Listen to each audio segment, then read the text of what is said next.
comes on this day that says, Atiku Tinubu currently design has destroyed your bullion van plan. So the question is it because of the bullion van plan that Tinubu was saying all what he said yesterday? And tell us about, let's talk more about how bullion vans were entering somebody's house on election day in 2019.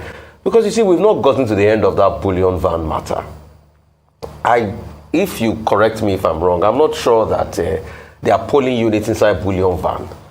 What was money needed for an election day? Was it for vote buying? Until today, we've not heard the last of that bullion van matter. And they've also raised it now. What is this bullion van plan that the PDP campaign is saying? And what really happened? What was those bullion vans for?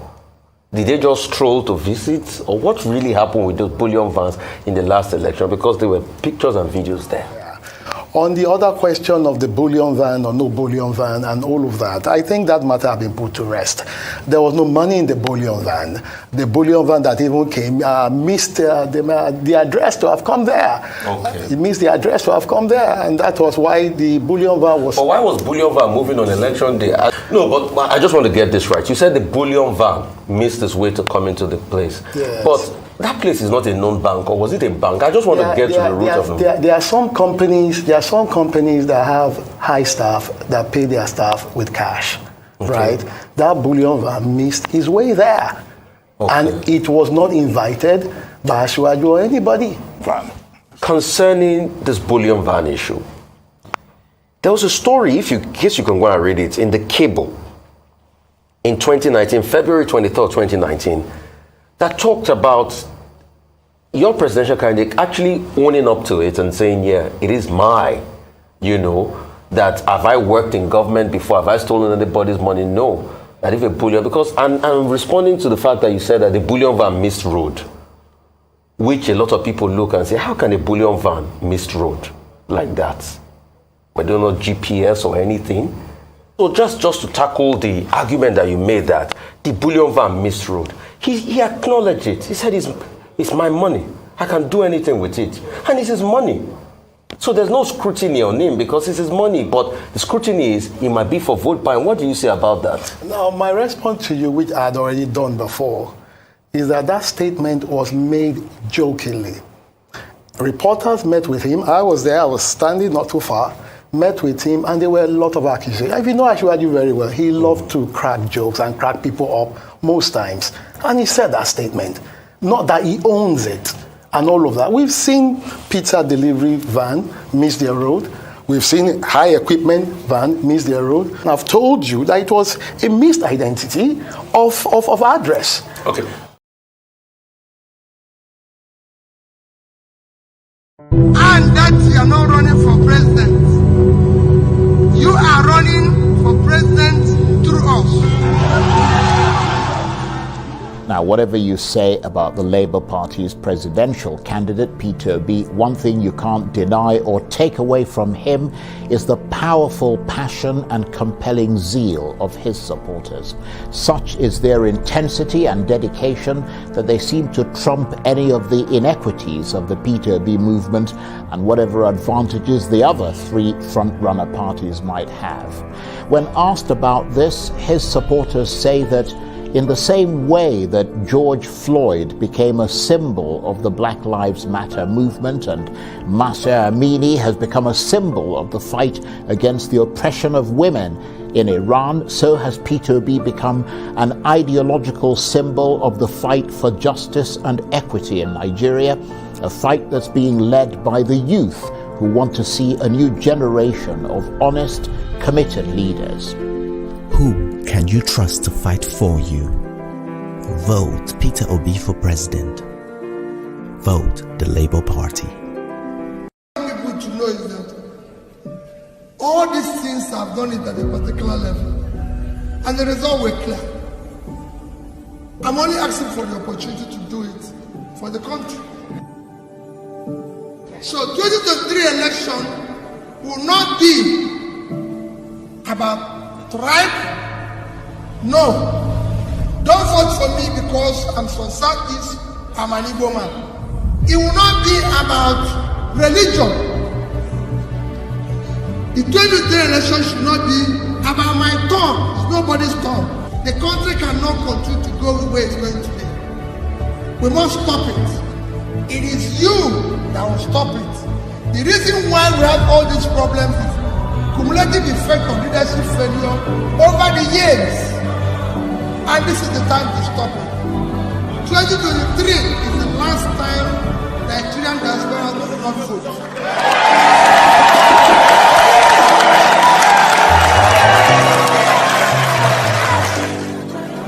You cannot exclude your best brain from voting. It's impossible. If Angola can do it, Ghana can do it, South Africa can do it, Kenya can do it, Nigeria must do it.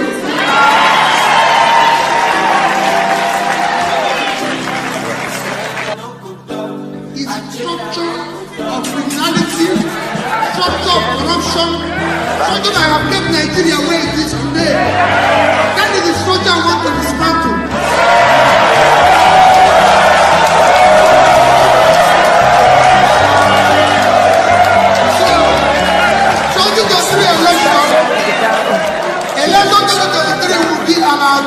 Character we can trust, competence, capacity, commitment to do the right thing. Thank you and God bless you.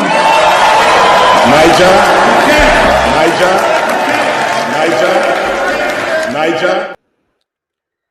All right, my people. We are back here now. Good morning, good afternoon, good evening to you all. Yes. On our day.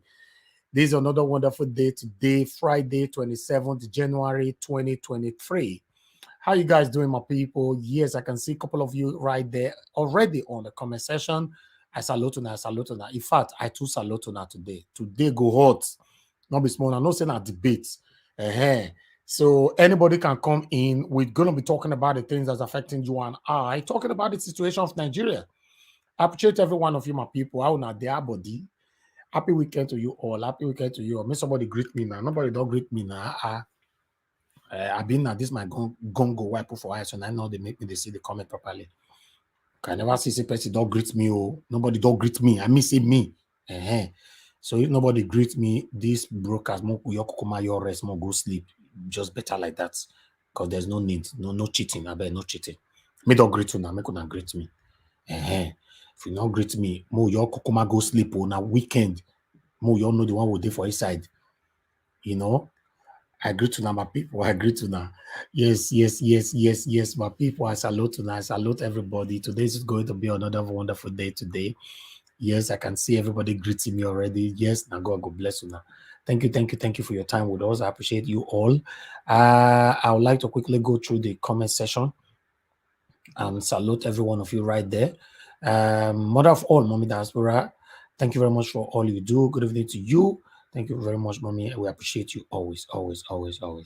Shola David, my dear brother, thanks for joining us. Good evening to you. Thanks for joining us. Doris Audio, good evening to you, madam. Thanks for joining us. Promise Idobuze, I see you right there. Thank you very much for joining us. Queen Sandra Moses, I can see you right there. Please make us begin to share this broadcast and liking the broadcast as well. I can see Wisdom Lucky is right there with us. Alice Onofeta, I see you right there. Phonics, I can see you. Amaka AE, I can see you as well. Thanks for joining us. Good evening to every one of you. Can see Vincent, can see you. Good evening to you. Imam Billion, Mr. Verify. Thank you very much for joining us. Mike Akiambare, good evening to you. Peter Okonkwo, Street Sense, thanks very much for joining us, my people. I appreciate every one of you. Continue to share this broadcast and like the broadcast as well. We are going to start straight away. We're not going to waste time at all. Don't worry. I can see Faith Unlimited right there. Oros Ayoha, I can see you. Thanks for joining us. Ugozi Keja. Good evening to you. I appreciate you all. I'm not sure I pronounce Ugozi Keja names properly, but pardon me. Agolena. Ehis Hale Radio. I can see you right there. Thanks for joining us. Good evening to you. Sagbavo Kwangai. Thanks for joining us. Unwen Basi. I can see you right there. Josh Shooks Obi Boise. I can see you. Iman Johnson, Murphy Ray. Good evening to every one of you. Happy weekend to you, all my people. I can see Saroms 007. Faith Unlimited. Thanks very much, my people. And God bless every one of you. Paul Omofowa. Thanks for joining us. I appreciate you now, my people. Yes. Let's move on. Continue to share, please. Share. And Osayemere Monday, thanks for joining us. Always a hi. Once again, good evening to every one of you. God bless you all. I appreciate you all. Felix N, I can see you right there. And God bless you now. Please do us a big favor. Help us to share this broadcast. And we have Victor Ikwamosa right there with us. Shukwa Emeka, we see you right there. Thanks for joining us. Kelvin Amwebe. Thanks for joining us, my people. And God bless you now. I appreciate you all. I can see that the shares we have right now is 11. Is 14 right now. Oh, good. That was quick. And we have 41 likes, and the like is not encouraging at all. Please, can you hit on the like button? It's just right there on your screen. If you can see me, the like is just beneath the video, where you can see me. Click on it. Encourage us to do more for you. All right. And yes, the dollar sign, we can't talk and not mentioning that. It's just right there on the comment section. Click on the dollar sign, encourage us on what we do here. Yes, anything you give to us right there, it's going to be appreciated. Thank you very much, my people. Now God bless you. Now, as you now see, the second episode of what happened yesterday on the video that I played earlier on, over the bullion van. As you all know, that Tinubu spokesperson came on air yesterday saying that bullion van mistakenly entered Tinubu house. Not be small, I go lie, I quickly play that video again once more, because that video is going to be one of our intro. Trust me, it's going to be one of our intro. Let me play them again while I put a link right there for people to join me here on the screen. God bless you. The response on this day that says, Atiku to Tinubu currently designed as destroy your bullion van plan. So the question is it because of the bullion van plan that Tinubu was saying all what he said yesterday? And tell us let's talk more about how bullion vans were entering somebody's house on election day in 2019. Because you see, we've not gotten to the end of that bullion van matter. If you correct me if I'm wrong, I'm not sure that there are polling units inside bullion van. What was money needed for an election day? Was it for vote buying? Until today, we've not heard the last of that bullion van matter, and they've also raised it now. What is this bullion van plan that the PDP campaign is saying? And what really happened? What was those bullion vans for? Did they just stroll to visit? Or what really happened with those bullion vans in the last election? Because there were pictures and videos there. On the other question of the bullion van or no bullion van and all of that, I think that matter has been put to rest. There was no money in the bullion van. The bullion van that even came missed the address to have come there. Okay. It missed the address to have come there, and that was why the bullion van was... But why was bullion van moving on election day? No, but I just want to get this right. You said the bullion van missed its way to come into the place. Yes. But that place is not a known bank, or was it a bank? I just want to get to the root of it. There are some companies that have high staff that pay their staff with cash, okay, right? That bullion van missed his way there. Okay. And it was not invited by Asiwaju or anybody. Concerning this bullion van issue, there was a story, in case you can go and read it, in the Cable in 2019, February 23rd, 2019, that talked about your presidential candidate actually owning up to it and saying, yeah, it is that have I worked in government before? Have I stolen anybody's money? No. That if a bullion, because I'm responding to the fact that you said that the bullion van missed road, which a lot of people look and say, how can a bullion van miss road like that? I don't know GPS or anything. So just to tackle the argument that you made that the bullion van missed road, he acknowledged it. He said, it's my money. I can do anything with it. And it's his money. So there's no scrutiny on him because it's his money. But the scrutiny is, it might be for vote buying. What do you say about that? Now, my response to you, which I had already done before, is that statement was made jokingly. Reporters met with him. I was there. I was standing not too far. Met with him, and there were a lot of accusations. If you know Asiwaju very well, he loved to crack jokes and crack people up most times. And he said that statement. Not that he owns it and all of that. We've seen pizza delivery van miss their road. We've seen high equipment van miss their road. And I've told you that it was a missed identity of address. Okay. By now, this man We talk for this, so I don't know his name and I don't care. And I'm not really interested of his name. This man, we come up, say, come talk, say, now that bullion van miss road, enter Tinubu house. By now, his children supposed to disown him. Normally, his children, his wife supposed to divorce him. His children supposed to disown him. His neighbors supposed to pursue him for the area where he did. His community supposed to stone him. Because when we don't start using these people as an example, this will continue. Bullion van, miss road, enter Tinubu house. He not miss road, enter any of the poor people around there. He enter Tinubu house. So the gate can't open. The gate can't open by itself as he miss the road. Just me, why not reach anything when you talk about when it comes to Tinubu. Bullion van before you go enter where me they stay. Question go day, cause no gate open. So as Tinubu tight reach, bullion van miss road, the gate can open automatically. Then upon all that, they can ask the bullion van driver or the security men, say how far, open and make we see. Then they not get to discover that the bullion van was empty. How come this man was not listening to himself? That is my concern. He's supposed to be listening to himself while he was giving those lies. Because if he was listening to himself, he would have been able to correct it. Although he was lying, but he would have been able to say, oh, sorry, I not say miss. No, if for hard. Because the day where God will disgrace you, no matter how you try make it smart rich, it don't go work. It don't go work. Because like that, God say like that day he want disgrace him. So he not go feel work. My people. But meanwhile, there is video that shocked me that I will play right now. This video go shock all of you now. Because I believe so many of you never see him. This video, it go shock you now. One of the reasons why we are still where we are. I go like make we watch this video.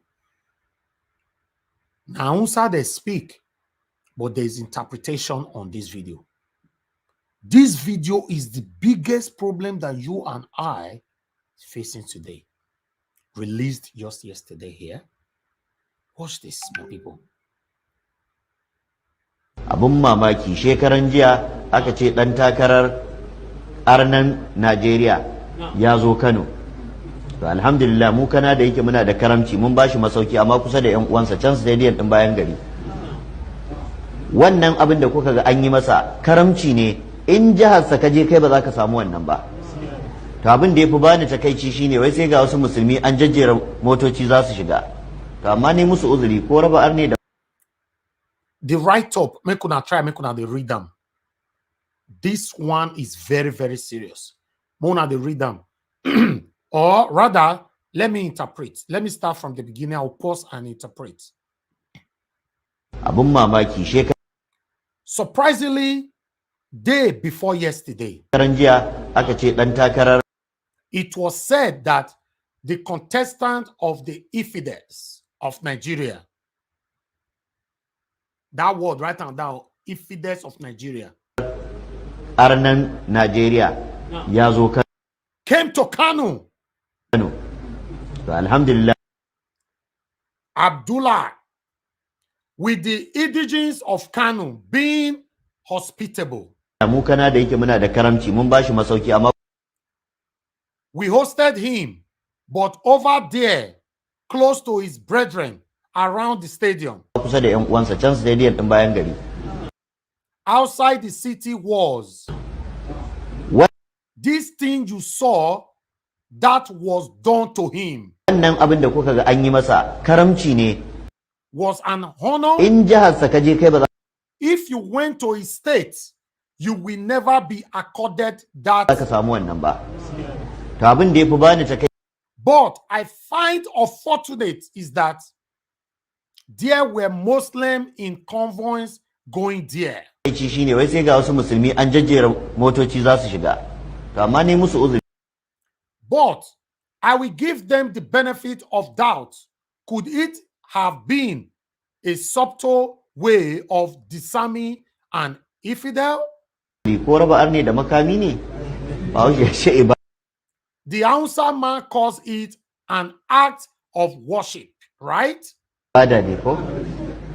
Amma dai wallahi But God forbid, God forbid, God forbid.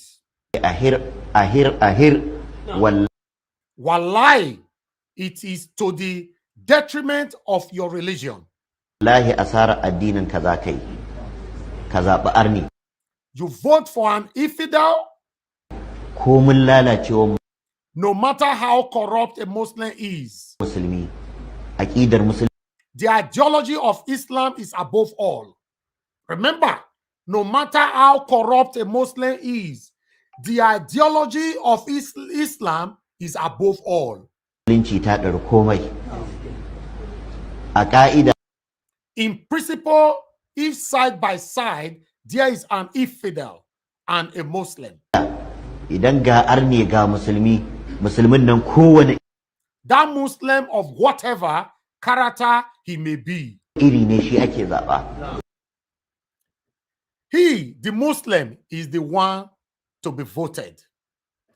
That Muslim, whatever character it may be, it doesn't matter if the Muslim have killed, if the Muslim have done anything, any atrocity, if I have engaged in any terrorism, any kind of thing, that Muslim is still the one you must vote for.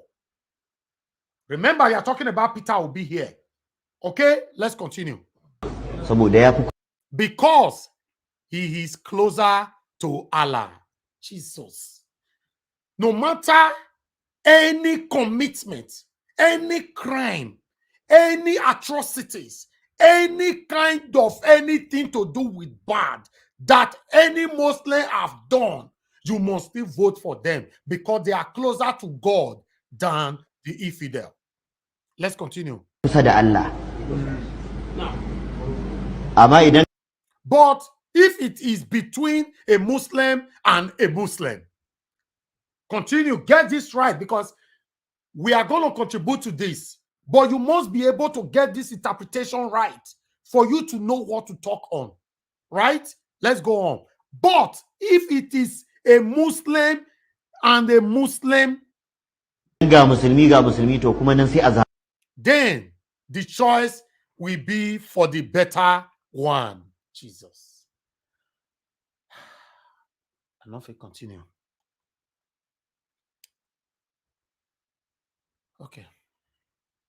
Let me some more courage to continue. Ba a daraji da baƙin Rather than the worst, the bad is preferable. The worst, the bad is preferable. As long as it's a Muslim, the worst, the bad is preferable. irin wara baki to haka ake yi. That is how it is done. That is how it is done. Wannan shine sirrin This is the secret of life. rayuwa amma gidadanci But it is daftness and ignorance to say you are going to vote an infidel. ne da ƙauyanci wai ka ce za ka tafi zaɓar arne yemani What will he do to you? ka karanta tarihin Read the history of Nigeria. Najeriya duk lokacin da ka Anytime you find Nigeria in peace, it is a Muslim who is in power. Eh? Let me read this again. Anytime you find Nigeria in peace, it is a Muslim who is in power. All right, let's move on. Najeriya tana zaune lafiya musulmi ne yake mulki. Amma in dai But if they are the ones in power, su suke mulki, to sai sun tayar they will instigate crisis and create a kind da of fitina, sai sun dana wata musibar calamity such that even after their tenure, we suffer from. da har bayan mulkin su muna girbata. Yanzu kuna ganin duk fitin Do you think that all the crises being suffered in the north, did they just began now? fitinin da ake arewacin Najeriya kun dauka yanzu suka faru? Wallahi tuntuni aka Wallahi, they were planted long ago. We are only harvesting now. shuka mana su, yanzu girba muke yi. Kuma wallahi a lokacin And wallahi, it was during their time that they planted for us this time. Bomb that is just exploding on us. mulkin su suka shuka mana wannan time bomb din da yanzu yake tashi da mu. No matter how rotten yours is, there are ways you will never be treated if he was there.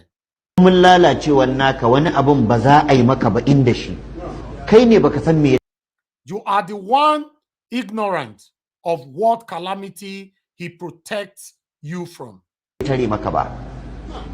Amma lokacin da But when you lose him and no longer have him, ka rasa shi baka da shi, to zaka gane kuranka. you will realize your mistake. Ko mun lalacewa No matter how spoiled the entrance door is, kyauran kofa yana it still scares the thief. bawa barawo tsoro, tsammani yake kofa a He thinks the door is locked. rufe. Amma ka buɗe But flinging your door wide open, kofar ka wangale, to ba wanda no one is as crazy as you. ya kai ka hauka. Kuma ka ce Allah ya And you pray for Allah's protection, he will protect from what? kiyaye, to ya kiyaye me? Kai ma baka Even you have not sought protection nemi kiyayewa ba, dan kai ma baka rufe kofar because you also did not shut the door. ba. Allah ya sa mu gani. May Allah grant us understanding. Of dementia to even the handlers of Bola Ahmed Tinubu, because I don't understand what Bayononuga is talking about. Illiteracy ordinarily should not be mistaken or should not be taken as a privilege. Bola Ahmed Tinubu spoke in the Yoruba language in Abeokuta the same way he did in June 2022. Where he said, Mr. President, President Muhammadu Buhari, the President of the Federal Republic of Nigeria, after several losses in his electoral conquest, cried on national television, and that even, save for his intervention, President Muhammadu Buhari would not have become president. He returned to Abeokuta yesterday, same location. He extemporaneously spoke in the Yoruba language, not in the English language. But it was not just translated, but transliterated. Copies are there. And who is in authority? Who are those in authority over Nigeria at this time? President Muhammadu Buhari and his team of lieutenants. So the question is, these afterthoughts, where they are now recapitulating, to say that, oh, this is not what Asiwaju meant, it smacks of wretched illiteracy.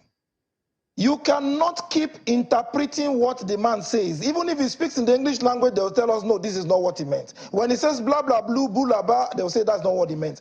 This one, we know what he meant. Right. He said in clear terms, with profound respect. No, because I wanted to play for you, Yes. so that Nigerians can get perspective. Please do so. Please for do those so. who did not watch it, or perhaps did not get a clear perspective on this. So let's watch for a moment and allow Mr. Frank Shoaibu to give his position further on this matter.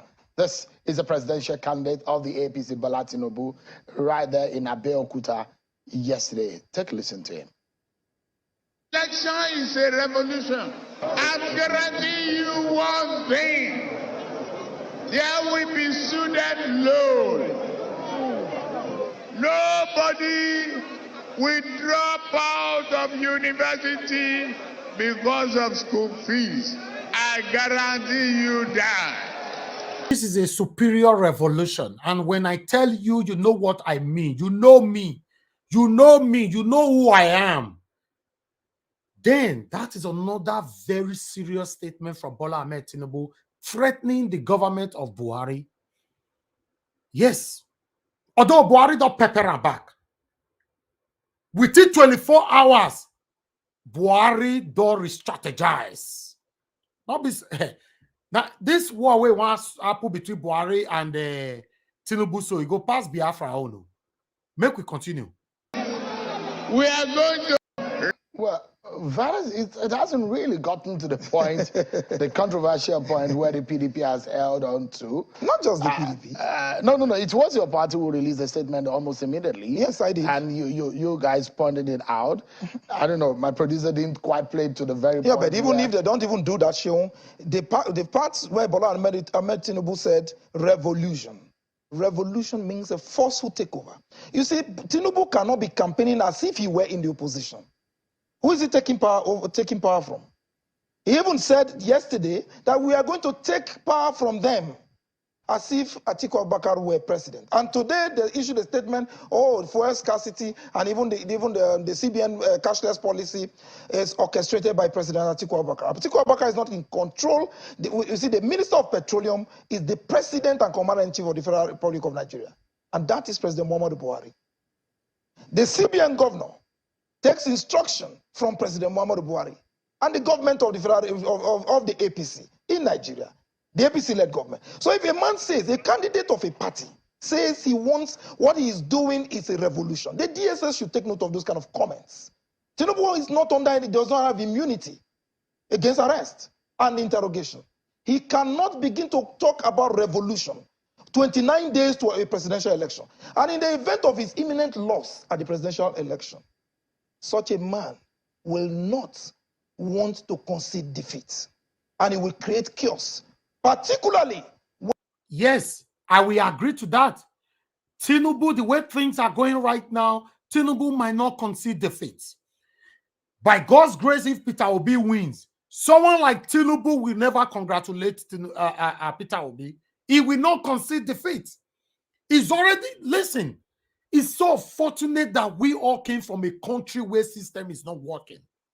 Normally, in a country where things are working, a well-structured country, Tinubu's supposed to be behind bars by now. But because, you know, the country, I don't even know, everything is bala bulu bulu bula. Nobody's, I don't know who is controlling anything. All the allegations that have been flying on air, EFCC has been mute. It now looks like EFCC is a one-way traffic. They have not commented on it. They are pretentiously ignoring the allegations. What about INEC? INEC have not commented anything about it. All the allegations. In fact, if it's a country where things are working, INEC supposed to have taken responsibility now and make sure they order the arrest, or rather, disqualification of Bola Ahmed Tinubu and Atiku. But nothing is working. Do you know the people that is talking right now? Is you and I and some of the mainstream medias, especially Rufai. Finished. The people in power, the power that be. We go school now. No matter what, even though many of us will never get which one? Waiting quite consulted the proud PhD. But we all, many of us have degree, first degree, second degree. The power that be means that the incumbent government, the present government, the government that's in power, now is spokespersons coming out to say, not be so they talk. What are you talking about? Somebody verbally passed a message, not a written message, a verbal message. You have the audacity, the tenacity to come up to lie to Nigerians that not be waiting in me. Now, look what they are saying now, my people, in case you don't get it. They are now saying they were talking to Atiku. my people, is Atiku part of this government? No, tell me, is Atiku part of this government? Is Atiku part of the power that be? Go and do research about what that statement means. Revolution. We know who you are. FFK came out as well and tweeted yesterday that we know who you are. We will come for you. They went as far as saying revolution. Tinubu hit his chest. You know me. You know me. Remember last year, June, the same statement, similar statement, that I single-handedly, after you cried profusely, he was talking to Buhari, I single-handedly put you there. Now, the same spot, the same location, and almost the same body language. You know me. The power that be. And Nigerians are here practicing sentimentalism, religionism, tribalism, nepotism. Listen, guys, if you guys make this mistake, no. If you make this mistake, as we are speaking now, people are dying. Nobody is there to help them. Our women are being raped in Nigeria. It's now become normality. And it just they happen. Nobody to help them. People are in captive right now. They kidnap some people right now. So you and I, they talk. Because it's not your papa, it not be your papa, not be your mama. You are here justifying these people. You are here justifying them. God, there's no way God will not judge you. There's no way. I've told you guys, I'm playing my part. It's left for you. What are you doing about it? I am doing my part. My face is out there. I'm not hiding. I want a better Nigeria. I've tasted good life. I've decided to fight for the people. Nigerians are about to make a mistake. With the video that I played from the beginning of this broadcast, that is enough for you to turn back.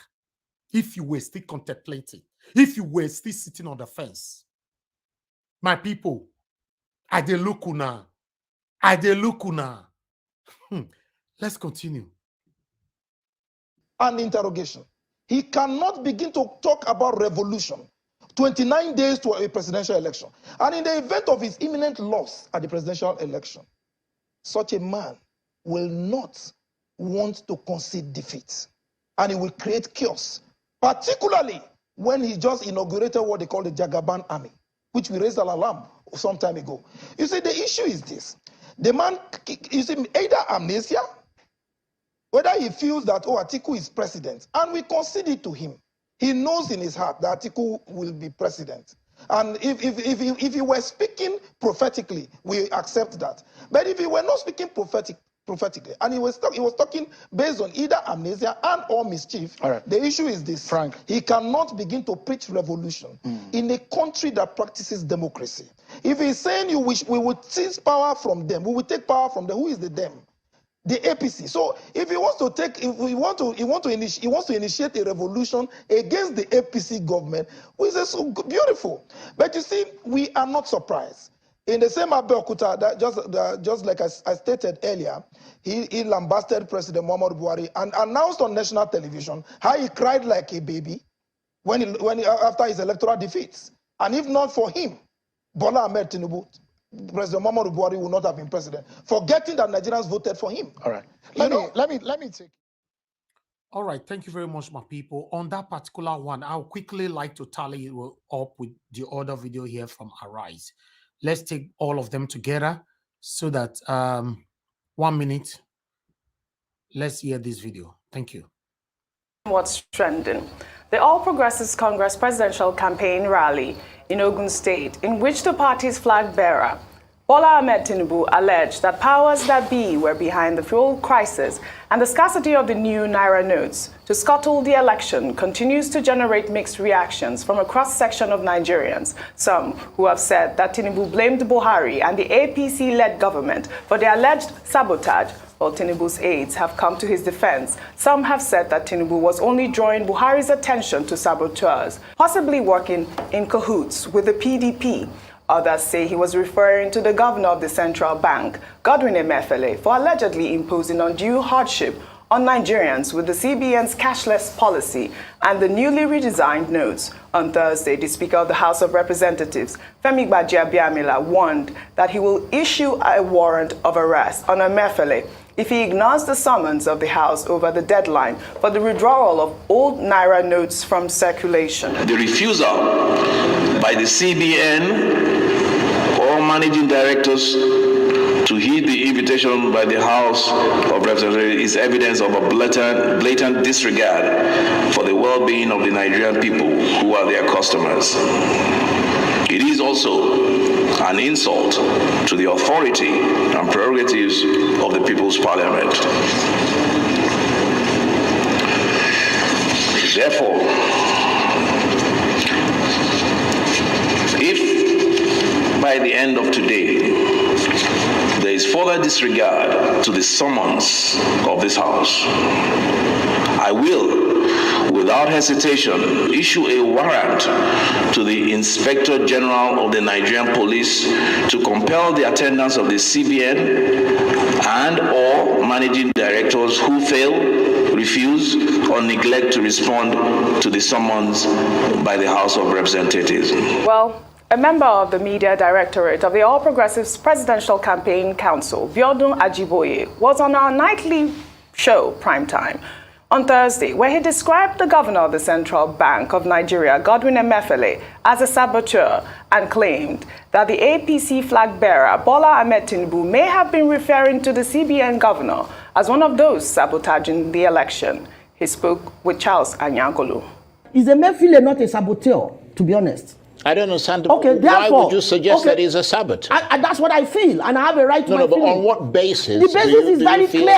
Why are there so many errors to redesign the Naira? Why are there so many mistakes? The ink today, the Naira is wrongly... No, tell me if these people are not satanic. If these people, APC or whatever they are, if they are not satanic, why are they selfishly complaining about the Naira redesign? And they are not talking about how it affects the people. They are blaming Emefiele for redesigning the Naira. They are blaming Emefiele for not extending the time to return the old Naira because they could not grab the Naira for vote buying. Just listen to this man. Watch this man yourself. Listen. In the election, he spoke with Charles Anyangolu. Is Emefiele not a saboteur, to be honest? I don't understand. Okay, why would you suggest that he's a saboteur? That's what I feel, and I have a right to my but feeling. on what basis? The basis is very clear. Why are there so many errors to redesign the Naira? Why are there so many mistakes? The ink today, the Naira is wrongly cut tomorrow, the delay here, delay there, everything appears very, very unprofessionally managed. Why is it? These one are people who want to vote for power, Abi. Who know they play? Now these people, these aggressive characters. Now una so una want for power. Oh God, una never see anything, Nigerians. The best me or you do be say, I will also that for UK say 8 years now maximum, Abi. Either minimum 4 years or 8 years. I will sit down for UK, enjoy my life. These aggressive people, these indirect dictators. Now una say una want put for power. I dey watch you now. Let's move on. I don't understand. Okay, why would you suggest that he's a saboteur? That's what I feel, and I have a right to my but feeling. on what basis? The basis is very clear. Why are there so many errors to redesign the Naira? Why are there so many mistakes? The ink today, the Naira is wrongly cut tomorrow, the delay here, delay there, everything appears very, very unprofessionally managed. Why is that? So I don't understand the point. So now the point I'm making is that if you come to me to say that Asiwaju spoke about redesign of the Naira, right?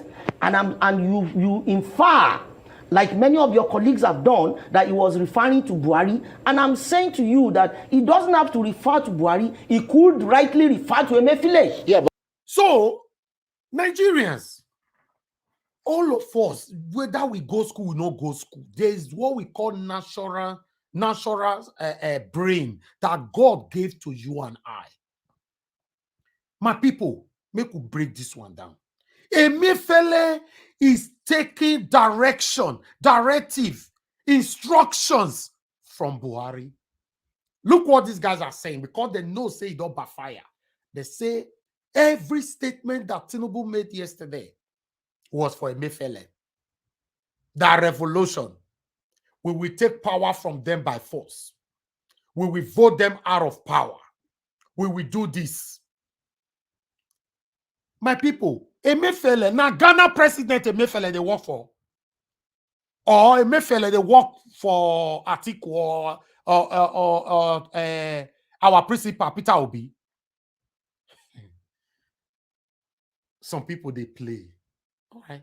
Many of your colleagues have done that he was referring to Buhari, and I'm saying to you that he doesn't have to refer to Buhari. He could rightly refer to Emefiele. Yeah, but the Emefiele. And if he refers to Emefiele, he will be justified. Why will he be justified? Emefiele was his competitor as the primary. Yeah, but President Buhari has come out to give his full support to Emefiele and what Emefiele has done with the redesign of the Naira. As a matter of fact, that Emefiele contested the primary was wrong enough to have made him lose his job. Wow. But Buhari felt, look, it is not important to make him lose his job. So he didn't lose his job. I'm saying that Emefiele, standing in that position, who has eyed the position of presidency of Nigeria once, could not have taken any action that will ease the electoral process. I am challenging Nigerian government to see it in that direction. Emefiele cannot marshal actions, plans that will make elections free and fair if it comes within his purview. And we can see the way he's dealing with the Naira. That apart,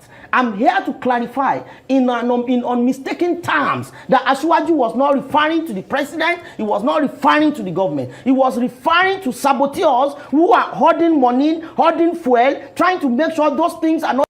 Hey, God. How did we get here? For these people to come on air to try to change a verbal statement. The CEO's finisher. This is the only time for us to redeem ourselves. Now, I beg now. If you be APC person, if you be PDP person, and you dey watch me now, my brother, my sister, we are fighting for our future here. The selfishness, you must remove it. If not, this will hit every one of us so hard. It will hit everybody. In fact, it will hit those that live back home more harder. We just look at the body language. Look at the aggression that this man is displaying from beginning to the end with anger.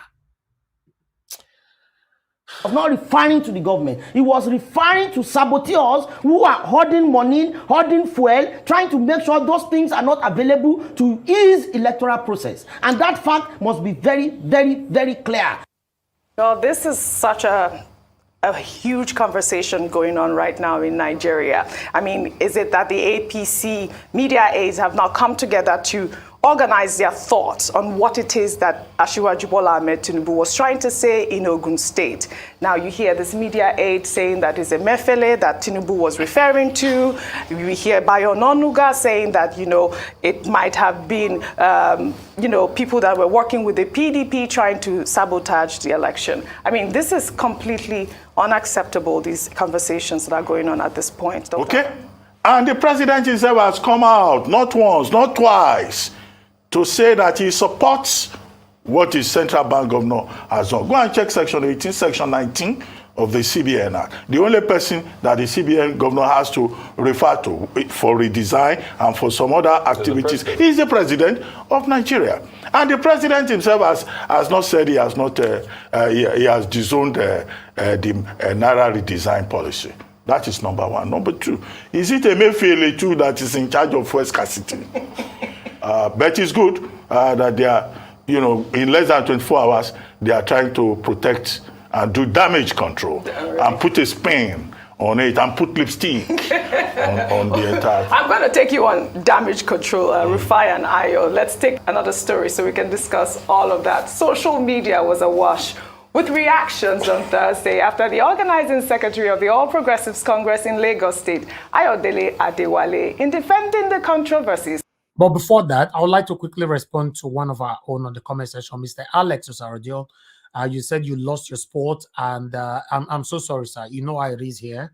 Once your network logged you out, somebody else we take the space. I'm so sorry. The screen is filled up right now. You can continue to try. At this particular time now, we have 93 people in the backstage. So unfortunately, anybody will lose their network now. Somebody else will take it because it will be like this sometimes. But I believe you are still certainly going to join us later on. Thank you, sir, for your understanding. Surrounding bullion vans, cited at the residence of the APC flag bearer, Bola Ahmed Tinubu, a day before elections in 2019, said they missed their intended address. He spoke right here on the morning show. Let's take a listen before we take some reactions. On the other question of the bullion van or no bullion van and all of that, I think that matter has been put to rest. There was no money in the bullion van. The bullion van that even came missed the address to have come there. Okay. It missed the address to have come there. There are some companies that have high staff that pay their staff with cash, right? That bullion van missed his way there. Okay. And it was not invited by Asiwaju or anybody. All right. Ninth Sense wrote, 3 contradictory lies in less than a minute, missed directions, empty bullion van, companies that pay staff in cash. For an empty van not meant for him, you sure do a lot about what is inexistent content was meant for. At least make up your mind on a script and stick to it. Well, George Omojua wrote, the idea of spin is to make it believable. Better to ask what law was broken, whose bullion van was stolen, etc., than to say bullion vans missed their way to enter into a VVIP's house. Respect your job, your employers, and your audience. Think through your responsibilities. Well, Kabiru wrote, it's getting clearer. 1. Tinubu mistakenly shared a house with drug dealers. 2. Bullion vans mistakenly found their way into Tinubu's house on the eve of elections. 3. We mistook Tinubu's bulaba for a gaffe instead of a foreign language. Yes, it's getting pretty clear, Rufai, isn't it? Oji, all this violence you are sharing, there is God. I mean, we sat through this yesterday to hear the analogy of a bullion van mistaking its way. But another question I wanted to ask, but the producer will say there's no time, was that if the bullion van got there by mistake, how did he know the bullion van was empty? So did he check it? They are all the questions. But we know all these things. Now, I said something the other day. I said wrong paro fun lori ro, it came back sorrow. So we all know how all of this happens. It's political spin. Just like the political spin that is going on now. And I want to ask you a very honest question. Why is it that there are 18 political parties vying for president? Why is it that it's only the one political party that is shouting about this Naira policy? Why? Why is it only them that their presidential candidate is talking about it on the campaign trail? Other people have been campaigning, they've moved on this Naira. Why is it only one party? Because Tinubu have more than 100 billion Naira cash for inside compound. That money is going to be wasted with the decision of Buhari and Emefiele. That's why he's angry. And at this particular time, he cannot get the new Naira note because the CBN are deliberately holding on the circulation of the new Naira note. So that is the reason why out of all the 18 candidates, now only one person they cry. Only one person. Let's move on. 18 political parties vie for president. Why is that it's only the one political party that is shouting about this Naira policy? Why? Why is it only them that their presidential candidate is talking about it on the campaign trail? Other people have been campaigning, they've moved on this Naira. Why is it only one party? And why is it only one party that some of their members are moving forward to arrest the CBN governor? Dr. Bati, like you stated out in the law is clear. The president gets to say so, and not gives a nod to any monetary policy as stated in the CBN Act. In fact, for those that have forgotten, let me remind you that it is not a Mefele you should go and hand. Leave a Mefele alone. Face the president in Ukwa Stone. If you want to talk to me by yourself. You remember when Mr. Charles Soludo tried to make a policy of redenomination of the currency? The president stopped it. So it's the president that has the right to be able to stop it. And when you say the powers that be, that means you're trying to call us a fool to our face, like we don't know who the powers that be. Absolutely. You are attacking President Buhari, attacking. As what he has blocked, is he blocking your way? Thank you very much, my people. I appreciate you all. We're going to start talking now, but I'd like us to quickly hear from our own principal, because I'm going to take everything together quickly. Let's hear from our principal on this recent interview. Obi from the Labour Party, who joins us now from Lagos. Peter, we wanted to give the ages of the candidates because the two septuagenarians, those in their 70s, they may represent something slightly different. You have set yourself up as a younger person who's dynamic, who is telling Nigerians that it's their country and they have to claim it back. Some people think that's populism. You say it's not true. Set yourself up for us. Why would you want a job like this? Nigeria has so many problems. You could be in business. You could be making money. Well, at a time like this, we need to rescue our country from collapsing. It's not just being in private business that is important.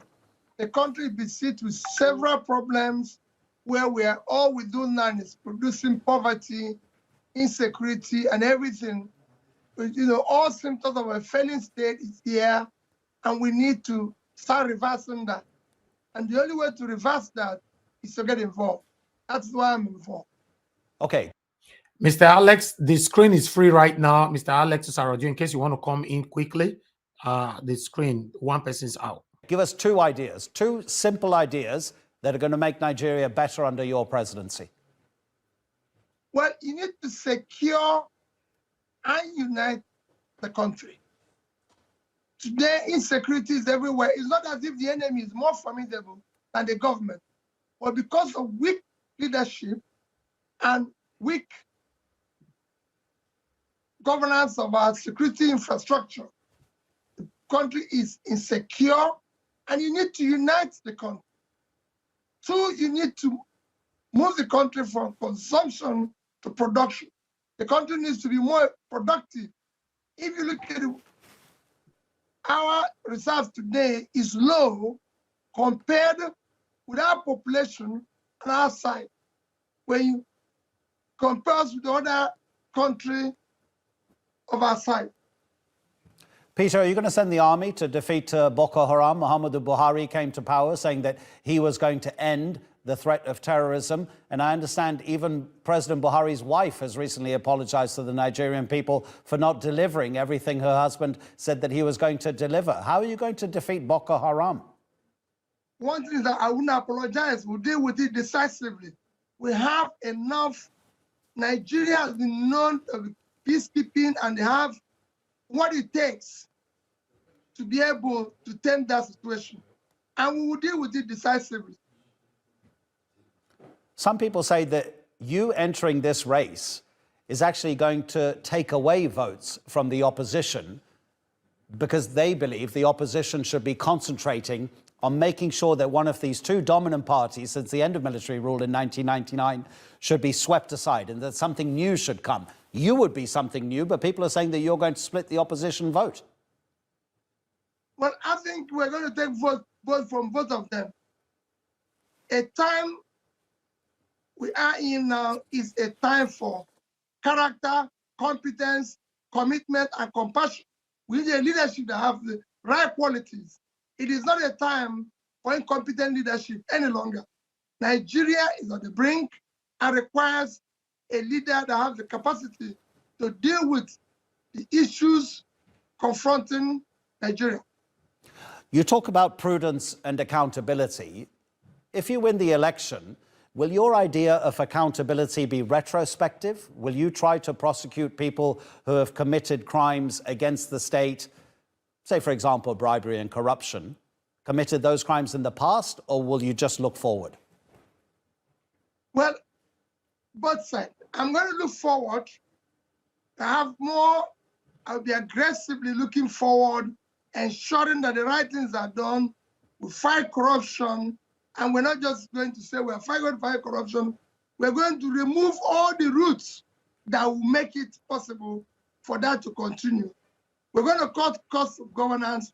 We're going to, all areas of corruption like subsidy will be removed, our petroleum tax will be curtailed, and everything.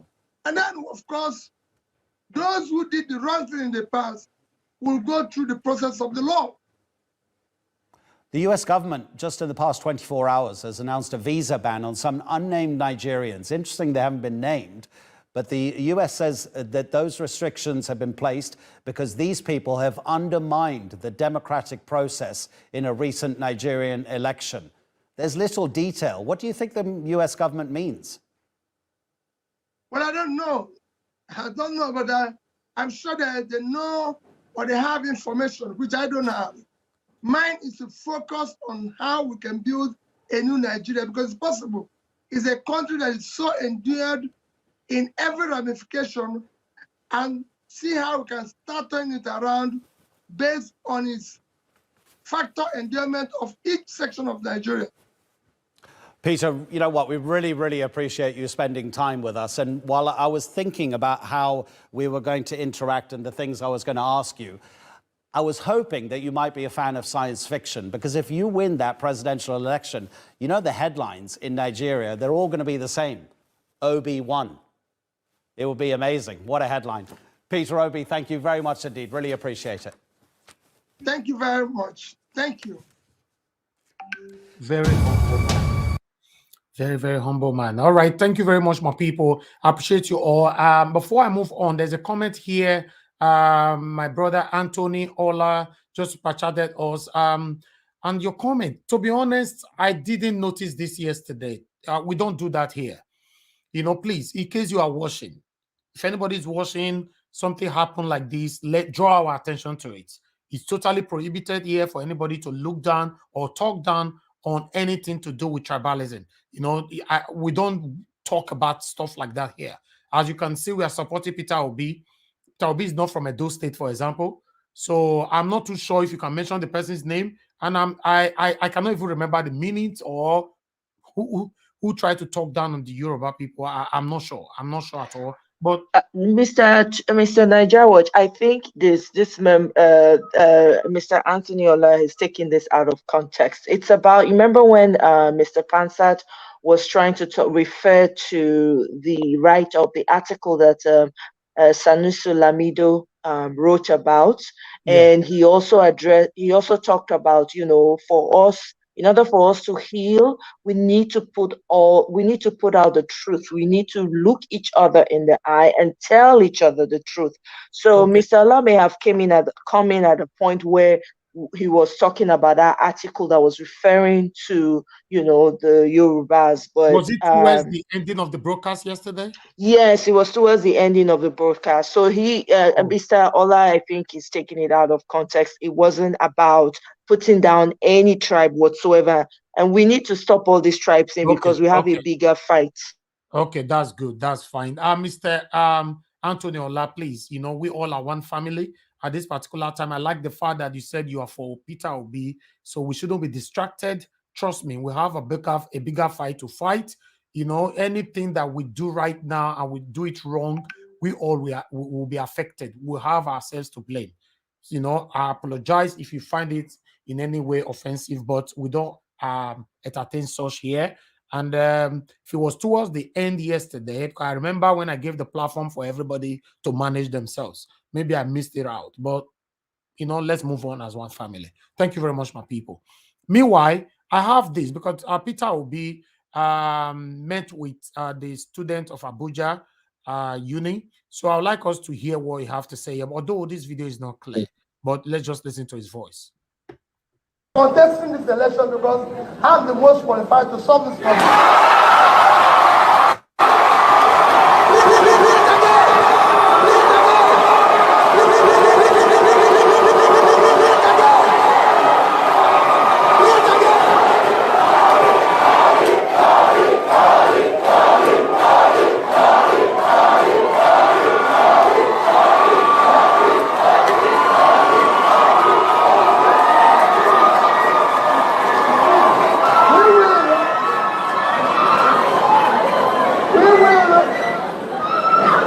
Let me assure you, this year's election will make the character we can trust.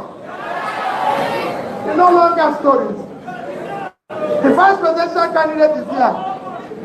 And I'll tell you who he is. His name is Dati Baba Ahmed.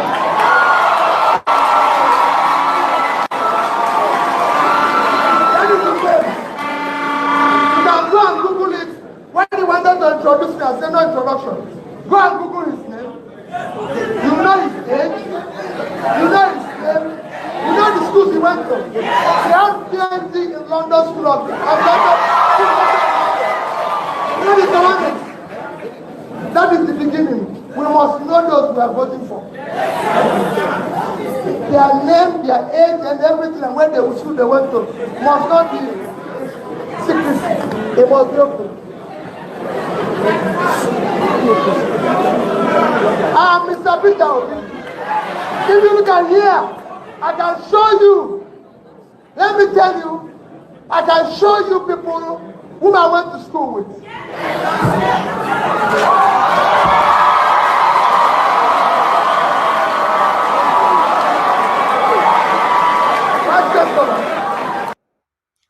All right, thank you very much, my people. But the last one, 10 seconds video before we start talking, is all about PVC. Currently, in some location in Benin, or rather Edo State, PVC are there, but nobody's picking it up. Let's listen to this.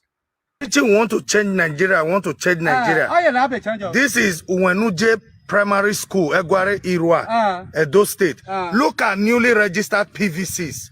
Old ones are here. New ones are here. Come and collect your PVC. God bless you, my brother. We are preaching we want to change Nigeria. How are we going to change it? This is the problem we have in this.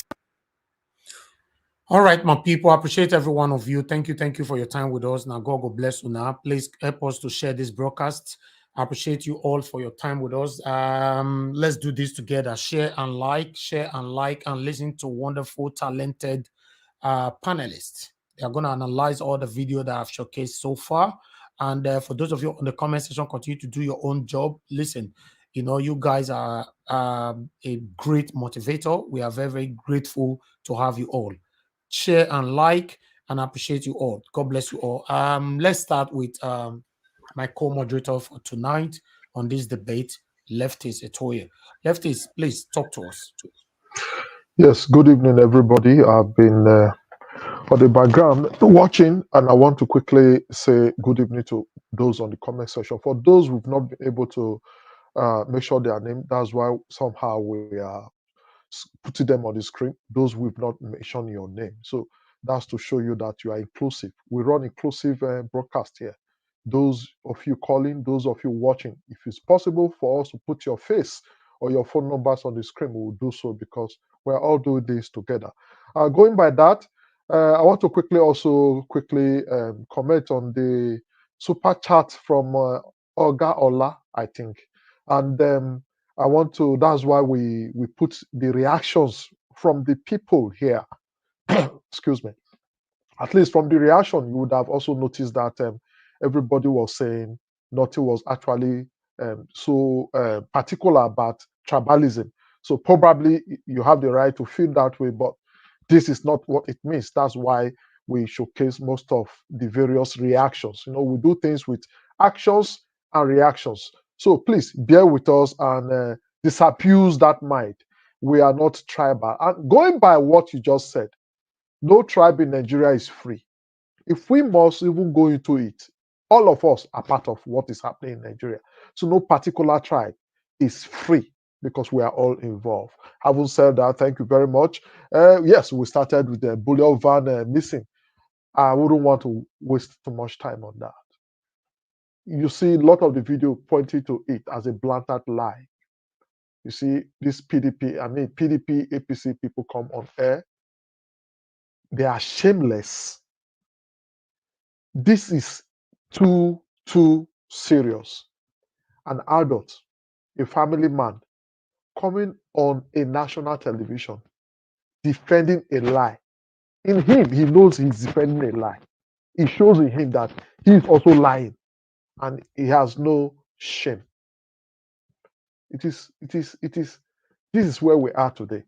And yet, we still have people who are still clamoring that is the party we want. Is it not shameful? Bullion van, Miss Road come my house. Why Bullion van not Miss Road come on our house? On our way they support the Bullion van. Why Tinubu house on election day? And no, there's no money in the Bullion van. Empty Bullion van, election period, entitled and Tinubu agrees my money, I can spend my money anyhow. And you are there talking. What are you saying? I don't want to waste time for lie. The Muslim man that is discouraging the Muslims not to vote an infidel. Who is an infidel? I want to quickly put this out. The Muslim man that is saying it, does he go to a Muslim market? Or does he use a Muslim currency to buy something different from the Nigerian's currency?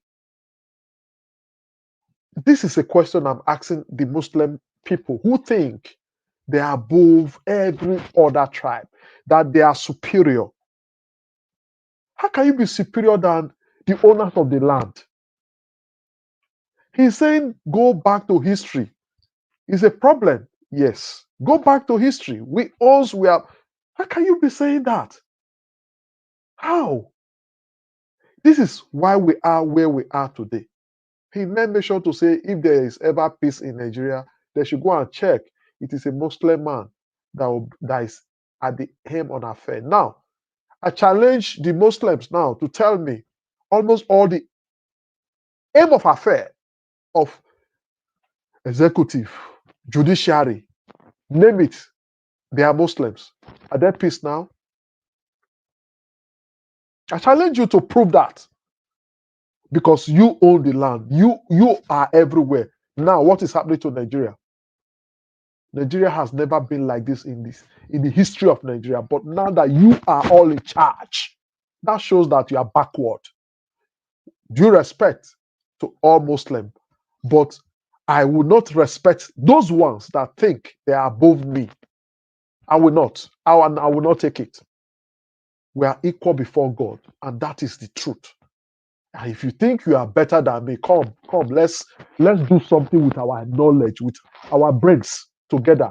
Let's do anything with brains together. Or do you want us to fight? Let's come and fight and see if you can put me down. Let's do competitions and see how far you can actually take the day. It's not by killing people and say you are superior and you run into the forest. Come and face me face to face and see how powerful you can. It's a pity that man came to national television to disgrace the Muslims, not only himself. And I expect that Muslims, real Muslims, should have by now corrected him. He's a divisional man. He's separating, he's dividing the country to tell us that they are more superior. No, you are not more superior. In fact, we are more superior if it comes to superiority. Yes, you are the one saying you don't need Western education, but you are social media speaking English, telling us you should have your media. You are social media. Yes, it's a pity, and you are using microphone. Why you not use the horn of the cow?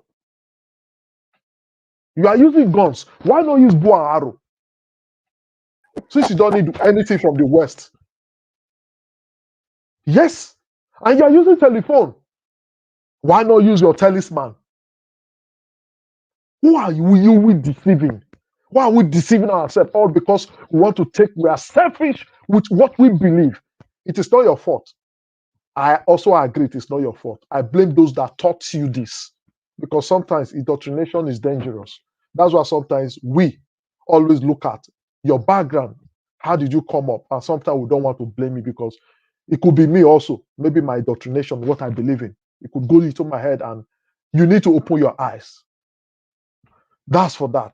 Then talking about the concerned citizen, the woman that spoke, yes, that she spoke out of as a citizen of Nigeria, and she spoke what is happening today. Look, truth cannot hide itself. Truth is open. No matter how you build a lie, truth is open. And when anybody is saying the truth, you look at it. It is truth. Nigerians, open your eyes. You cannot open your eye. Can you take Tinubu to manage your business? If you have a business today, somebody like Tinubu, you say, come and handle my business. Somebody that don't even remember what he's saying. Can Tinubu manage your business? Why do you want Tinubu to manage us as a people? A man, look at all his campaign. He's making one mistake to the other, and look at him challenging his boss that he said he single-handedly brought into power. Now he's saying revolution. You know me. You know me. Who are you? Because they are pitying your condition. If they want to quack you, they will quack you. Nothing will still happen. You cannot be bigger than the government of the day. They're only pitying you because you've helped them. Who are you? You know me. You know me. You that cannot even run. You that they are guiding. If anything happens, everybody will miss. You are left there. You cannot run now. You cannot run, bros. Why not keep quiet and respect your old age? Every man is using you to make money. Look at skit makers. Everything's about Tinubu. It's a shame on you. And the children are there not doing nothing. And they think their father is disgracing the life. The name Tinubu. In fact, after now, you see the disgrace. Where are those people that have made money before? Where are they today? Where is Abiola? He had more money than you. After he's dead, did you hear anything? Abiola base, Abiola air, Abiola this, Abiola mid. He's gone. He's finished. And that's how it will happen to you. So why not keep quiet and respect and learn from history? That's for that. Then talking about the same, yes, I've just rounded that up. And the aid of Emefiele saying Tinubu aid, saying Emefiele is a saboteur. But I wouldn't want to talk much because Buhari, that they are threatening stylishly and also taking his stand. I don't know if we know that. Buhari has also, yes, taken his stand to say that there's no going back. On what? There's no going back on the currency. That he's supporting who? Emefiele. I think most of us must have seen that video. If we have not seen, I think we have it here. There's no going back. Buhari responded quickly. Say, I think there will be people a lot of money, but time has been given from October to December, 3 months. Is enough, whatever money you have, to get it changed through a legal system. So I don't know why people are complaining about it. So despite the complaint, there's no going back on the policy? No, there's no going back. There's no going back. My aim is to make sure that Nigerians believe that we respect them as an administration. So you see the reaction, and this is going to be a problem for the so-called Tinubu. Why have replied? There's no going back. If you actually think you can fight me, now, they all make attempts to do what to Emefiele. Did it work? No, it didn't work. It didn't work. Because why? The president is supporting him. I think the president has seen the need. The only way he can redeem his name now is by making sure he just gives Nigeria what Nigerians want. That is the only thing he can do that will earn him little respect.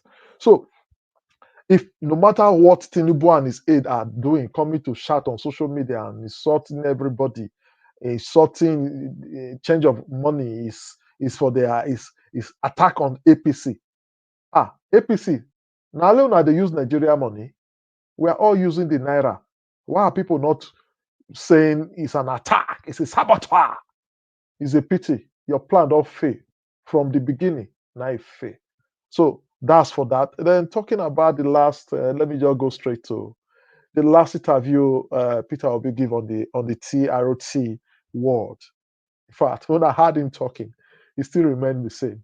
Peter Obi will never disappoint us. He will never look for who to pass him paper to remind him of what to say. And he will never wait for somebody to come and stay by his side to wage him. Or he never wait for somebody to come and whisper to his ear to remind him of what to say. That is the man we want. We had him. He just said everything. He's going to move on. And yes, I support when he says he's going to move on, because moving on is making sure all the constitution and institution work and making all the attitudinal change and making things work. And when he moves on like that, things will move on now. They will begin to pick back those that we are losing. Probably the law will want to remind those that stole before. It's not him. He's going to move on. So that of Peter Obi, I think he did well, and he's the only man standing right now. And it's the only man we need and we believe on, that we think, not that we think, that is so sure that at least can salvage the situation now. Thank you very much. I will want to quickly pass to the next person, which is the very first person today on today's program, which is Mr. Ike. I would like to call him Papa Ike. Oga Ike, I greet you, sir. Good evening. Hey, my brother, God bless you. Talk to us, sir. How are they? I hope everybody's good. Good afternoon, good morning, good evening, my fellow panelists, Alvis and lefties, I greet you. Madam Rita Omoyeshkon, I greet all of you. Wow, a lot to pack, but let me start with the religious bigot of a man who spoke. I'm only sorry for the television station that gave him an audience to speak. But anyway, people like us who lived in the north, it's not surprising to see some of them behave like this or act like this, and this is what they believe. Most of the Alemajeris, you see, this man, if you follow his history, if there is an investigation of his history, you discover that maybe he was one of the Alemajeris on the street, This is the way they are being indoctrinized, and they are the people that are pushed for violence.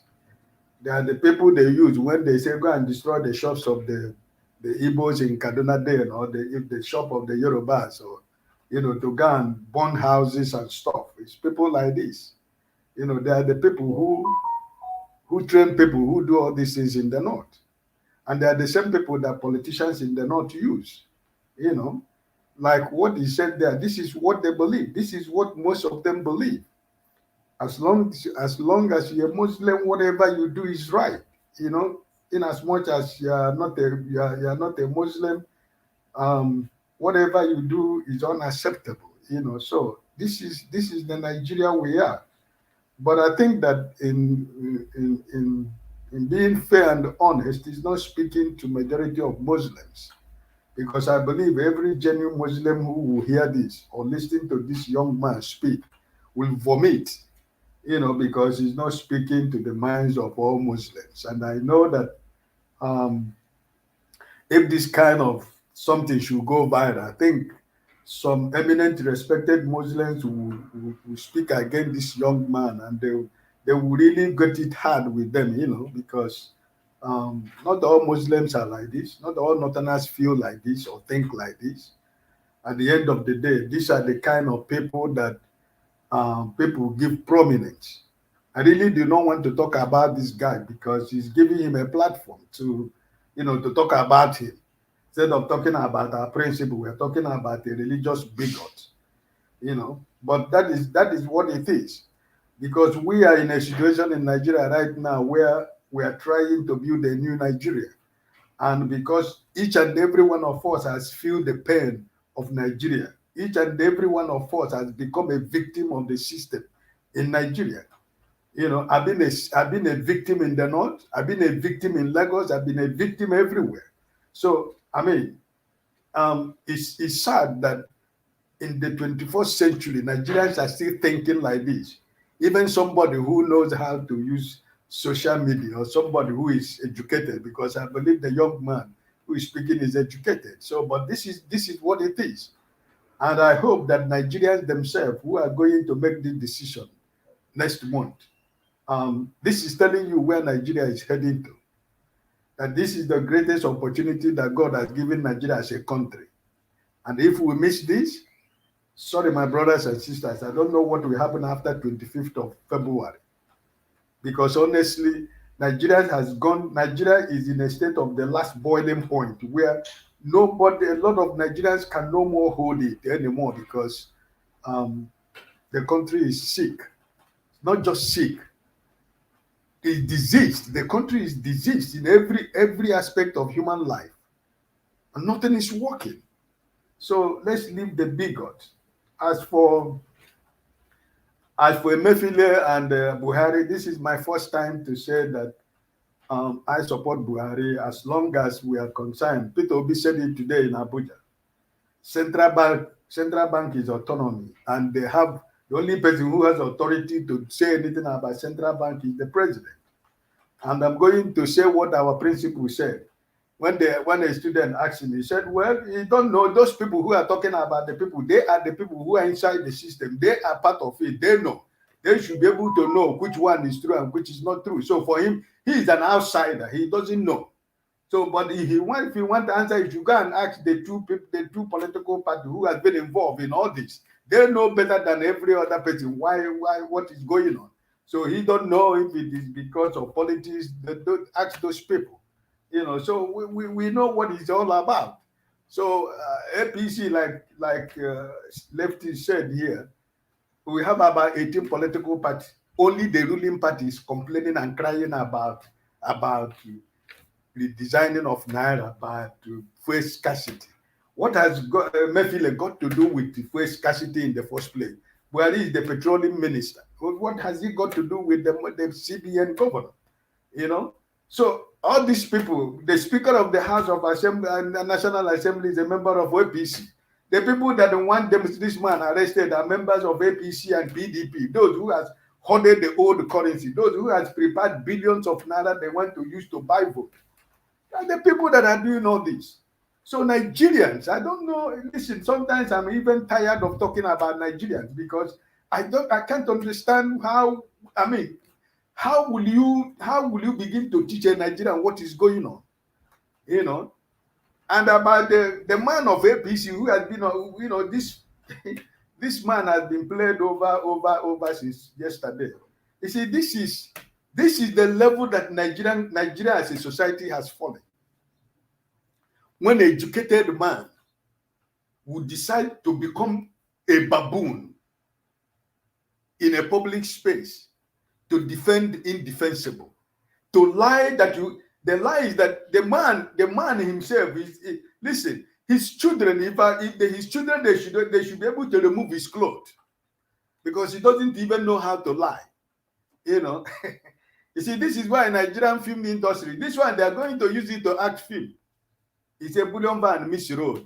You know, he was going to somewhere, Miss Road, to find the Bola Tinubu's house. I mean, come on, Nigeria.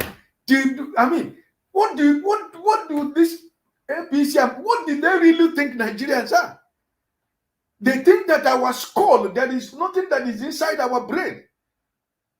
Do they really think Nigerians are not human beings? Do they really think that we are chimpanzees or what? From which planet are these people coming from? The man who is turning about saying it might be Emefiele, that this is always what the man does on television. Every time you see him, he's fighting the journalists. This is his own platform. This is what he's assigned in APC. Whenever he goes to the television, he starts fighting the journalists. He starts fighting everybody, asking him questions. So this is why I sometimes, you know, when I look at Nigeria, sometimes I cry, sometimes I laugh, because this kind of people are the kind of people that have put Nigeria in a where we are. And people are still clapping hands for them. People are still clamoring for them. Even as we speak now, there are people who are still preparing to vote for APC and PDP in the present day Nigeria. So all these people, listen, I think Nigerians are wiser. No matter whatever, I think Nigerians are wiser. Because this kind of people, these are the people at the end of the day, when APC win, they will make him an ambassador to Switzerland, make him an ambassador to Japan. These are the people who destroy the Nigerian image overseas. These are the kind of ambassadors we have. Political appointment without experience. They become ambassadors and they go outside instead of running the affairs of foreign embassy. They engage themselves into dirty businesses. This is what we see. Why is it that you go to Nigerian embassy anywhere, you are not respected? Why is it when you go to Nigerian embassy, you have to pay a bribe? You have to bribe a fellow Nigerian, from the gate man to the counselor of the embassy. Everybody is looking for money. How are you to be protected? I was told in Mali, one of the ambassador we had in Mali told the Nigerian community the first day he came that if you cut anybody's head in this country, the only place you can run into and yourself is Nigerian embassy. And as long as you cross this gate, no government has any authority to enter this embassy.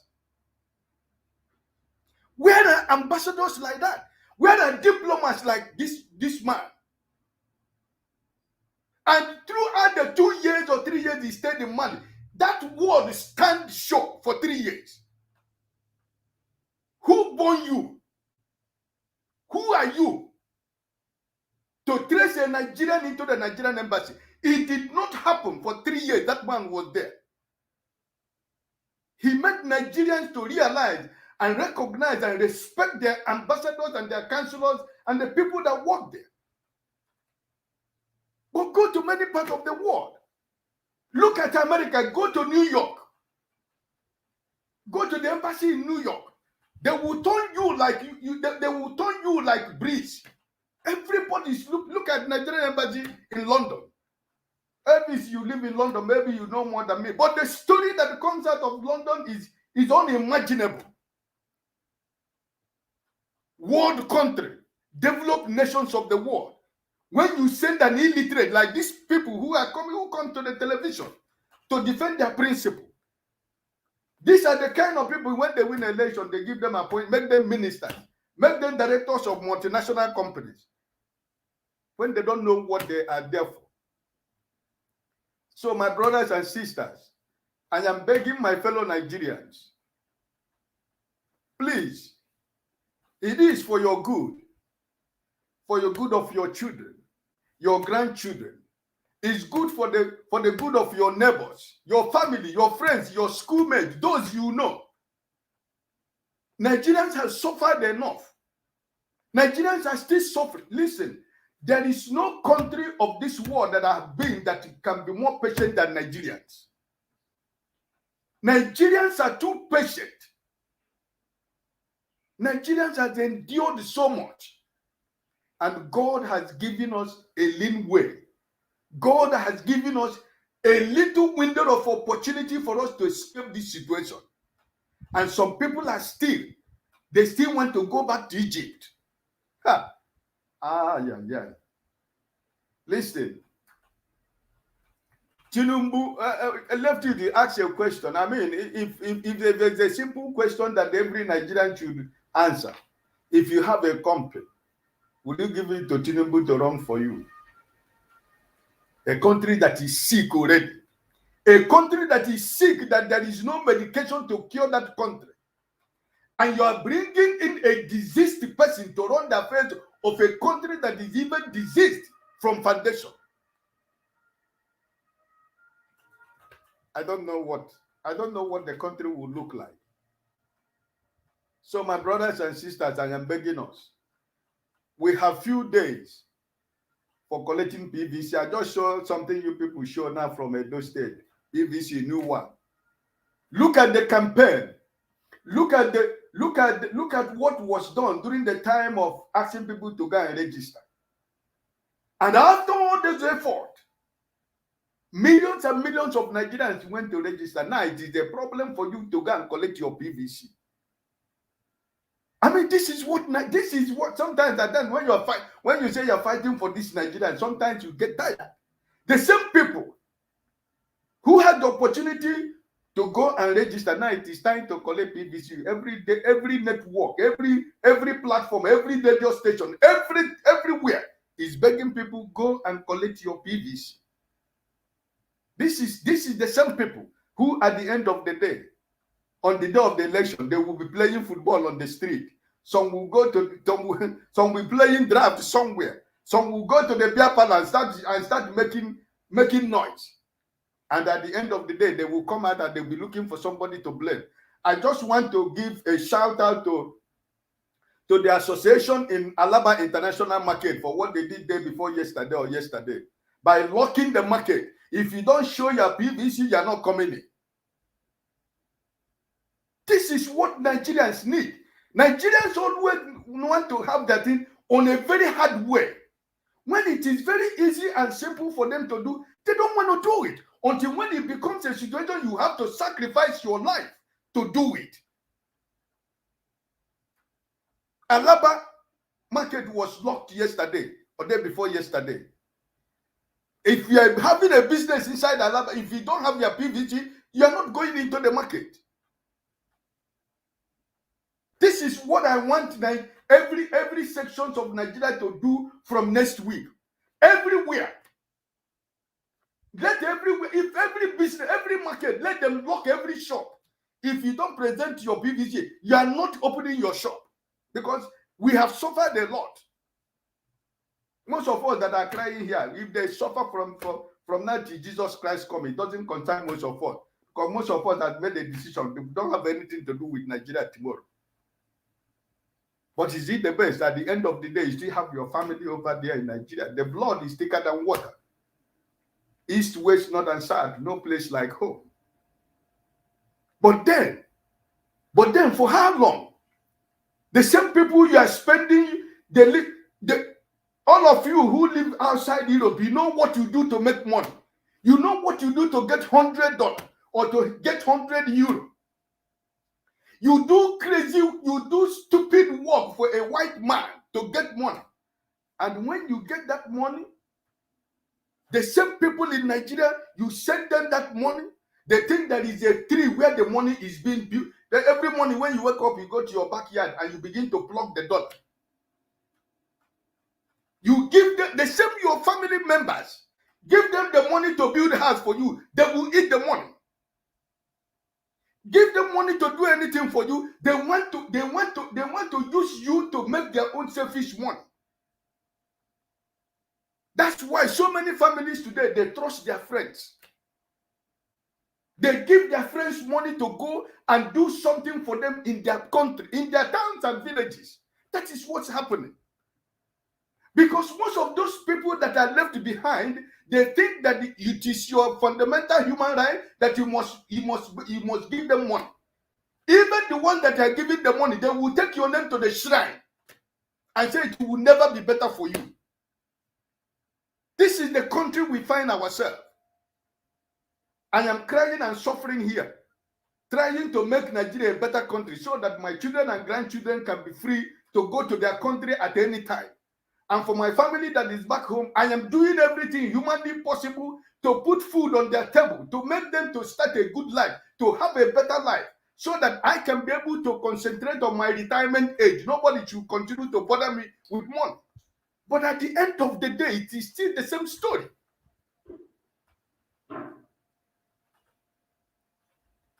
Nigerians, I am begging. It is time for us to decide to be what God has made us to be. Nigeria is a great nation. Nigeria is blessed. Nigeria is supposed to be one of the greatest nations of the world. If we regain our place in the Committee of Nations, every Nigerian will be proud. So when you go to the immigration point, you present your green passport with confidence.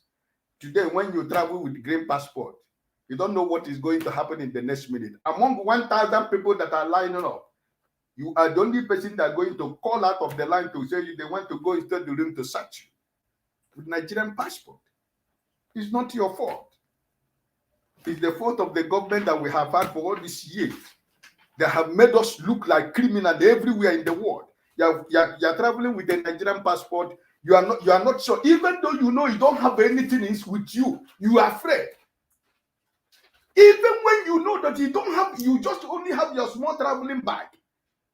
Like me, when I travel, because I do my shopping once every year when I go on vacation.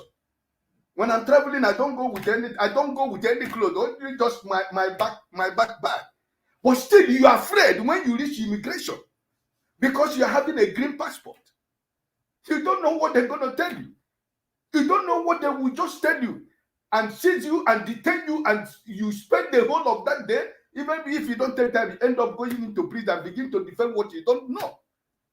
It's not my fault. It is because of what the government of my nation has cost their citizens. And that's why everybody is trying to run away from the green passport.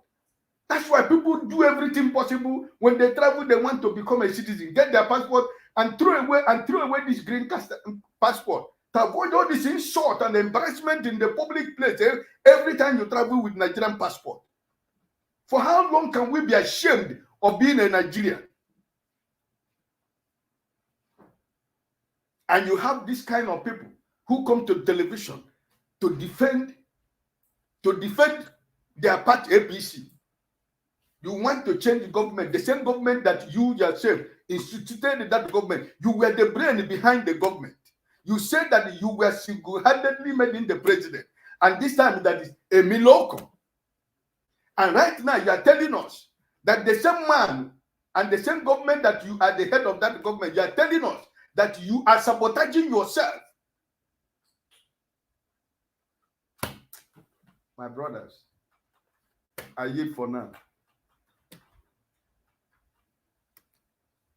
Thank you very much. And we'll use the opportunity to quickly want to say thank you to Mr. Pansat for his wonderful super chat. And Antonio Ola, personally, I have not said thank you to you because Mr. Elvis has done that, but I want to say thank you. And okay, we've not acknowledged Desmond 1GDK. I want to say thank you for your super chat. Thank you. We saw that earlier. Yeah. Yes, we will just be going to the next person, which is Mr. Chuks Obiboeze is the second person for today. Mr. Chuks, are you ready for us?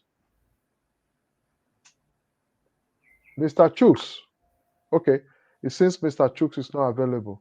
Then sorry, I'm available. I okay. just yeah. Please talk to us. Good evening. Yeah, good evening, Niger Watch. Good evening, Mr. Leftist. Good evening, fellow panelists. And those are on the comment section. Good evening to you, sir. Thanks for joining us. Thank you so much. Thank you, Mr. Pansat. We appreciate you. Thank you. Thank you, everybody that have super chatted us. Please, can we have some share and like? The like is still not yet encouraging. Please hit on the like button, my people. God bless you all. Thank you. Go ahead, sir. Yeah, I'm gonna start with the very first video. Somebody's dad came to lie on a national TV. I just want to give a quick thought on that. He broke the lies into three. The first thing he said that the bullion van misroad. The bullion van was going to pay salaries, and the bullion van, there's no money inside. The same bullion van that misroad, where he's going to pay salaries at home, still misroad. Well, I don't know, this one and snake swallow money, which one is worse? So that be that. Yeah, the very video you played for, I don't know if it is an imam or just one of these sects, in Kano. This is the problem we are facing in Nigeria. And to be frank with you, Mr. Dr. Haruna said this that day. And, when Tunaja asked that question, he looked as if, he's talking out of what the questions we should be asking him. But here it is today, just 2 days ago. This happened just 2 days ago, And Mr. Haruna answered him correctly. The exact word Mr. Haruna answered him is the exact word that very human being used. We've seen it all. Unbelievers. He mentioned that word here. And again, he still said that hence is a Muslim, even if he stole money or his words are not pure. It doesn't matter until let's go outside, grab that thing that concerns Muslim. When we come back home, we sort the rest out. Exactly. He said it the way this man just came out to say this. Some people might be angry when he said that. But here it is today. We are seeing it as he called it. In that video, that man tried to play on the mind of the people by telling them that all these things has been planted by unbelievers in order for them, if they come in, to suffer, not to be successful. He's trying to con the minds of the people. And that is what they've been using. Yes, I keep saying it. Dr. Haruna said it. This song, because I don't see there's no minus, there's no addition to what Dr. Haruna said here 2 days ago. This is the exact way he puts it. And that is why it's important. Sometimes, he comes here and talk to us because many people are listening to this platform. I know he has followers, but if he can make it to come here, because this very platform goes wide and far. Who had imagined that this will come into play when Tunaja asked that question and the answer he gave? It's not Tunanja that asked that question. No. It's Bulaba, brother. Don't be giving him that credit. Okay, my mistake. So that question was a real question. And, the answer he gave, look at it today. This man are trying to use the mind of the people by telling them, it is your religion. It is your religion. It is unbelievers. They are coming. We welcome them. He have a problem if that welcome is going to be overstayed. But it will shock him. It will shock him. The Mr. El-Rufai lied that P2B asked people to carry ID. He lied that P2B arrested him. Everything came up false. And now this same man is trying to use the same kind of slogan that if you go to his area, the same thing will not be accorded to you. So these are the kind of people that make it possible for us to be here today, to talk to our people, to tell them that they are lying to them. They are. I don't want to go into, what it means to the rest of Nigerians, this kind of thinking. Because if I should start saying that, it's not going to be good to listen to. Because these are the kind of people that make the country stagnant. and want to keep everybody the same way they think. So I think I had enough of that. I'm going to move forward to the Senate threatening to get MFLA arrested if he doesn't comply. We've had it before. They've given ultimatums to the likes, even our president, and so on. Nothing comes out of it. So I don't think they have anything to say or do there. In as much as the Senate that we're talking about is Tinubu controlled APC. Because I'm beginning to see that this monetary restrictions is beginning to hit them hard. It's beginning to hit them hard, and they look at the problem the petroleum is causing. They're thinking, oh, people might be thinking APC is the party that is in seat. Why this is happening? So they rush out to tell us that some people, which is Buhari, I think we've discussed this yesterday. If he is accusing of petroleum sabotage, it's Buhari he is accusing. If he's just like Arise put it, if he's accusing for monetary deprivation, it's the same Buhari, because nothing happens without his knowledge, and he has defended this. So I don't think there's anything in Senate calling for MFLA. The MFLA should go ahead and do his job. That's what we take from that. For Tinubu's age, calling MFLA saboteur,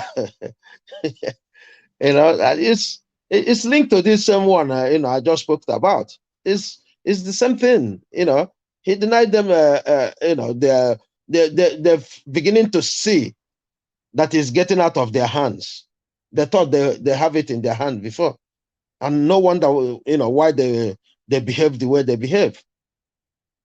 They thought they had it in their hands. Look at it now. It's obvious that they are losing ground fast, because they have not actually done anything to convince Nigeria or to tell Nigerians that they are on a different road than the one of Buhari, because they can't separate themselves. We've not heard them shouted on all the policies and what these governments are doing.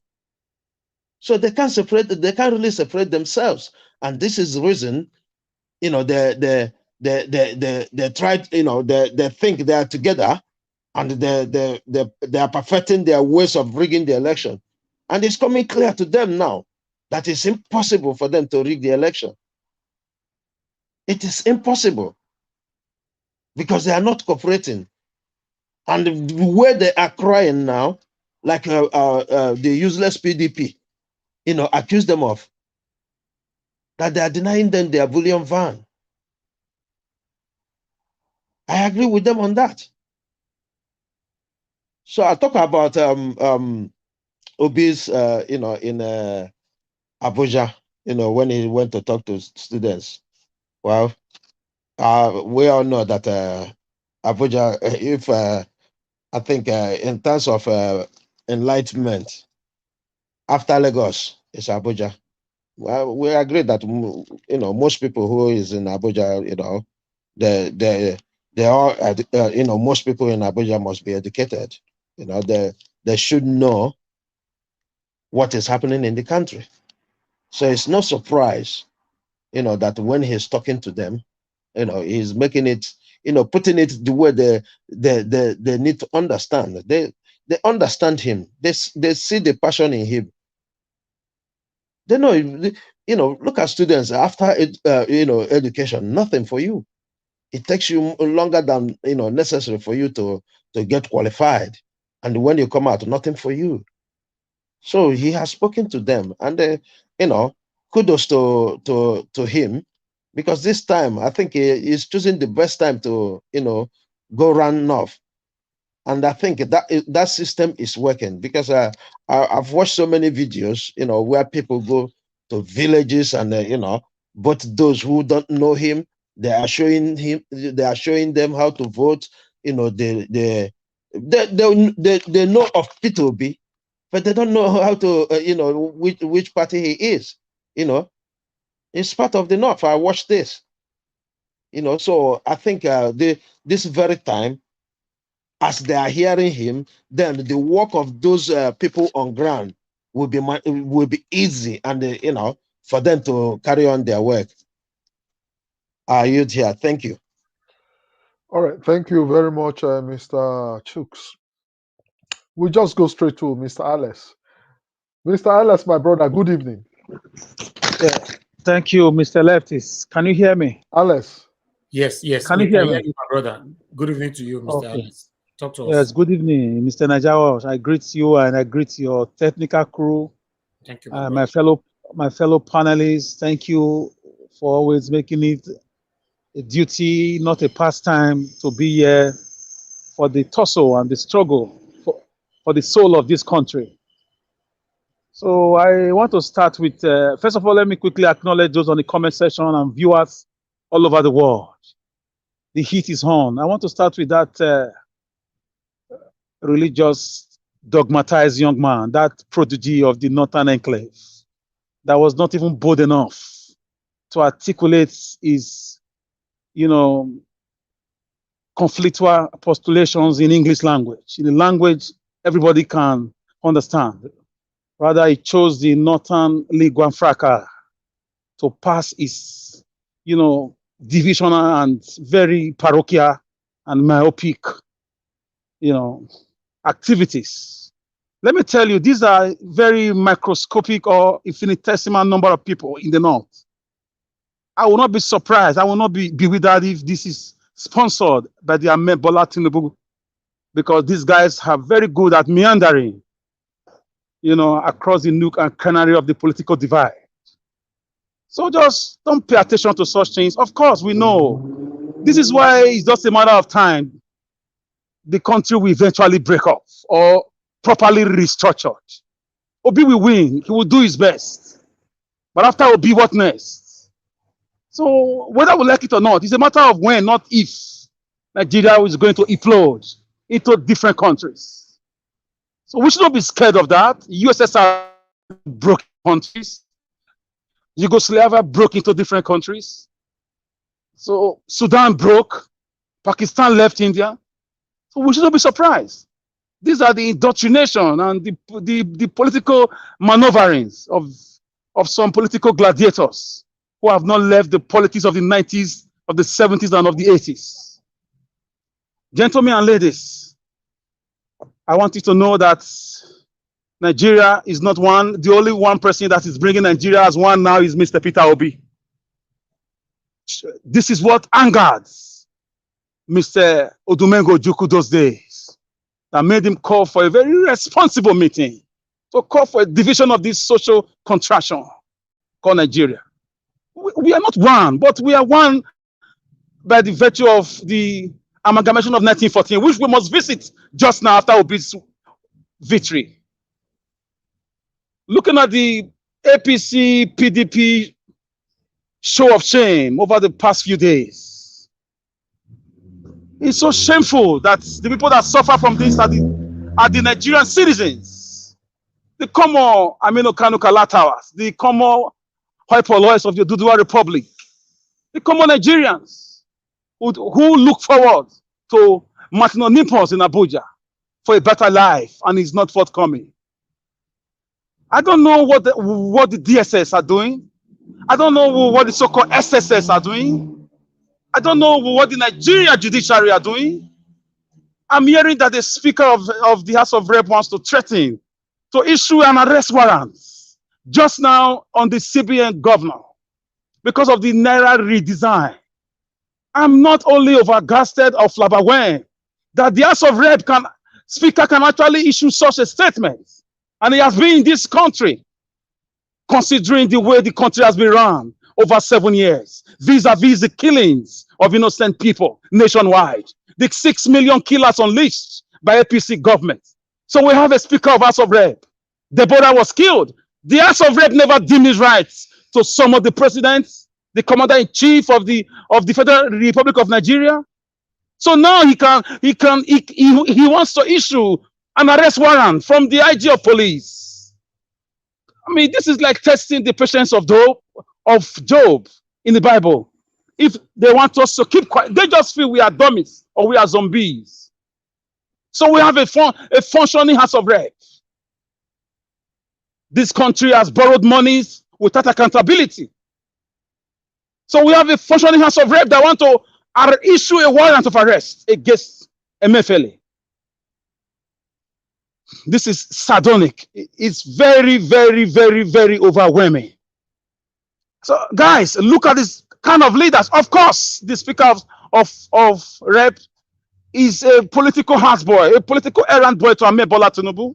We all know where this is coming from, because allegedly billions of naira has been stashed for electoral, electoral activities, fraudulent activities.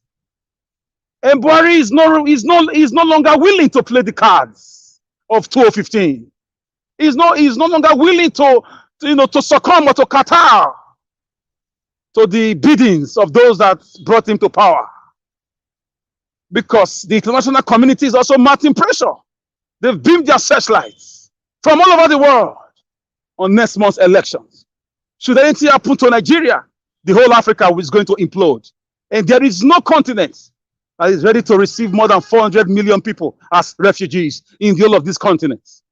So Buhari is under a serious pressure from the international community, from his own close circle, to organize a free and fair elections that will bring a new kamikaze, that will heal the land from the way these political gladiators have run it. Nigerians have been pushed to the wall. So the fight you are seeing with this APC, PDP, this malodorous saga, Kungaga Twangaga, it's such a shame. It should not be happening, gentlemen and ladies. It should not be happening. None of them have spoken, apart from Mr. Peter Obi, none of them have addressed the Nigerian students. None of them have addressed the ASU strike. They've not addressed the fuel scarcity. A member of OPEC, we are still lacking fuel. The 6th or the 7th or the 8th largest oil producing country in the whole world. What a paradox. What an irony. Baba Jeremiah Awolowo will be turning in his grave. Abat Macaulay will be turning in his grave. Chief Anthony Enaro will be turning in his grave. Gentlemen, something is happening. The only thread holding this country together just now is Mr. Peter Obi. I'm happy everything is working out for his own good. The House of Rep Speaker just now should be made to step down. He should be recalled by his constituency, because he has been he has gone into political oblivion over 7 years. Not even the death of Deborah should make him speak up. Or the snakes and monkeys who have swallowed monies in billions of dollars. I don't even know if we still have a Senate. Where are the senators? Why are we only hearing about the House of Rep? Where are the senators? Who is the Speaker of the Senate House? Who is the Senate President? Who are in the Senate? I can only speak about my own senator, Matthew Reide from Edo State. Everybody on this platform, call for your senator.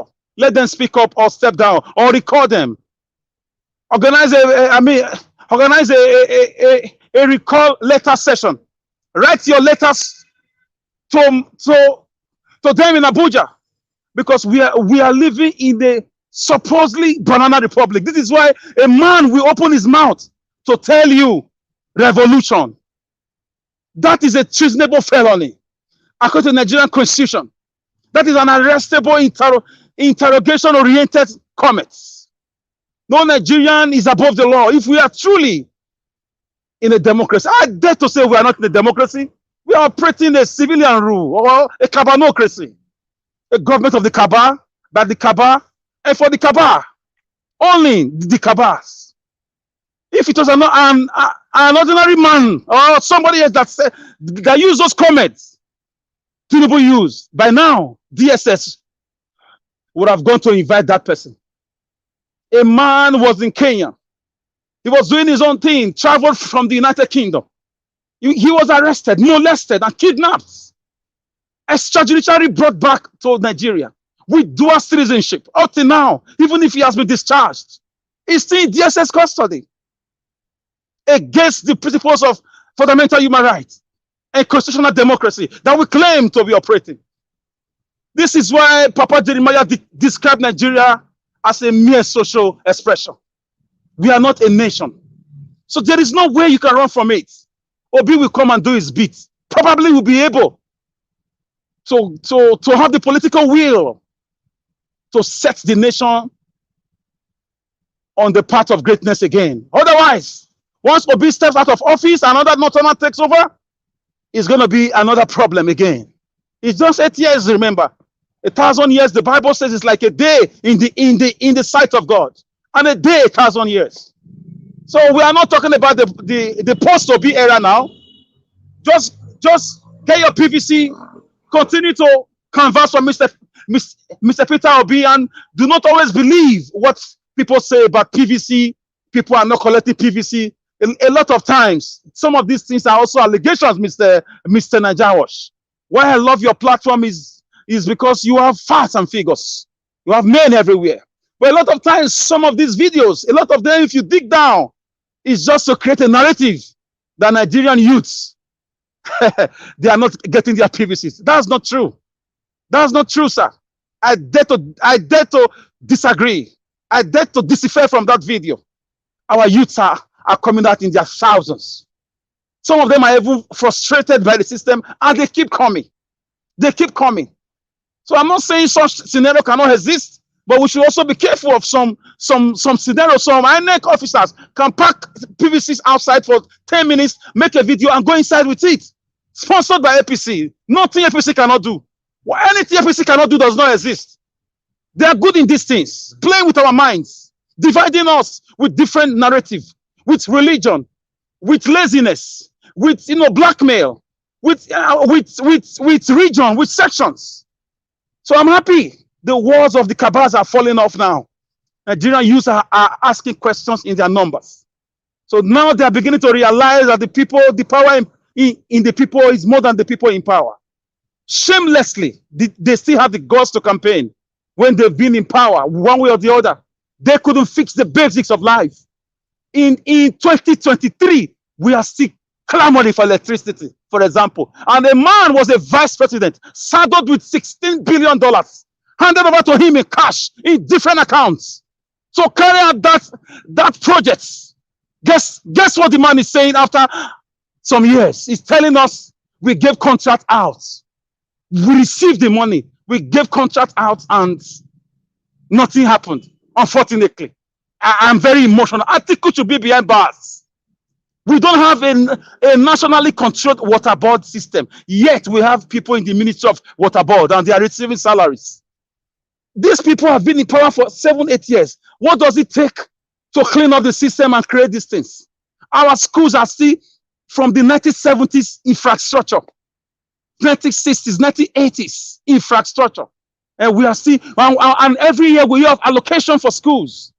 Our hospitals are like, burial ground. People go there and never come back sometimes. We have leaders who tell us to go and use our hospitals, to take card and wait for doctors. They go abroad for medical care. Leaders who tell us to take our children to school in Nigeria, they send their children abroad. They think we are daft.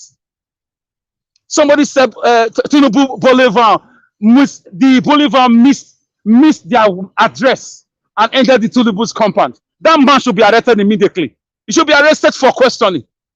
That man that appeared on that program, somebody has to trace that program, trace that session, and pick him up for interrogation for lying to the whole Nigeria. It's a crime. Let him go to jail if found guilty, at least for 2 years. Next time he will not lie again. So Bolivar can miss address and enter Tinubu's house. Why didn't he enter a poor man's house? and you are telling us there was no money inside, or workers are being look at the boogaboo. Look at the political lies they are telling us. If at this time in 2023 we still live in a nation where we still look at the faucet or the goal of a man before he can become a president, where he comes from, that is, before he can become a president, that means we've not arrived at all. Instead of looking at his pronunciamento, his credentials, his antecedents, his talents, what he has done before and what he can do now, his health, his age, instead of looking at his quality. A man from India is a UK Prime Minister, the whole United Kingdom. We cannot learn for good things.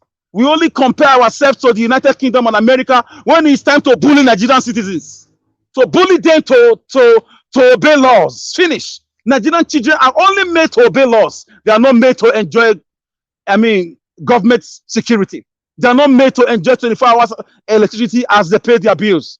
They are not made to be cared for in their educational system. They are not made to be treated with the rights other citizens are being treated with in the whole world. They are only made to obey traffic laws. They are made to respect police. They are made to bow down to politicians. They are made to sing the praises of wicked leaders. This is how our leaders, our fathers who got this country after the 1970 Civil War has brought us to. Primary seat holders were running this country.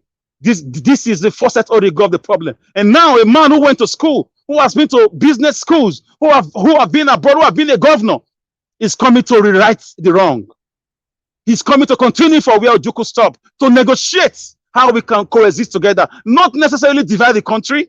If need be, we can truly restructure it and make citizens destroy this wicked, military British, brought up constitution of 1999 and create a new constitution where every tribe in Nigeria will be represented on that national confab.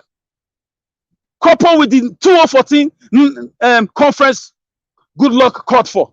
We can make Nigeria work. It is possible. So those northern miscreants, some of them, not all of them, who are being sponsored by according to people, the powers that be, to create a narrative. They are very infinitesimal. They don't exist. They are very small. You saw the crowd that greeted the coming of Obi in different parts of the north. That should send you a message. Where was that guy, that nitwit, who was talking on that video when Obi was in those places? So, my dear brothers and sisters, we have next 1 month to decide where we want to be after that election. Your PVC is the only way. It's not time to collect money. It's not time to collect bag of rice. It's not time to vote according to your brother or your uncle or your relative. It's time to take this country back. Nigeria is bleeding. It needs healing. We have to heal the land. People need to be visited. Areas need to be visited. People need to be given hope again on this country. A lot of youths have given up on this country. I saw a video where a guy was going abroad. He's going to the United Kingdom 3 days before his departure. He made a comic video, but he sent a strong message. He couldn't leave his house because he didn't want to be killed. He didn't want to miss the opportunity of living this country alive. People cry when they are leaving their country because they will miss their country. They will miss the basic amenities. But in Nigeria, people celebrate. They throw party when they want to leave. This is the situation the wicked leaders have brought upon us. And we are going to change that narrative next month. But if by omission or by commission, according to Awolowo in 1966, if by omission or by commission, they want to tamper with the result of elections, trust me, there will be no Nigeria again. That will be the spark that will bring about the much postponed doomsday or the second civil war against politicians this time. And they will not be spared. I'm not a prophet of doom. It's what's going to happen. It's there, and the Nigerian youth have not forgotten the NSAS massacre. That's why they are getting their PVCs. That's why they are doing the social media networking. They are doing the groundwork. They are going to the hinterland. They are everywhere, putting in their resources and their time and their data to create a better country for them, because there is no other country you can call your own country unless your own country. No country can treat you better than your own land. So we will defend our land and take it away from thieves and criminals. Nigeria Watch, thank you for the work you are doing. I salute you. Those on the comment section once again, and my fellow panelists, thank you for your great work. Thank you. I'm still here. Thank you very much, my brother. I appreciate you. Okay, let me see. I'm not too sure who is the next person now. Yes, thank you very much, Mr. Alex. Though I was not hearing you from here, I have to quickly listen to you from other source. But the next person is Alex Edo-Pikin. Is it Alex Edo-Pikin? Yes. Okay, it was logged out earlier on, though. Yeah.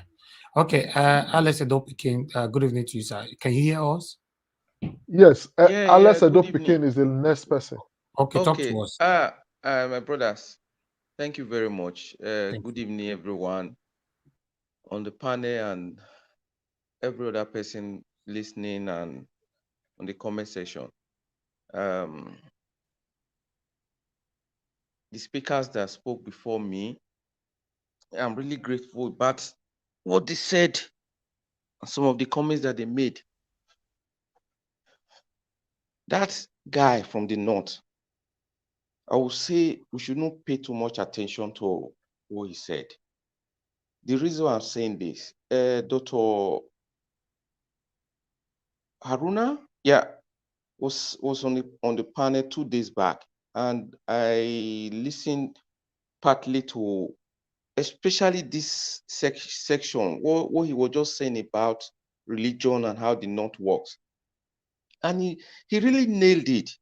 Exactly what he said was what this guy repeated. But we should be happy that these things are coming up that we already know, and that, like from his narrative, it's like he was shocked. He never expected this to happen in the North. He never expected it that in Kano, where they say is their core, their base, that the so-called infidel will be well received by the mainstream. So you could see that it is taking all of them by storm. The old brigade is falling. They are all giving way. This old narrative, they don't have strength anymore. We should be glad that we are part of what is happening to Nigeria. Some people will keep saying or say, "Oh, I will not want Nigeria. Don't let Nigeria happen to you." But I will reverse it now and say we should be glad that Obi is happening to Nigeria at this particular time. Because if it was before, let me say 4 years back, this comment that this guy made is exactly what they would do. It's exactly how the people are going to come out. They will just do exactly what they are told. But we can see already, or we could see the past weeks, since Obi and his team decided to go to the North. I don't think any one of us would have envisaged this, that this kind of love, this kind of organic love will come from the North. To tell you that, somebody mentioned it some days back, I think it was Rita, that said, like the Tower of Babel, that God confused them. Before it will happen, they will be taken unawares. We are on the right track. So people, it is just no longer months to go. It is just weeks now. It is just weeks and we are getting there. So these distractions, these people who are just coming, they will all fall apart and we'll get to our goal. Then about this guy who was just fooling himself yesterday, it's all over the place. Somebody said today that I think it was Mr. Elvis, that his children, his family, they should be ashamed of him.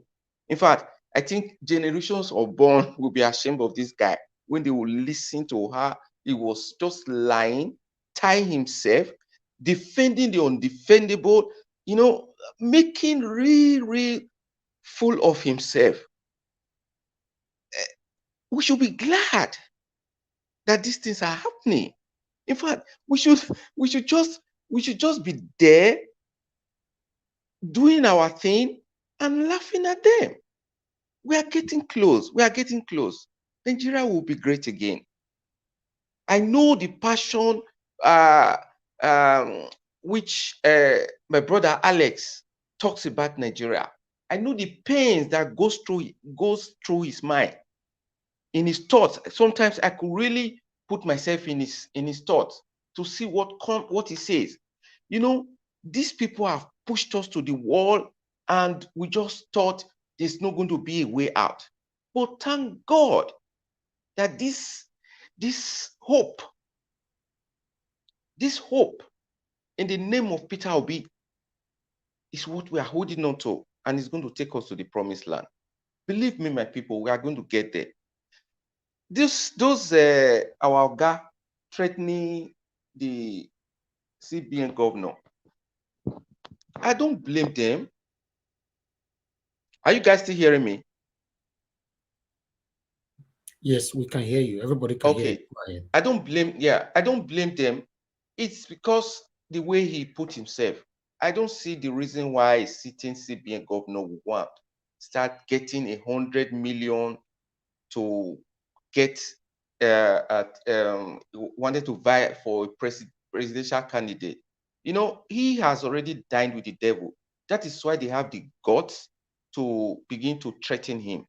But thank God the law is not in their hands, and he's being protected from somebody who is greater, which is the position of the presidency. And from what we've seen or heard from Buhari, he's just on the sides of Nigerians. We can say a lot of things about this guy.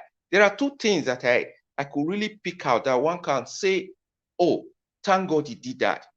This law that came to place to play now, and this Beavers, the electoral what's it called? The electoral law that was changed, you know, that's going to enable a free and fair election. So we should also, our people will say, if a child does something good, you should also measure it. So I'm just talking about this now because we seem to condemn everything that is the guy. We know that the 7 years has been really hell, but he still gave us something that we could hold on to. What else was on ground today? Because I was locked out and I was not all the time in. Yeah, it's a pity.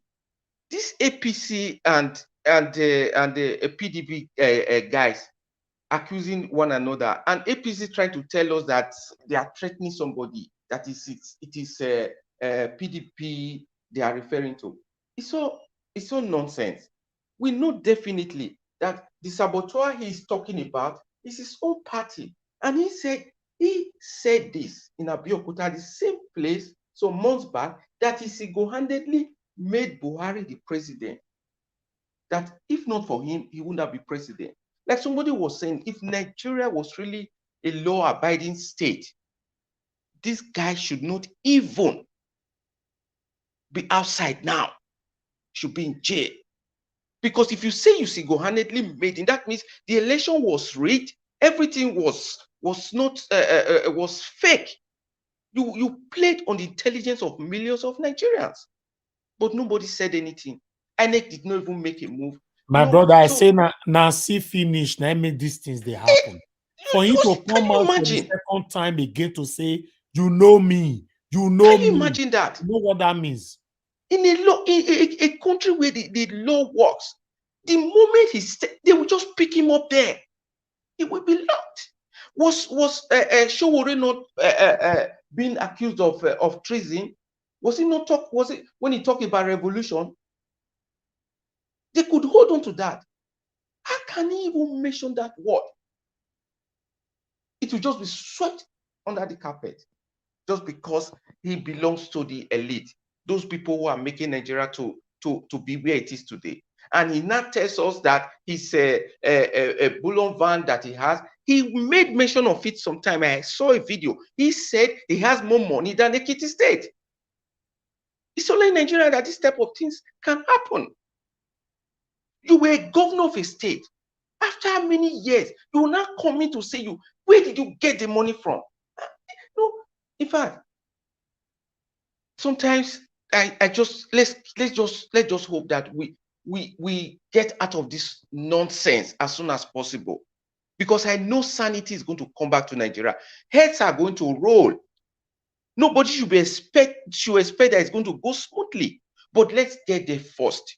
And I know that the people that Obi is going with, that is going to surround himself with, they are going to bring sanity to Nigeria. From my brother, the stolen funds is what he's using right now to buy every single soul. And there was revelation today on Atiku. You know, Atiku spent $120 million on 2019 election day alone, on one day, the day of election, not for the whole election, on one day. No, 102. I listened to this. 102 million in one state alone. Okay. I listened to this Mr. Achimogo on Twitter space for like 3 hours. Okay, what we have here, this one, there's a third party there, so I'm going with this. Because there's Post Nigeria, he got a tick, is a legitimate and classified information, a platform. As you can see, their name there. They said Atiku spent 120 million on 2019 election day. That's correct, yeah. Yes. So, you know, because we don't just bring anything here, we must make sure a name is tagged with it, where we got it from. If somebody can spend $120 million in less than 24 hours, listen, guys, if you vote Atiku in, Atiku is coming to recover back all he has spent all these years.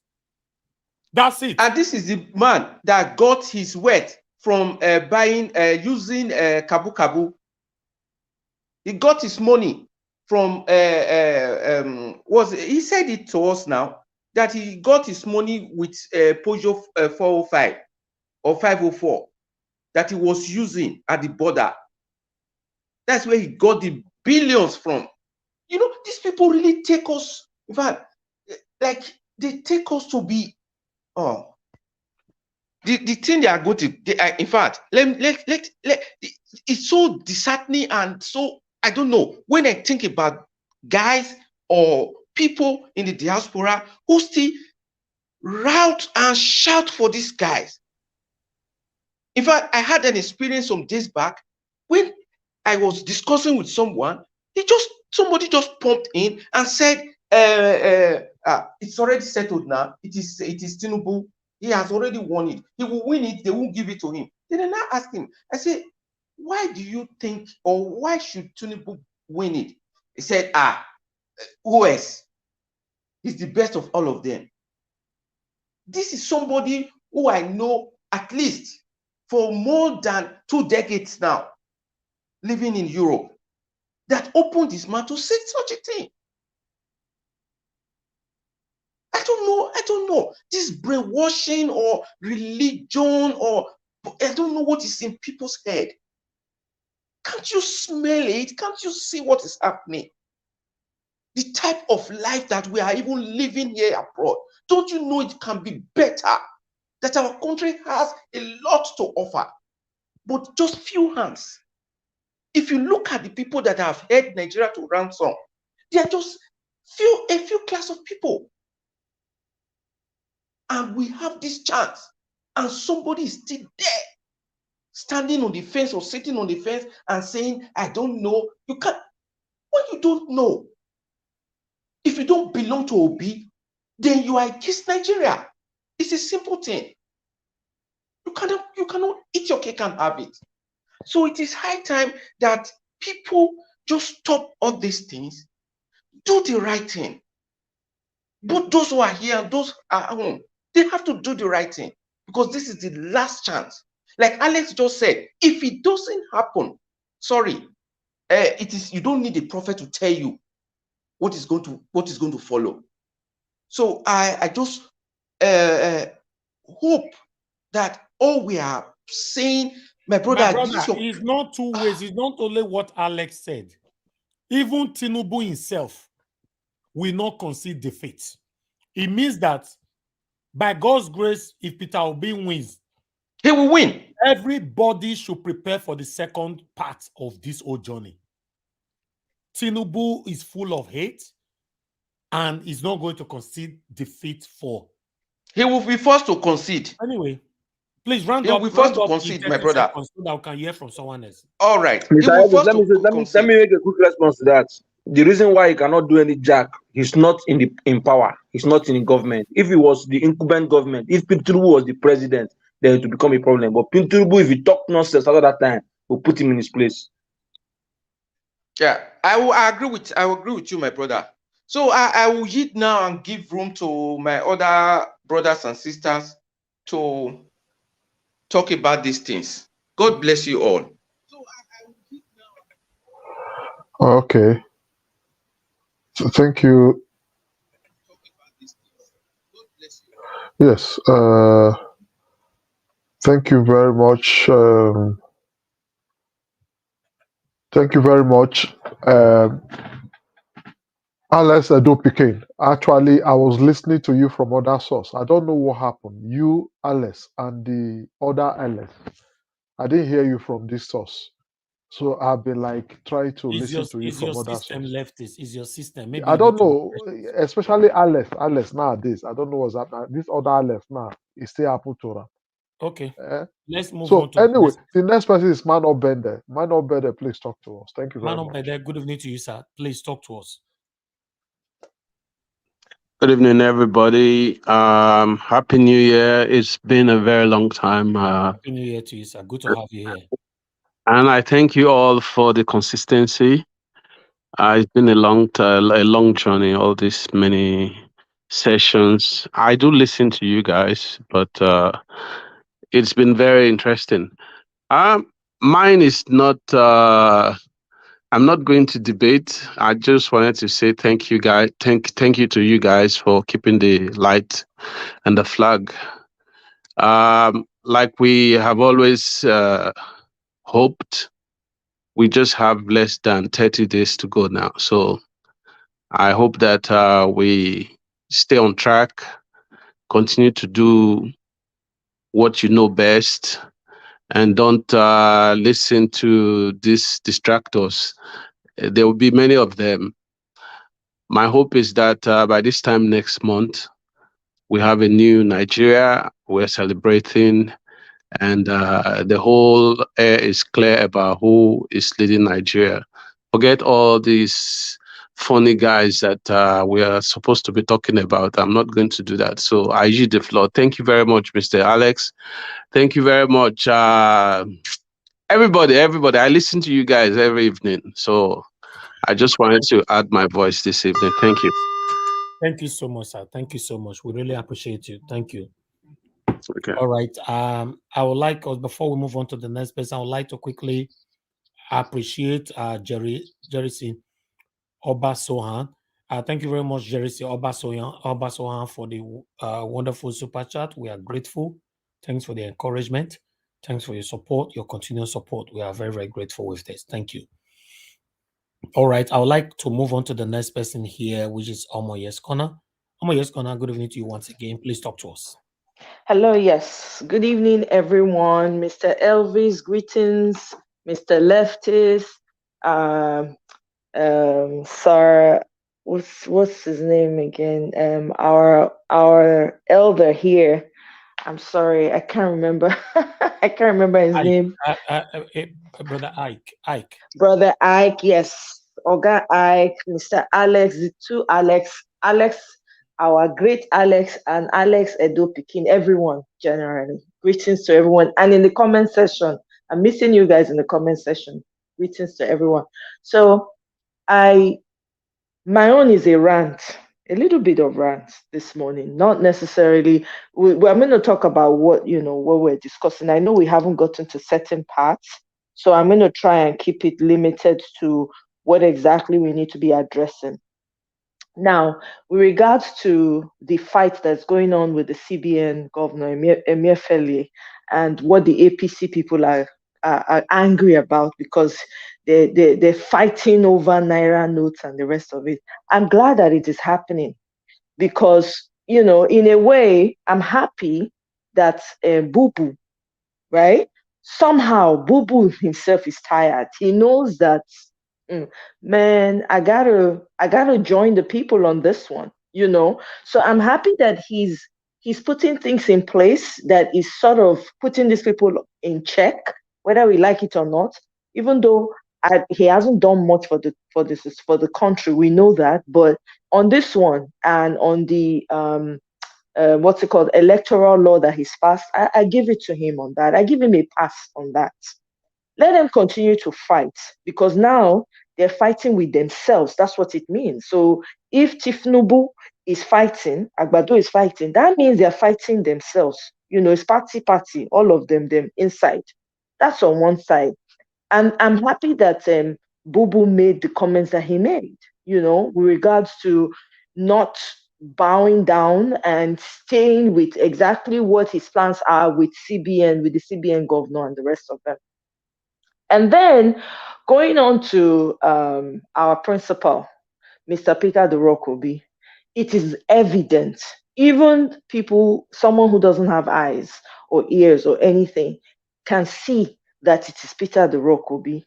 That video that you played about that Muslim cleric or whatever that was saying the making those type of bigoted comments he was making, that's a sign that we're winning. If they're coming out and exposing themselves, it's a good thing that they're doing that because we need to be making notes of the enemies of our country. These are the people that are creating the problems that we have in the country. Like someone alluded to earlier, they are the ones that has held this country back from moving forward. Let's be calling out those that are holding the country backwards, regardless of the tribe. If we know that it is somebody and the person happens to have a name that is tribal, we call him out. That man is a bigot. He's coming to tell you what their intentions have always been. Imagine saying that it doesn't matter how horrible or terrible the Muslim is that is running for leadership position in a country with different kingdoms, that they would rather vote someone that is that corrupt than choose another person from another religion because they're infidels. Who is the infidel in all of this, right? So we need to be taking note of the enemies of our country, not get too angry about it. We can address it, but we need to be taking notes because we forget in Nigeria. Everything is in the open right now. Every secret you need to know about these so-called politicians, what they do behind the scenes, everything is coming out. But the question is, Nigerians, are you paying attention? Are you keeping accurate record of these people? There are people who voted against the use of beavers. Have you kept record of those names? The people that have made it impossible for us as a nation to be all that we are meant to be. Are you keeping record of their names? Because these same people and their family members are going to come sometime soon in the future or maybe tomorrow and open their mouth, fix their mouth to say, I want to run for office. This is the reason why we need to be keeping record.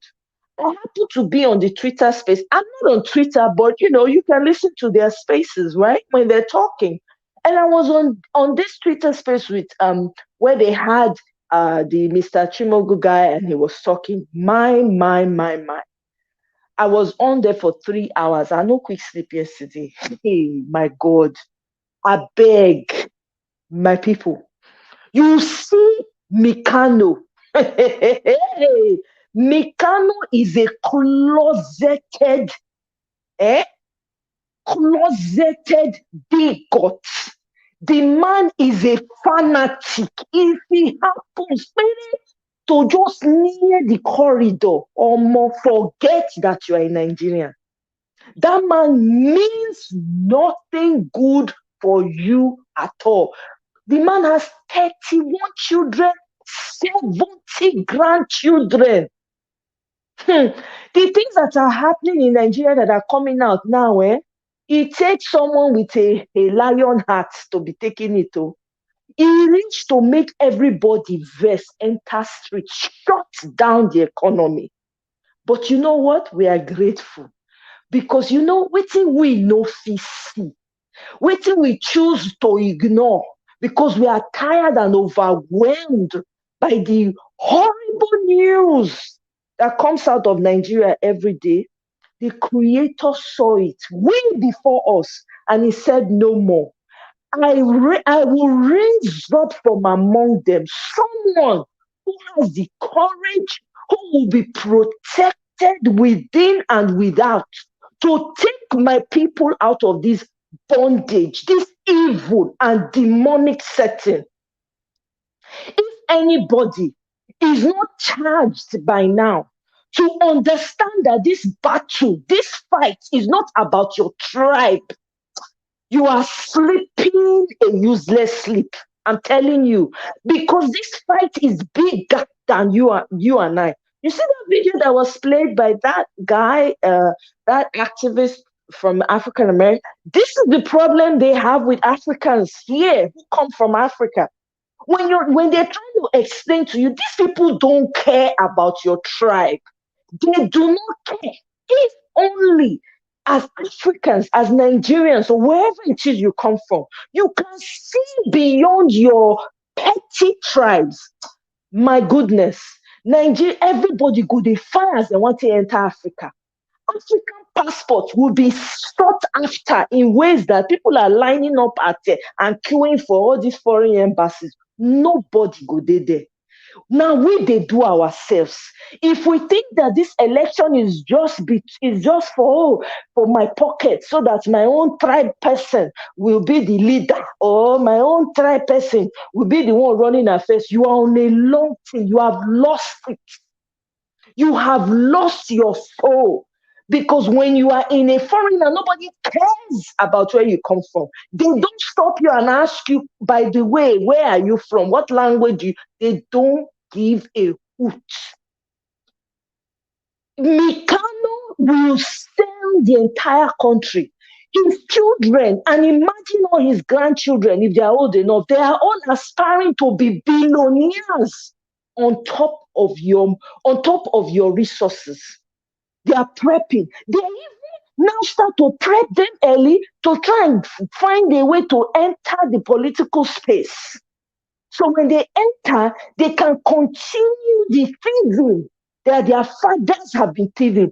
We should, in Nigeria, reject anyone whose father has run for election and say he wants to come on the back of their papa or their mama or whatever.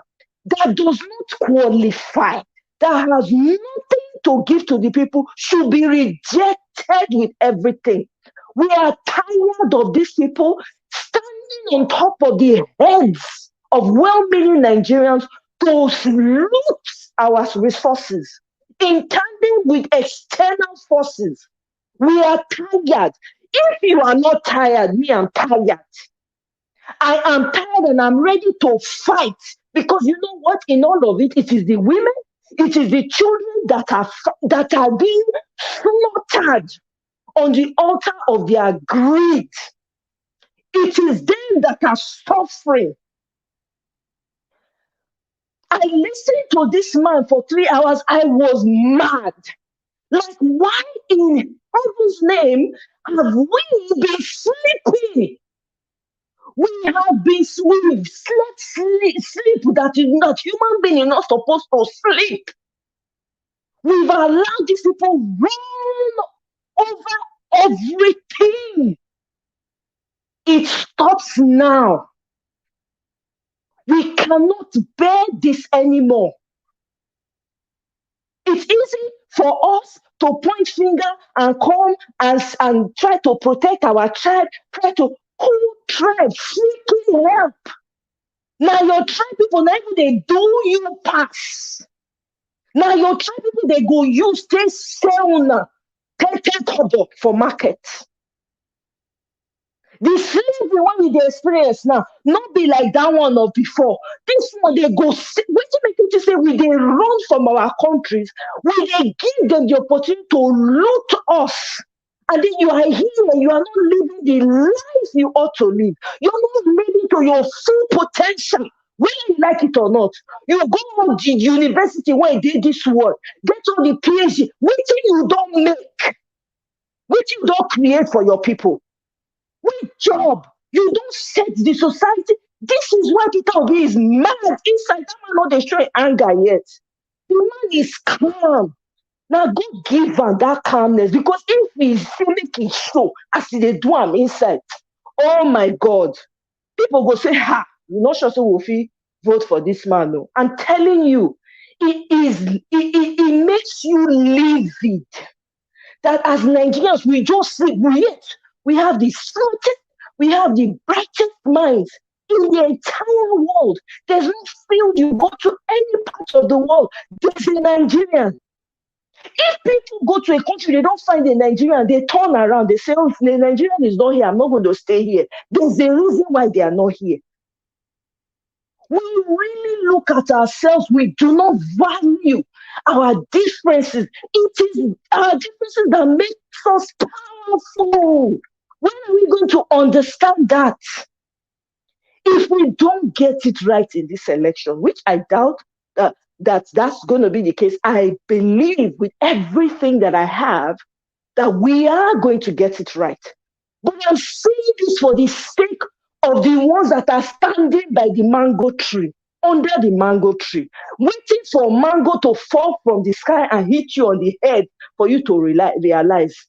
If you want your generation to remain perpetual slaves to some useless bunch of people, excuse me for the language, that will come and rob you while your eyes are still open, and then hand it over to their children, I'm sorry for you. I echo the sentiments of that woman, that video that you played. We're only doing this because we care, and whether we like it or not, home is home. We ought to be building our communities. We have helped build the freaking West. What have we done for our own selves? What have we done? Fine, our forefathers didn't do it. What about you? We're here now. We are our ancestors. You and I. So we should be busy thinking about how to get this man. There should be no questions. Atiku does not pay his staff. He surrounds himself with young people that he's turned into puppets. He will use them and squeeze the life out of them. They cannot get past a certain position. Is that what you want? We better go and borrow sense and add it if we don't have. If you have 50 people with sense, collect it. Ask them to borrow you. Because you see this new Nigeria, it is already here.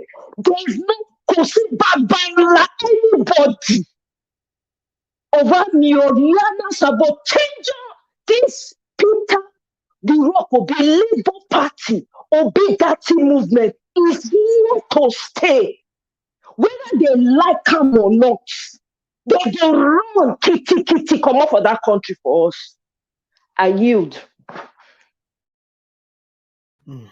Thank you very much, Amboyes Connor. Thanks for putting on time to talk about Atiku. So fortunate. We're just going to continue to do our best to see how we can change the mindset of some Nigerians who are still clamoring for these two satanic parties. That's the best we can do. Thanks for your submission. Appreciate you. Casino Sakari just super chatted us right there. Thanks very much. May God bless you. Thank you so much for the encouragement. I appreciate every one of you right there on the comment section and all our spectators watching us across the world. I want to respond to Mr. Nosakare's message. I don't know if it's for me, or maybe I'm misreading it. It's you. Yeah. It's for me, right? He says, thank you, Moye. Why are you upset if you're not a tribal bigot? I don't understand. Who are you referring to as a tribal bigot? I don't understand that, sir. Can you clarify that comment? Because please. I don't want to, I want to assume it's a typographical error. Yeah, because the comment doesn't tally to anything that you've submitted. So by that, Nosakari. Yeah, please clarify before I respond to you. Yeah, Mr. Nosakari, would like you to confirm what you're trying to talk about, because with every of our delivery, that comment doesn't have anything to do with it. So I'm not sure what you're trying to say, or if you and somebody chatting right there, please make it clear what you are talking about, and also make it clear to us what she said that pushed you to write this, if really you are referring to Omoye's Corner. Thank you. Okay, before we wait for you on that, I would like to move on to the next person here, which is To Niger. To Niger, thanks very much for joining us. Good evening to you. Please talk to us.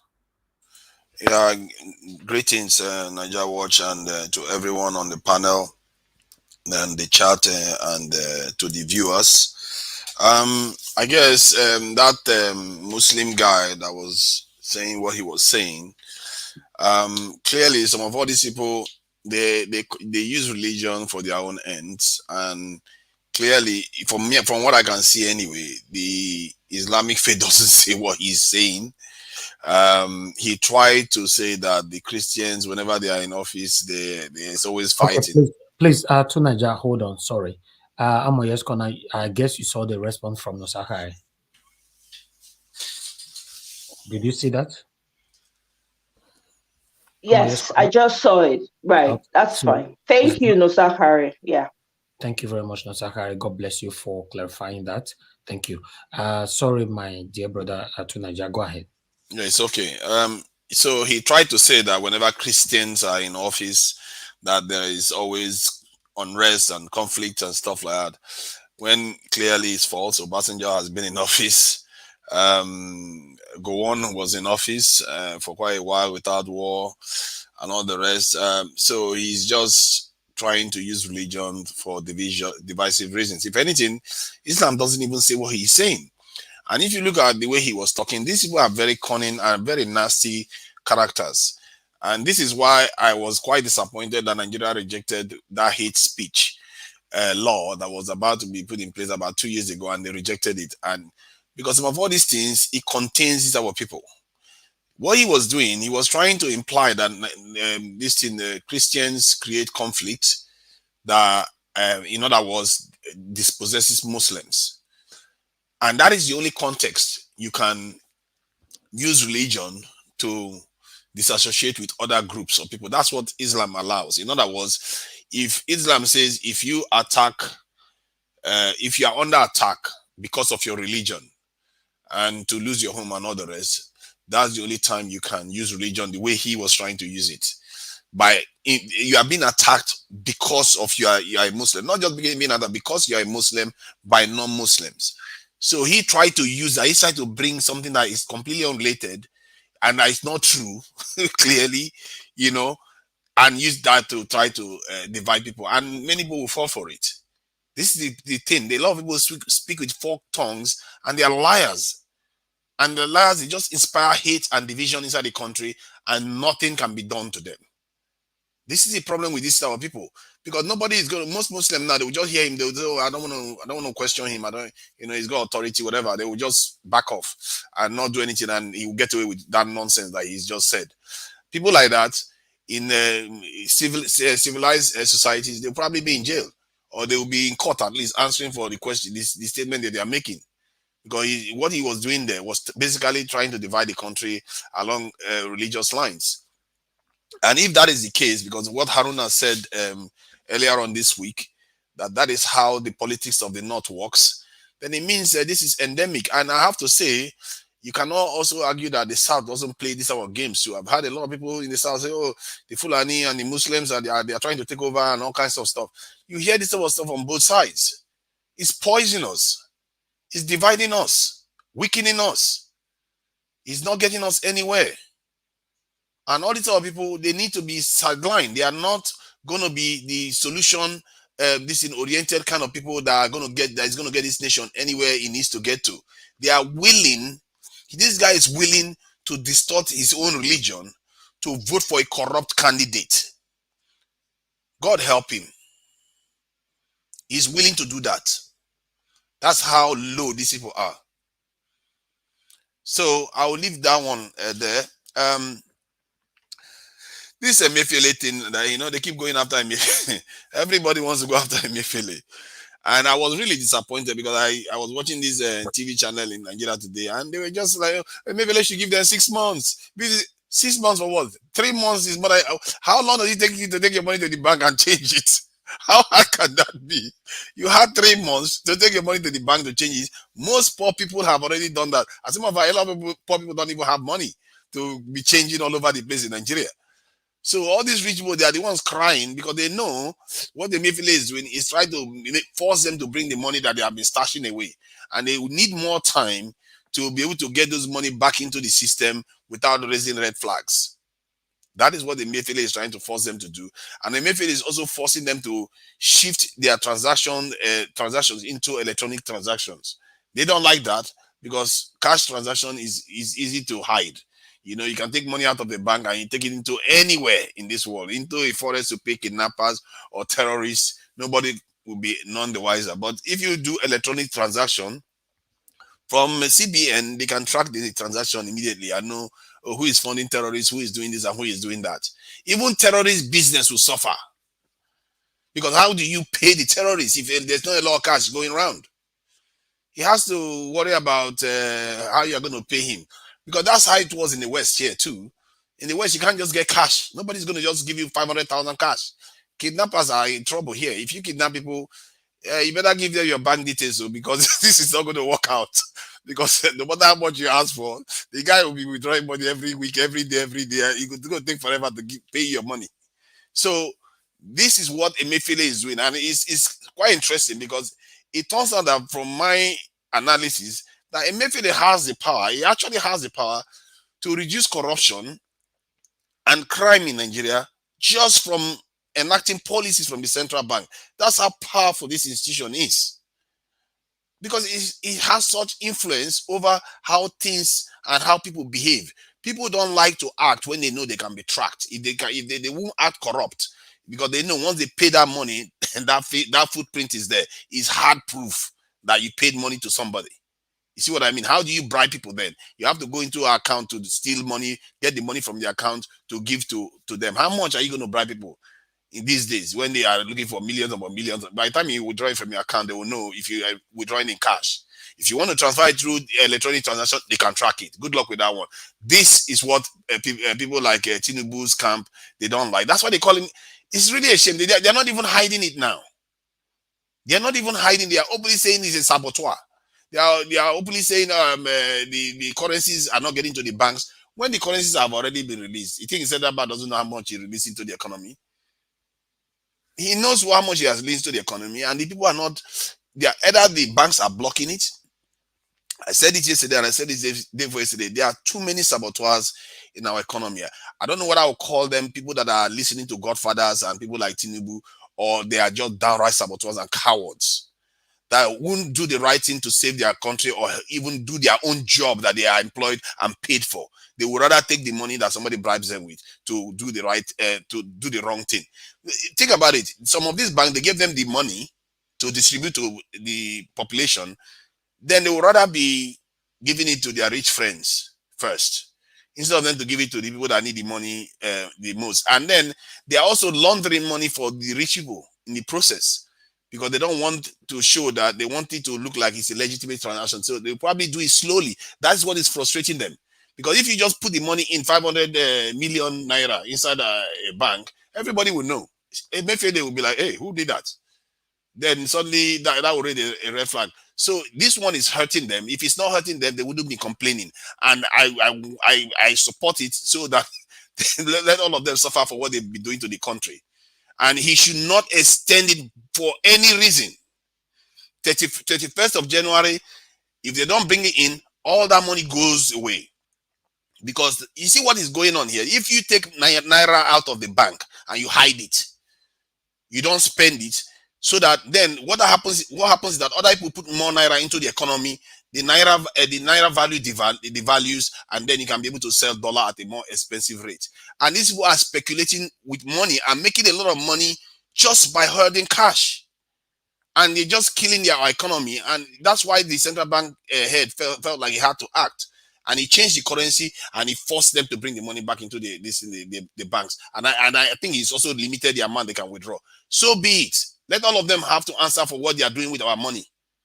If anything, if I was him, I would be instructing the banks to be releasing bank statements of government institutions. Or maybe someone like Buhari should have thought about that. Maybe the idea hasn't come to him. If I was Buhari, I would be saying, government accounts has to be made public to people like EFCC, police headquarters, all military headquarters, all major institutions in Nigeria that are mentioned in the constitution. All the heads have access to this in all government transactions if they need to see it, so that the legal this arm of the nation should have access to this information, so that they too will know. Because when they want to make a decision, they will know, okay, I see you people have been stealing. You are going to come to my court. You see how far you're going to get with that one. So all these type of things helps, and the junior lawyers will see it, because if they know that, okay, this is what is going on, the more people that are aware of what is going on, the harder it is to steal. That is the whole essence of CCTV. That's the whole essence of GPS. All this is, that's why it works. Because if everybody knows what you are doing, you will not do it and get away with it. Why is it that you don't see people committing crime in CCTV these footages? Because all these rich people, if they do that, they will be arrested, no matter how rich you are. You are on video committing crime, you'll be arrested. If Tinubu goes on the street now, stealing money openly, all that his money will not save him. He will not save him, he will be arrested. He will be in trouble because everybody can see it now. That is the problem. If everybody can see it, it's hard to defend yourself against them. And this is why I'm arguing that transparency, making more and more people giving more and more people access to where our money is going to, is very vital. So I will leave that one. I'll pack that one there. Emefiele is justified to do what he's doing. Regarding the Tinubu and Buhari issue, I think that one, it's been a long time coming. I've been saying this for a long time, that these people at the top, they are not agreeing anymore. Even when they are in the same party, they are not agreeing. And Buhari he feels like he wants to give Tinubu a hard time. And I really am fed up of hearing some people keep making it look like Tinubu is the reason why Buhari went to office. You must understand that Buhari and Osinbajo, they are still together and they are very, very close. And Osinbajo is very, very bitter with Tinubu. So obviously, Buhari and Osinbajo, they are not in support of anything to do with Tinubu. So they don't even want him to win. They don't want him to be the president of Nigeria.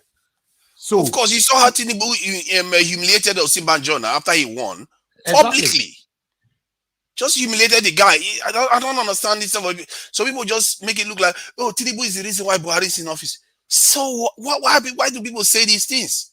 Did Tinubu give Buhari the first 50 million that he kept winning when he was losing? He just added a little bit to it. That's it. Suddenly and not only him, people worked to do it, and they just gave him all the credit for it. I don't understand why people do these type of things. Yes, Tinubu contributed, but he's not the only one. Buhari did most of the heavy lifting by consistently winning 15 million votes or so. So I don't this type of stuff people always associate with Tinubu like he's some kind of Thanos. When they removed the judge against Adeleke today, or they say, oh, it's Tinubu's genius. No, it's not Tinubu's genius. If it was genius, he wouldn't have lost in the first place. and now the case is not even ended. You are still already saying it's his genius. It's not genius. It's just another politician that is actually corrupt. It's actually corrupt. This is not. He's not even hiding it anymore. He's actually corrupt. And if Najatu is if she's to be believed, he's also a coward. If she's to be believed, he's also a coward on top of it. What makes him suitable as a leader then? I can't understand how people can even countenance such characters, given their history, He doesn't even make any effort to bother to lie to people. He just repeats the same thing that he has been saying forever that never came true. I don't get it. So I think that Buhari himself doesn't like him. Buhari may pretend as if I saw it now when they were in campaign, and for Buhari was supposed to endorse Tinubu. He literally said he was leaving the campaign before he remembered to raise Tinubu's hand. He doesn't support Tinubu. Any other that is reading between the lines will know this guy. This guy is not telling us to vote for Tinubu at all. And I don't see, this election is a strange one because I don't even know how it's going to go because of all this craziness that's going on in the election. Nothing like this, from everything I've heard, has ever happened before, where even your president doesn't support their candidate with open fully, and then you have the other parties doing crazy stuff all around. Atiku is acting, doing drama with Tinubu's illness. Is not fixing the division in his party. We are still waiting for Wike to declare who he's going to support. I think he's got 3 days now. He's going to be made a liar if he doesn't declare very soon. 3 to 4 days he's got. So he too has to declare. All this stuff is going to throw the election into flux. And anybody that thinks that this election can be called, man, they really don't understand. This stuff is going to go anyway. And we don't know what many of these leaders are doing in the background. If Buhari is almost openly hostile to the interest of Tinubu, what is he going to be doing in the background? Hey, God help us. I don't know how this election is going to go, so I will leave it there. Tunanja, can you clarify what do you mean that the election can go anyway? I don't, because you're confusing me right now. My point is that what we know of the way elections go before, that's not what is going to happen this time. There's too many things that are moving in the wrong directions. Like Peter Obi is ascending. We all know most of Peter Obi is ascending. The others that we thought Peter Obi is going to be catching up with, they too are going in all kinds of direction. And we don't know really, because Peter Obi has not run for an election before. So we don't know what is going to happen in the election necessarily. I know what's going to be happening in the South and the Southeast by and large. I can predict those, maybe a little bit in the middle belt, but I don't know the North as well as I would like to. So I can't tell.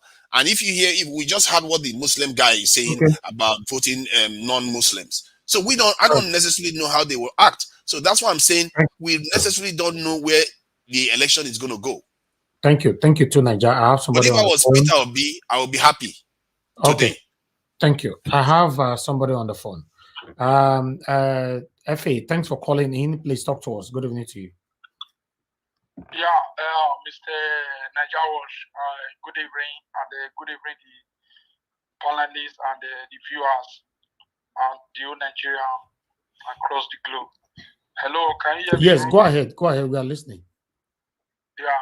Thank you, my brother. My brother, Mr. Tunanja, disagree that aspect of the Southeast doing the same thing.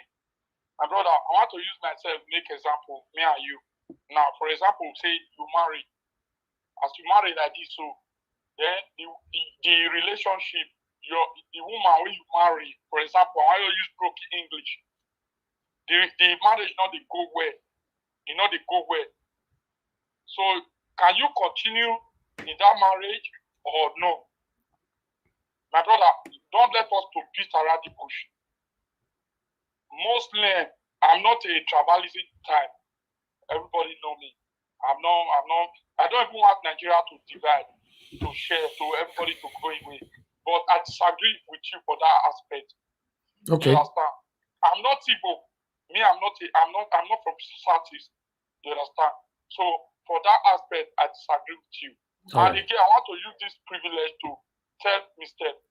My next coming president that if he come to Nigeria president, like if he don't enter office, the soldiers, the overall the chief of army staff, they have to train that person. And we don't want Mo fair reach there now. We never reach there now. This message, we don't really need that now. Mo reach there first. No, I'm just saying for instance, because the problem of insecurity is coming from somewhere. That's what I'm saying. Let him get there first. You cannot be telling what somebody will do in the next 10 years and the position never reach them. You know, what we're supposed to talk about now, we should focus on how he will win it.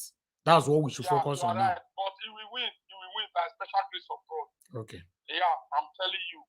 Labour Party, Papa, Mama, Pikin. Fingers crossed. Thank you very much, my brother. Thank you. God bless you, my brother. Take care. Yeah. All right. Thank you very much. No, sorry, let me just address something he said, because somebody said earlier on today, before I spoke, where he was supporting P2B in one breath and talking about dividing Nigeria in another breath. This is the thing. When we are doing this, we don't notice it that we are doing similar stuff.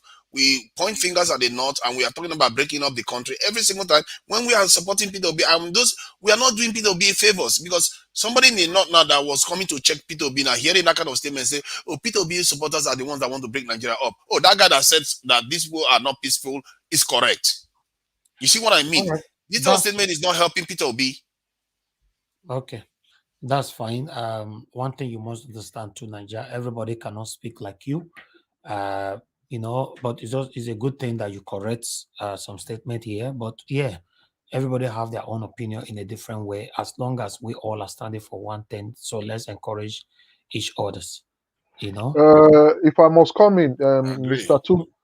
Two Niger, you see, just like Mr. Elvis have just said, we are all not the same.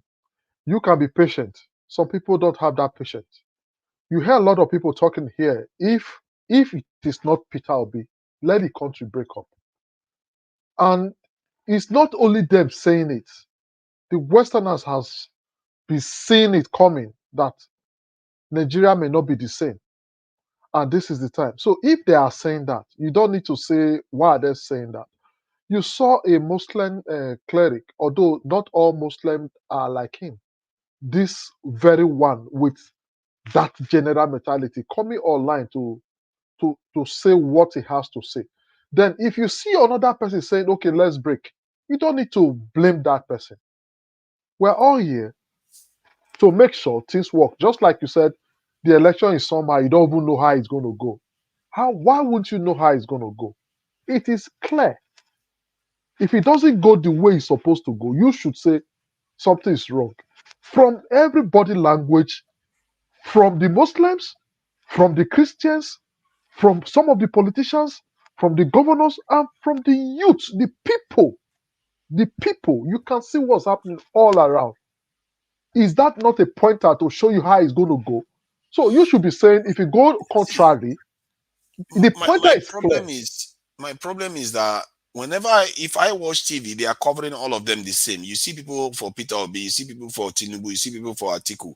And first, like the other day when Atiku went to Delta State, you see people there too. So it's hard to, and they would say these people have structure. And there's no polls. Nigerians are not taking polls regularly, and that is a problem too. Niger, it's not about post. Me and you, I'm surprised you that is always analyzing, is talking this. This is some of the problem we have. How can you be adding Tinubu to pool?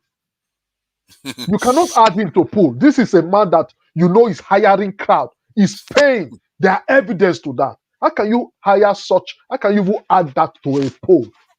Do you mean that everybody that collected money that went there are going to vote him? No. They went for the money. How can you also add Atiku to poll? What is effect? What impact is Atiku doing now? Rather, he's destroying himself, just like Tinubu is destroying himself every day in all campaign he goes.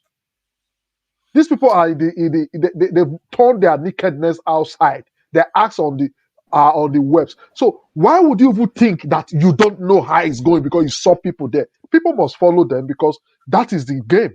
They want to share the money. People want to collect the money. It doesn't mean they're going to vote them. So if I don't want to hear this part, I don't know. It's like you're indirectly still saying that I'm confused. I think this person, for me, I am not in a bit confused. I'm very confident for what I'll be saying. See the media. Tinubu shot himself by fighting the media. You see what the media is doing to him now? They are destroying him. Okay. Leftists, we have somebody on the phone. I like to use data. Tunaja, I have somebody on the phone. Hello. Good evening to you, Kavikel. Thanks for calling us. Please talk to us. Yeah, Nazawash, good evening. Thank you, Good sir. evening, everyone in the panel. To Niger, I want to clear your doubts so you can understand what is happening. Your fear is genuine, but I want you to understand that when you see people like Atiku go to a state like Delta State and crowd came, remember that was a combined campaign. Governorship of Delta State, the candidate was there. All the senatorial candidates contesting election, they were there. And all those crowds you see there, about 50% of them were paid. The rest may be party members. The same thing applies to Tinubu. Now, and when you hear this Northerners, the Muslims, coming on to tell you there will be fight, there will be a riot, there will be crisis, they are playing a mind game. Their aim is to make you not to come out that day to vote. And when you don't come out to vote, you have actually voted against your principle. I was in a space yesterday and we analyzed this thing. Actually, the only candidate that has structure to win a presidential election in Nigeria as of today is Peter Obi. Every other person, Tinubu and Atiku, what they have is contractors, political contractors, not structures. I want to give you an example. When Tinubu does not have a structure to win election in the southeast, he has someone like in Abia State, he has someone like Ojus Okalu as the structure. Can Ojus Okalu win an election in Abia State? The answer is no. Atiku, let me give an example. Atiku has someone like Soludo, the governor of Anambra State, as the structure in Anambra State. The question you ask yourself, if Soludo stand election as it is today in Anambra State, will he win election? The answer is no. The only structure now is we the people. Just answer this question to yourself. 2011 we had election in Nigeria. 2014 we had election. 2019 we had election. All these three past election, were you interested in who your friend or your loved one voted in Nigeria in those elections? The answer is no. But right now, you are interested in who your friend is voting for, in who your grandmother, your uncle, your people in the village are voting for. That means you are the structure that will change things. Politics is a science. You will see the result before the result comes. This election, we have already seen it. The direction is going. By science, you see that the only person that stands the clear chance of winning this election is Peter Obi. Anything otherwise is rigged. Okay. Thank you. Thank you, sir. Thank you. Yeah. Yeah, that is my fear. Okay. If everybody thinks they are going to win the election and one side wins it by INEC, then what happens next? We don't give a hoot about that to Niger. We don't give a hoot about that to Niger. To Niger, it is obvious that Peter the Rock Obi is going to win this election. Everybody can see that. If INEC do anyhow, they go see anyhow. Now so he reach. See the foreign television that interviewed that Peter Obi that I played earlier on. He said that at the end of the day, everybody is going to celebrate Peter Obi because it's just too obvious. So, but let's see how it goes. But Mr. Elvis, are you aware? Okay, I know you are aware that America now banned some people, some politicians not coming to America for now. It's a clear warning.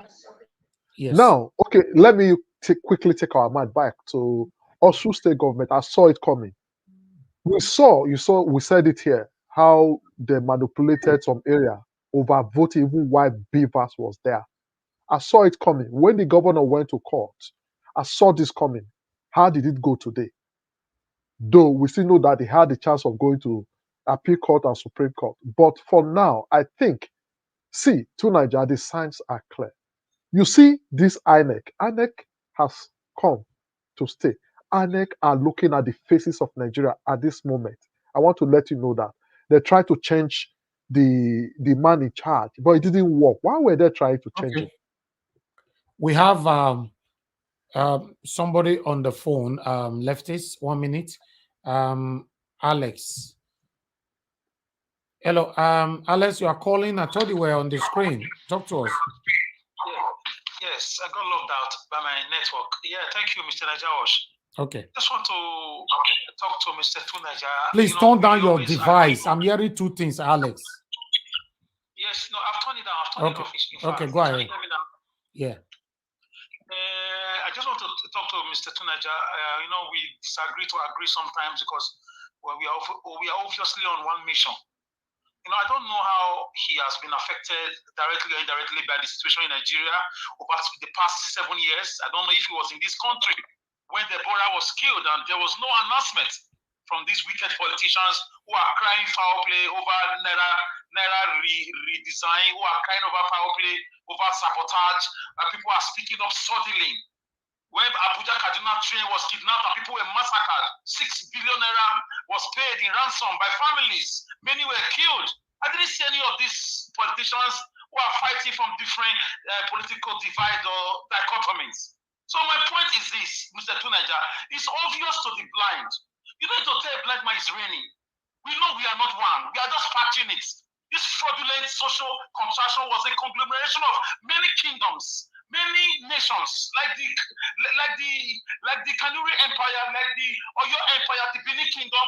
They were forcefully brought together by the British in 1914, and you know it. My kingdom was also invaded. My king was deposed. So, because my king refused to allow them use his own land as one Nigeria, but they forcefully did it. Look at where we are today. They want to give us independence. They gave it to people who count cows as human beings and said they are more in number. We don't know the real population of Nigeria. One side of the nation think they are born to rule. They don't encourage merit. They don't encourage dignity of labor. They don't encourage, work hard. They just believe they'll sit down somewhere and create another law for themselves. Tunaja, are you aware we have Sharia law in the north? Are you aware? And you tell me we are one nation? Just imagine in the south we have another law called a Southern law that they have their own way of doing things. So we are not fools. We are brought up in the south to obey rules and regulations. But there come a time, some set of children will grow up that are asking questions. They have to shake the foundations of this country. The only thing holding them back is next month elections. Whether you speak English from now tomorrow, a man who is hungry in the south does not know English. Lekki told that family victims are still crying for justice. Okay, Alex, you can come to the screen right now. There's space. Collapse on its own. Alex, if they don't do the right thing. Yes, thank you. I will do that. Thank you. Thank you very much. Thank you. All right. Thank you very much. So we need to move on to the next person because we have another segment. Let me see. I'm not too sure who's the next right now. Okay. Gingerbread Man, please talk to us. Finally, the thing called reach my turn. Finally, Yes. People agree to you guys. Oh, very, very good. Gingerbread Man, My thank bro- you very much. But you've been never to say now. You never to say what you talk. I've not spoken now. No, I don't do it now. Why they talk like that? I don't do it for a while. You never to say. Brother, I don't do it. I do it since you start. Okay, can we move on now? We don't have time. Thank you. Yeah. Go ahead, So thank you, Mr. Nanja. Thank you, Mr. Leftist. I sent you both a video. I don't know whether you saw that. What if you didn't know that guy for that video? That video is very interesting. Concerning the northern bigot or a bigot on a maggot, I don't know what I would take color. That came to say that if you are not a Muslim, you are an infidel. And when there are two Muslims, you choose the bad and forget about the worse. But if there's a Muslim and a Christian, then you go for the Muslim, regardless of how corrupt that person is. This is exactly the question I asked Dr. Harun Aguru a few days ago, and he gave us the answer. I was kind of, skeptical about his answer, but this guy now came and clarified me. So Dr. Harun Aguru was 100% correct. But I want to believe that majority of our northern and Muslim brothers from the northern part of Nigeria do not think this way. In fact, I want to believe that the current insecurity, the current hardship of Nigeria has emancipated a lot of them from this type of mental slavery. Because Aisha Yusuf asked the question in Kano in order to portray this point that next year election is not going to be about religion or tribe. She asked them, who is the current president of Nigeria? They responded, that is Muhammadu Buhari. Where is he from? He's from Castina. What religion is it? He's a Muslim. Are you safer now? They said no. You see, it is not about religion. It's not about tribe. It's about competent character and commitment to do the right thing. So I want to believe that this guy that came on air to disgrace his forefathers is a loner. And there are very few people that are going to go in that direction. Let's not forget a few days ago, some Islamic clerics came out to tell us that they have searched around among the 18 candidates and found that the candidate of the Labour Party, Mr. Peter Obi, is more credible. And they are going to look beyond religion or tribe for them to make their choice next month. So this is just a distraction. And like somebody has postulated here, I'm not going to be surprised if this is sponsored by either the PDP or the APC, because those guys, we have not seen what they cannot do. If they can rent bishops, they can do anything. So that guy is just a charlatan making noise, and it will clear in his eyes in less than 30 days from now.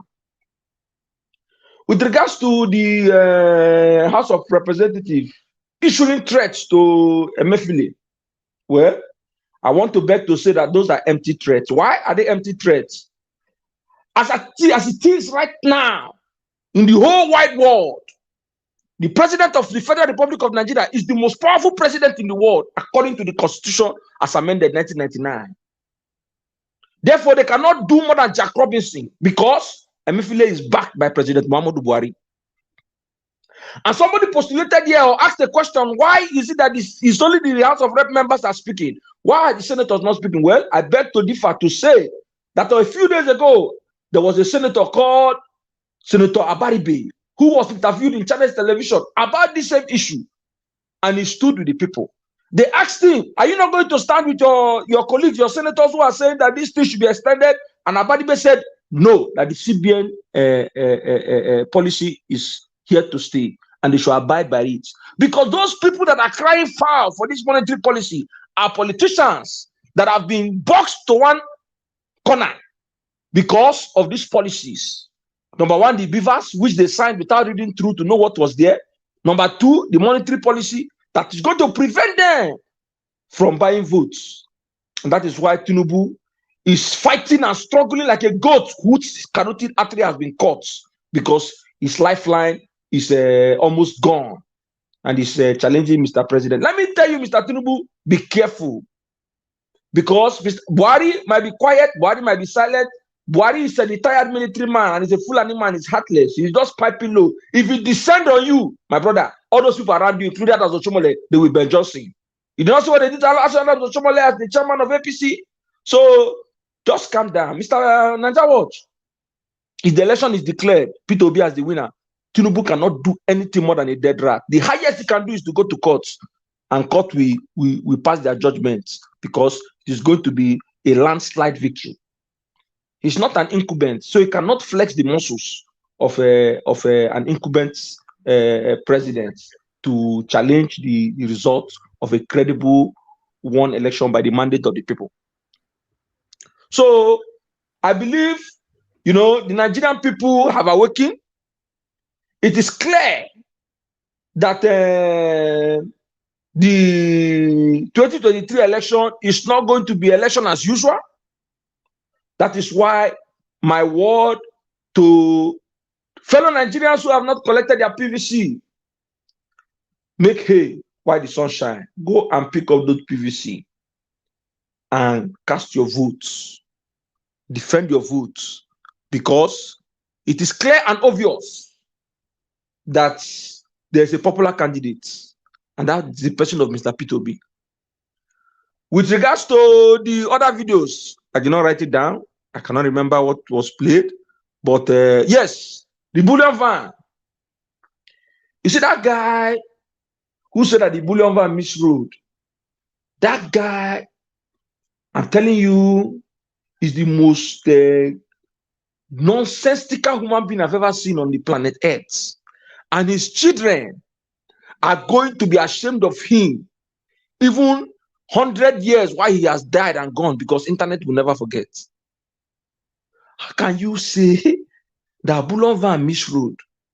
Under 1 second, immediately, bullion van that misruled, you already know that the bullion van is not, it does not have money, it's empty. The next second, you are saying that there are some employers that pay their workers in cash. So, man, you see, was it Kenneth Okonkwo that said that the failure of APC and PDP has made their spokesperson compulsive liars? And it is obvious, because you cannot defend the indefensible. And I like Rufai, because Rufai was having fun while he was interrogating that guy. He was having fun.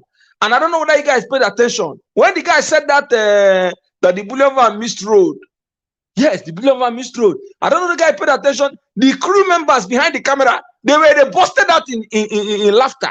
It was so obvious. I don't know why you heard it. I heard it. They were laughing because the guy is a comedian. You see, everybody in Tinubu's camp, including Tinubu himself, they are all stark comedians.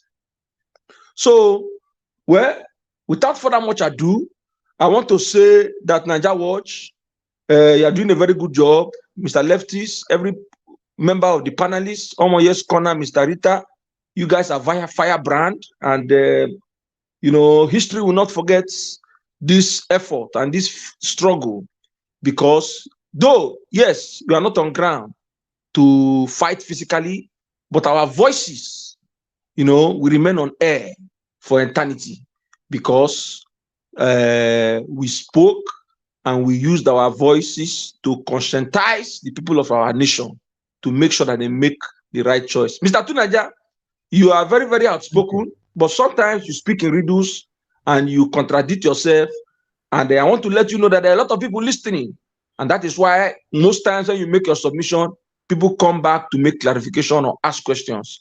I don't want to believe that you do that on purpose, but I'm still going to remind you, when the new Nigeria shall come, I want to see you with the Nigerian military uniform. Thank you.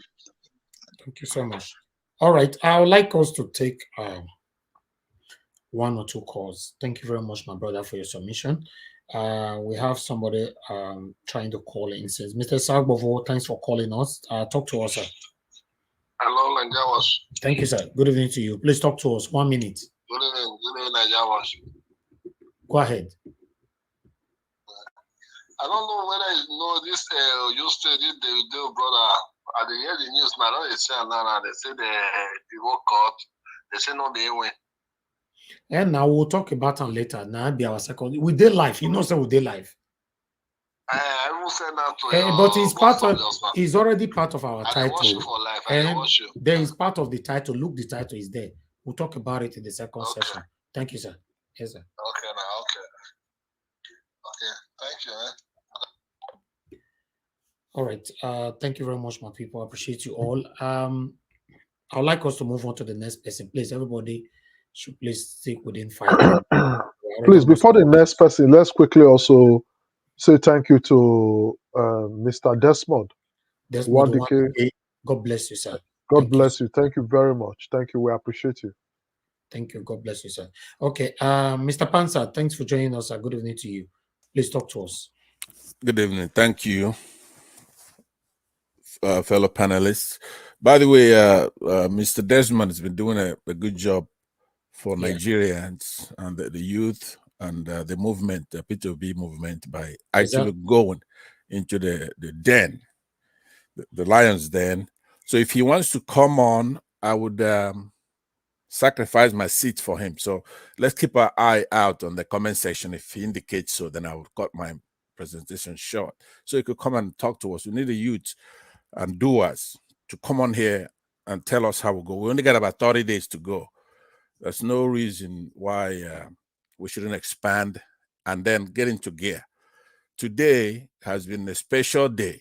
People like Ike, the first person that I heard, I was very busy. I was in a meeting, but I had my eye on this channel, and it's just been fabulous. You had Omoyo's Corner, everybody to Nigeria in his own manner, but also there giving us everything. So what I wanted to do, of course, Alex oratory today and the spirit that he delivered, it was just very special one today. I know that all patriotic Nigerians feel proud that we have such a young man up and coming. And of course, the platform, everybody, including the chat session, the greatest mom of all for us here. So what I wanted to do today is to thank Nigerians so far. I mean, you have to be able to be thankful. You know, that's why, like I said, I couldn't play God for like a day. I'm gonna wipe off everybody because what God does for us, we just take it as a given. We don't thank anybody. No way to politely express thank you, because that acknowledgement of a gift or service goes a long way. So far, I want to thank Nigerians. And the way I'm going to do this, because I only got a few minutes, is to start by thanking the entire Nigerians, the way they held Southeasterners to account. I like the way it happened, because Southeasterners have been saying we're being marginalized, but people from the other sections of the country, they just ignored us because they figure we also being marginalized.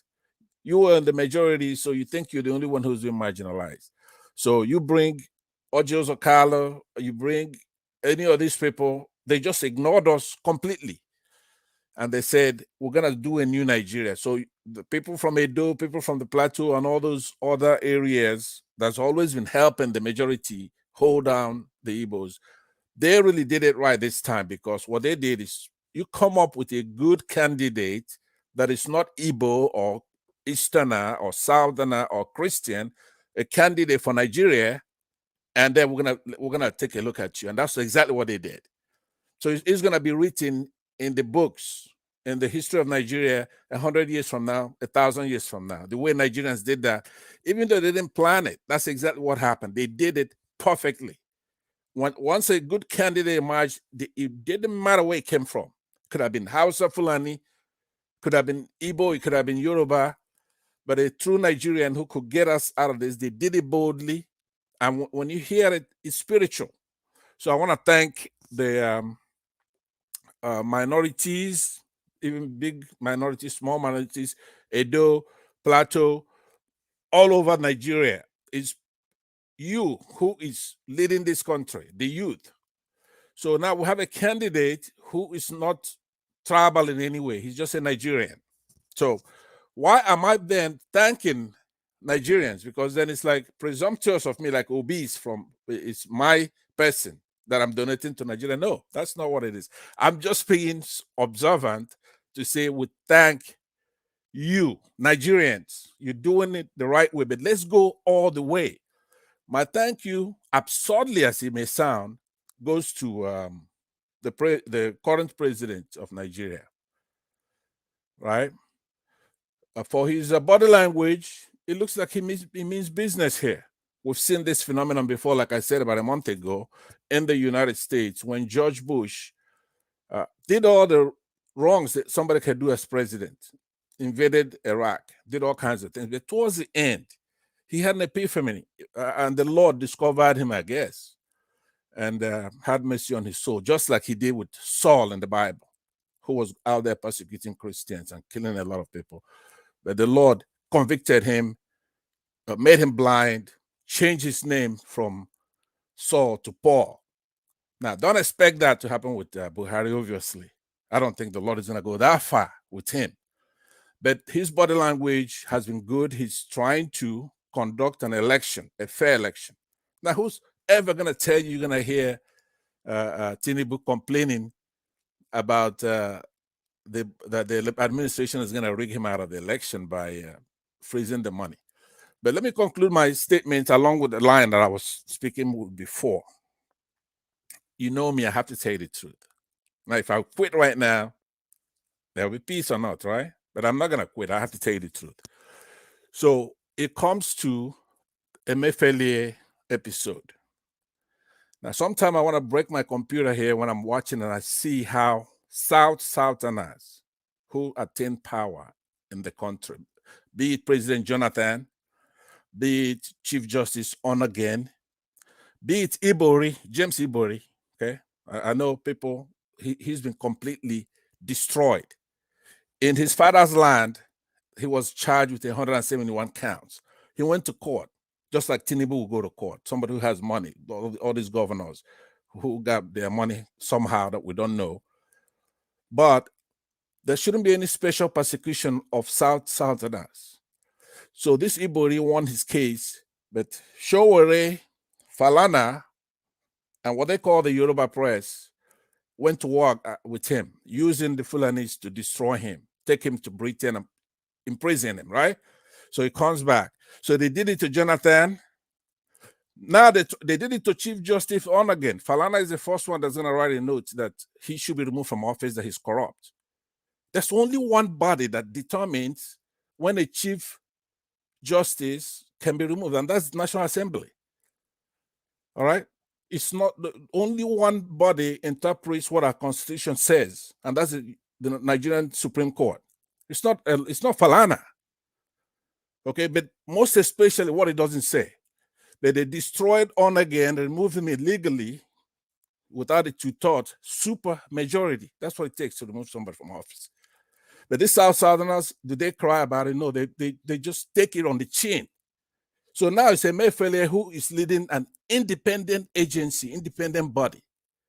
The bank, central bank, doesn't answer to the president, doesn't answer to the National Assembly. And so now because Buhari obviously is doing the right thing by not letting these people use him to destroy these Southerners, the House Speaker is going to do it on his own now. He's going to threaten to arrest Emefiele. Now, what do the Southerners do? You want to hear that he's corrupt. Corrupt. Every time somebody says somebody's corrupt, okay, then go ahead and arrest him. All right, but look at your leaders. Look at your leaders. Every single one of them that comes up, they destroy him. He's standing up for the right thing. Look, in Nigeria right now, yes, Mr. Elvis, I see your body language. You do want me to end up here. So let me take a second to say that we have a crushing inflation. That's not Emefiele's only fault. It's all of them. We have fuel scarcity. Exchange of old for new currencies, crushing our people, especially the poor. But it's all of them. So if Emefiele has to be arrested, Bajamila or whatever the hell his name is should be arrested. Why do you keep destroying other people? You have to have equity when you enforce the law. You can't be picking out a section and keep destroying their leaders. When he's accused of all kinds of crimes here in the United States, okay, he went home and became speaker. Nobody from the South said, remove this guy from being speaker. We left it alone because in the North you have even people doing worse things and they have power. So okay, let's be fair here. Thank you, sir. Thank you for your submission. Mr. Elvis, please, I just want to make a comment to what Mr. Pansat said earlier. I just want to make an observation. Sure, yeah. I would probably take less. Mr. Pansat, thank you very much for the delivery. And I just want to push back on the use of your word minority. I know that it's something that you use because maybe that's the way to, that you've been using it to express, but no one is a minority in Nigeria. I certainly am not a minority. I don't see myself as such, and I'll never see myself as such. What we have in Nigeria, we need to understand there are kingdoms that came together. So please, when we're referring to ourselves, let's try and be more inclusive by saying Nigerians, or you can refer to a part of it. I'm not trying to police your use of language here. I'm just focusing on the word minority. I stand to be I hope you understand that. I do. Thank you. I'll take the correction and I will. Yes, I second that motion, please, with respect to Nigeria Watch. Okay. Please, I second that motion. Pansat is very humble. I know he wouldn't make a mountain out of a hand eel. So, I'll make the correction. Thank you very much, Omar. Thank you. Thank you very much. For Bye-bye. the correction and for the acceptance. Thank you, sir. All right, Mr. Victor, you're the last to make a contribution to this this first segment before we move on to the other one. So please talk to us. Good evening to you. Finally, good evening. Yeah, I've been watching with keen interest, and everybody has spoken pretty much everything. But contributing to what is it Omoye Skona that just spoke right now? Yes. Okay, yeah. Contributing to that and starting from there, yeah, there are kingdoms that came together many years ago. Excuse me, I'm just clearing my throat. The oldest one during my research, the oldest one that I've recorded is the Igbo kingdom, which came into force. To be honest, that is not what we are talking about. To be honest, I'm going somewhere. Yeah, but no, to do anything to do with kingdom. I'm just going to spend a minute on no, that. sir. No, anything to do with kingdom, tribal. There's no need. It's a total diversion. Okay, give me 30 seconds. I'm going somewhere because I want to talk about this guy. I want to talk about this Fulani guy who was. Mr. Davis, thank you. That Fulani guy who was ranting rubbish today. That is where I'm driving at. I will try to do it in. I'll try to do it in 60 seconds. Yeah, the Igbo kingdom came at 900 AD. Yeah, and the next recorded one was the Bini kingdom at 1200 AD. The following one was the Oduduwa, which came a little bit further up, but I'm not going to go too deep into that because you are asking me to hurry up. So I'm going to cut out a lot of details. And then jump down hundreds of years later, we have some idiot called anyway, let me not call him, I don't want to use offensive word. I'm sorry for that. Some guy called Usman Dan Fodio in 1754 came all the way from Niger Republic and got into Sokoto with a jihad, killing people, forcing Islam on them. And what do we have today? We have this guy sitting there telling people that if you have a Christian, they refer to Christians and other people, even other houses, they refer to them as infidels. And he was talking with such boldness and such calmness as if it was a normal thing. And I was thinking, man, this guy, it's like a computer with virus and he doesn't even know it. He's corrupted. Nothing good can come from this kind of guy. Honestly, if I catch that kind of guy on the dark alley of a street, where there are no CCTV cameras, it will be on the news on the next day. But I'm not a violent person, don't get me wrong. But that was how I felt while he was speaking. The last person who had that kind of perception while in government was Ahmadu Bello. Ahmadu Bello lived 56 years. He was assassinated during the Biafran War. This guy, Usman Dan Fodio, lived only 63 years. He was born in 1817 and he died 63 years later. So they brought their jihad to Nigeria 269 years ago. So all these things that we're saying, the point I'm trying to make is that we have been existing in Nigeria for hundreds of years before this little 5 million people who call themselves Fulani, before they brought their own thing from the north into Nigeria to impose it. Are you spending too much time on this particular talk? Move on to the others, please, because we're not going to stay here for long.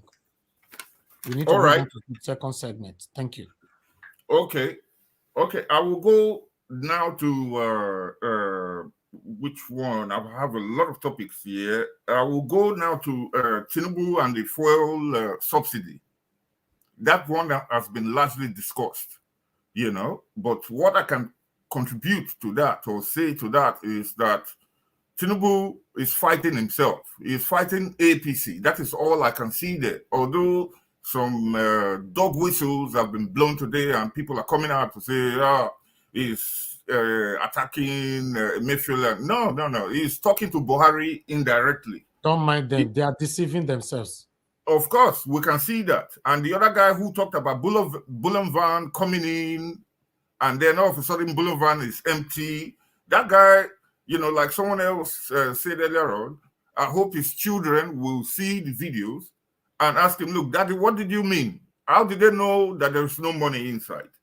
You know? So just to save time, I'll leave it here for now. There is more to say, but let me leave it here for now. All right. Thank you very much, Mr. Victor. Whatever you have to say, the second segment, everybody's going to have a time on that. But it's better we quickly present that. I appreciate every one of you today that have contributed to this first segment for 4 hours. Jesus. 4 hours. I was expecting like 2 hours, 30 minutes or 3 months. But 4 hours. Okay, let's see if we can do the other segment within the 1 hour, 30 minutes. But I'm going to take it so quick. Don't worry. I'll make sure I do everything within 10 minutes. So as you all know, right there on the you can see right there on the title. 1 minute. Let me put the title right there on the screen so that we can take it together. You can see right there. We've talked about Tinubu, Buhari, and all that. We've talked about. Okay, let's talk about Buhari plan to frustrate Tinubu more. Yes, let's talk about that. You know, and then we're also going to talk about the court sacking the Adeleke and all that. So yes, we've talked about Peter Obi referencing to Tinubu and Atiku stylishly. So we only have two right now to present. Let's quickly take it this way. Appreciate every one of you. Please help us to share this broadcast and like the broadcast as well. And God bless all of you now. Thank you very much, my people. Okay, I would like us to quickly move on now to Buhari. Let me see if I can put that on the screen. 1 minute, my people. Bear with us. Let me bring this to the screen. Let me just do a screen sharing quickly. Screen sharing. I bet make una share as we do this together. Okay, okay, let me take this off screen. This one is first. Okay, good. Now they see I'm there, right? Okay, that one, that is the Inspector General of Police, IGP Usman Akali Baba, has recommended the appointment of CP Frank Umba. I know say CP Frank Umba, you know, is a popular name, you know, in Nigeria when it comes to police force. So remember, after Tinubu made that statement yesterday, or day before yesterday, let me say, Buhari now don't immediately in the cabinet don't move Frank Umba. Although in contemplation, I think they've signed it. Frank Umba is going to be moved to Lagos State, you know, throughout this election and all that, to frustrate Tinubu more, because the current commissioner of Lagos State, una know now, so that one obviously go deep Tinubu pockets. So for Buhari to change this, when I go no say Buhari see himself to be too big to come on air, and apart from that, he's a president, to come on air to say, Tinubu, you talk this one, me and you not be mate or something like that. So he's working. So let me quickly read this one.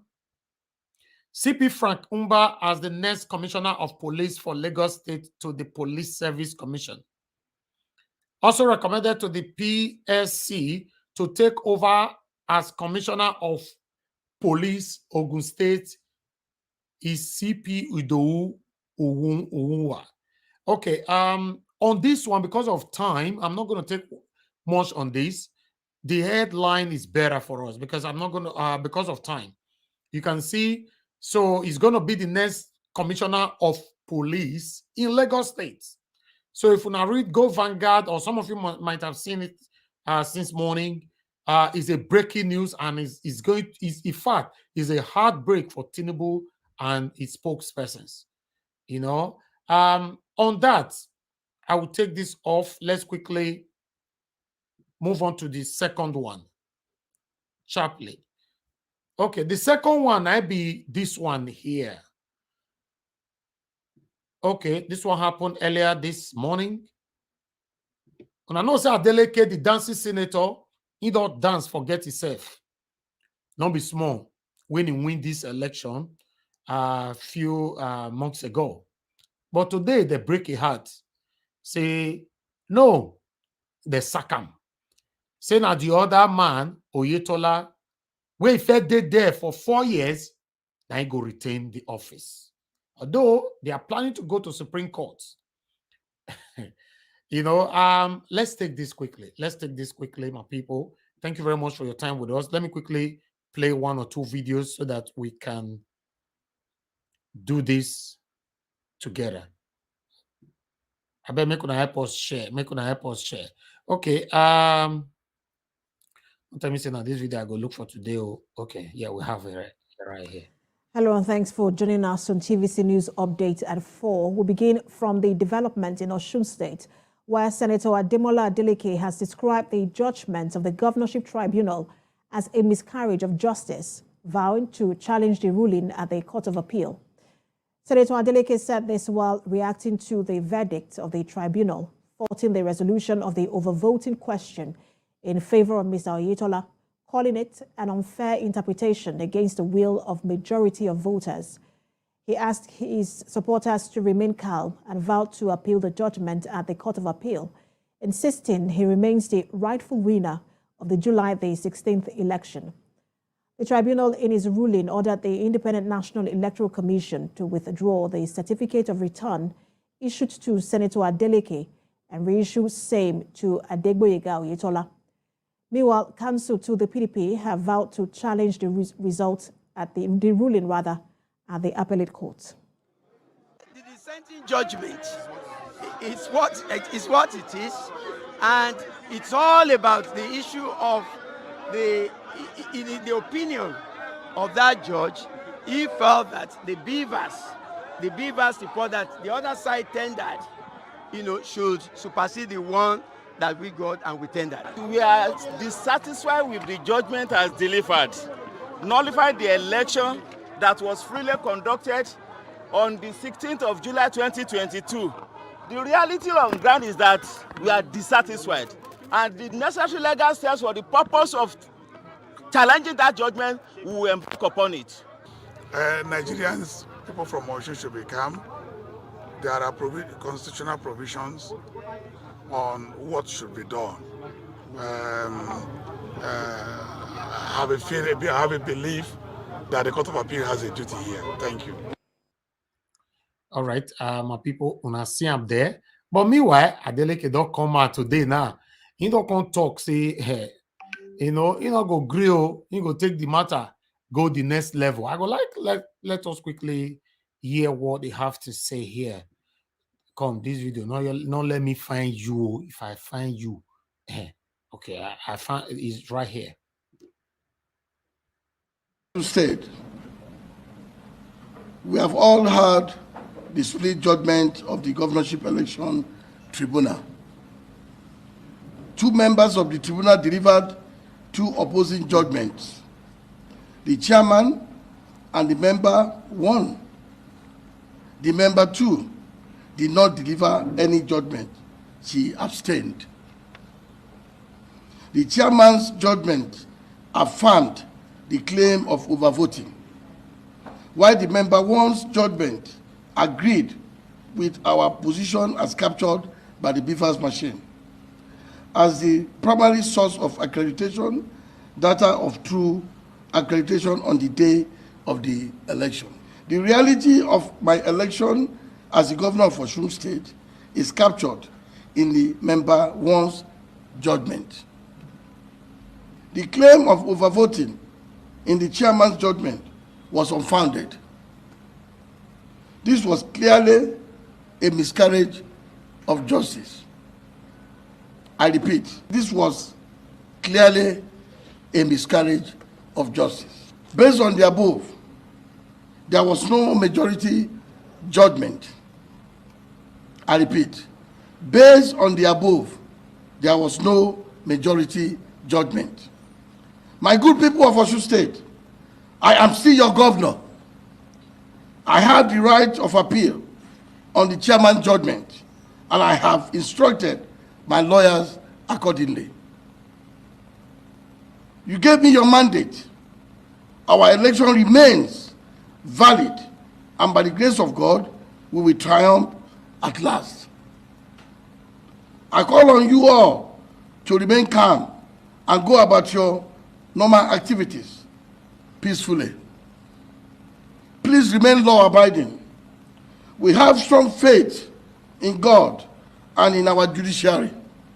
God bless you all. God bless Osun State. And God bless the Federal Republic of Nigeria. I thank you all. All right. Before we start talking here, two things I need to quickly contribute so that we can start talking on it. One, they say, for any reason, say this man, they can't remove him tomorrow, finally. How do you address him in the future? Is he a former governor? Yes, of course. Yes, he was a former governor. Like Osarime before in Edo State, Abi? Yes. Ah, okay. Yes. So if you're rule for 1 week, you're already a former Naija governor. Watch, but you said, Mr. Elvis, you get back. Even if it's one day, you get back. Even if one day, Naija Watch. You introduce this guy as the dancing senator. Don't dance, forget yourself. Your mouth No, because that means Alex be like Naija Watch, if you are a governor for 30 minutes, you are a former governor. Anyway, okay, all right, that's If, good. if they are calling former governors in Edo State, Osunbo is always there. It's former, okay, Osunbo. All right, now two. Now be say, hi, my people, our money don't finish. We are not saying this judgment where they pass today. So, if I tell you the way money they fly right now, to make sure, say, from the two sides, though, from a delicate side, money they fly. Lawyers they enjoy, or leftists. Let's say you will go back to Nigeria, maybe go practice law, because lawyers now they collect the way, or you see all these compulsive liars where they want for Tinubu now. Everybody's collecting. Adeleke now not go want make it waiting. You don't taste, I don't drink better juice for inside that government house. Make it come out after you don't dance left and right. You don't give all different moves. You not go work. Meanwhile, my people, that's the last videos we have for you today. This is our second segment. Let's start talking. Lefties, I start with you. I beg not to talk so that these people will have time to talk. All the panelists. In fact, this one you just make her not to talk. Make her not just talk at all. No need. No, because it is clear. Waiting, I want to talk. We saw it coming. For those that didn't see it coming, I personally saw it coming. Okay, you know, say they go remove her. Yes. Why? I saw it coming. Why I said so? From the day immediately they declare as governor, news begin carry where the areas we over voting, and it clear say that area where they remain, now they go over vote. Need to say there was something done there, and later they agree. INEC agree say there was over voting there, even with Beavers. That's why I come here and say even with Beavers they feel rig. You see when they talk that is even with Beavers they feel rig that because of this Osun State. That's why I begin make their statement. So when they can't go court, and court they can't keep prove up, say they overvote for that area because something happened there. It was not, to me, it was not surprising. So I saw it coming. All right, opportunity for us to get more knowledge on these, because I know so many of you here when I get the knowledge past me when it comes to this. I have a question. Go ahead. Okay, I have a question. My question is to lefties. Go ahead, sir.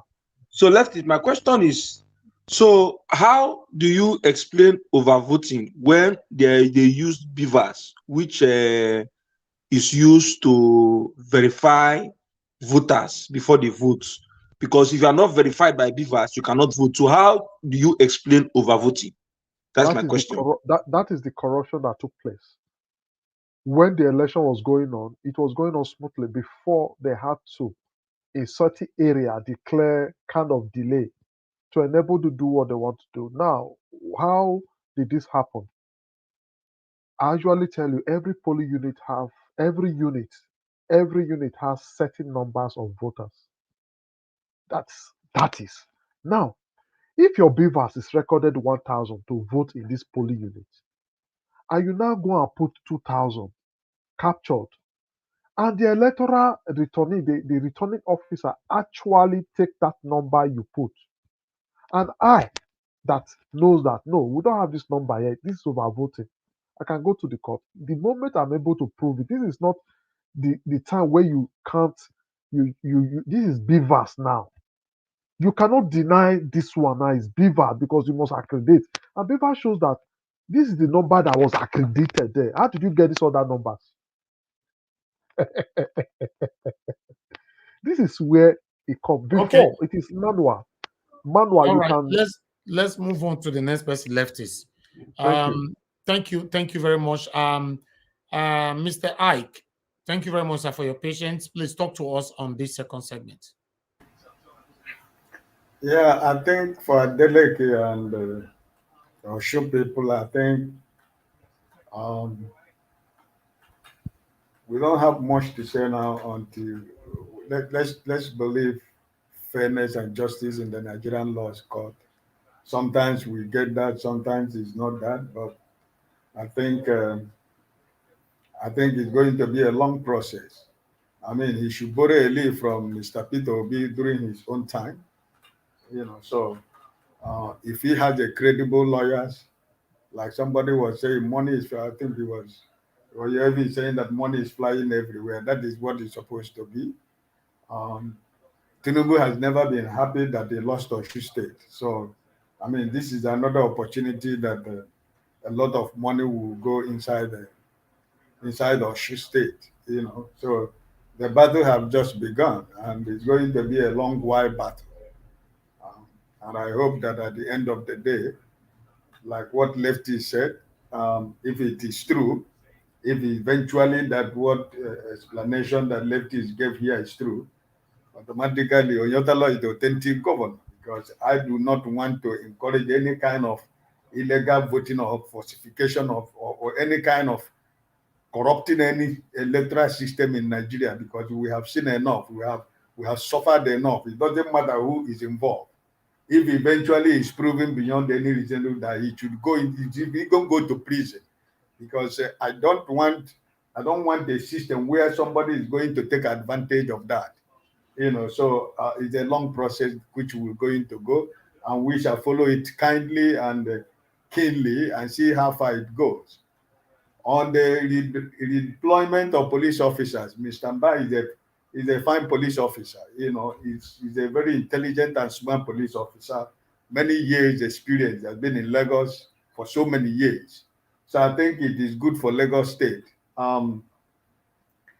This kind of reassignment in a moment like this should give you a sign, like somebody was saying. Our president, I don't know where he's. Those who read body language, I do not read body language, but I think that this man, after apologizing for Nigeria for 7.5 years, what is the administration has failed. I think these few things that is remaining, I think really, if really sincerely from his heart, they want to leave a little legacy of making sure that this election is credible, free, and fair, and nobody is going to induce or influence or cause any panic or any problem for Nigerians to choose their candidate, no matter wherever. So I think that this change of Lagos and Ogun State, remember it is in Ogun State, he said it's a Miloko. Remember it is in Ogun State, he said that Buhari kneeled down and cried like a baby. And he decided not to contest the election and make sure that Buhari gets the slot to go for the presidency. So, and in the same Ogun State last week, he went to say that the same government that he put in place is the people that are trying to sabotage his presidential ambition. So, there are so many ways to pay back. There are so many ways to work. He's the president. He's the commander-in-chief. He has every buttons to press if he wants. So I think these two, Lagos and Ogun State, is a very big sign. And these are two real, hot political spots in the West. So I think APC in Lagos and APC in Ogun State should watch it, because I think the president is out for something, and I don't think he's playing, and I think he meant every word he said. So, I mean, kudos to the police inspector general of police for somebody like Mr. Mba to be recognized. For so many years, he has been a dedicated police officer, worked in the public relations department of police, Nigerian police for so many years. He's learned, he's experienced, he's intelligent, he's young, he's smart. So I think it should be good for Lagos. And let us see how far, you know, the Aburo politics in Lagos. Let's see what will happen in next month of election. You know, so I am glad that they make this this assignment to Lagos and Ogun State. So I hope it is for good.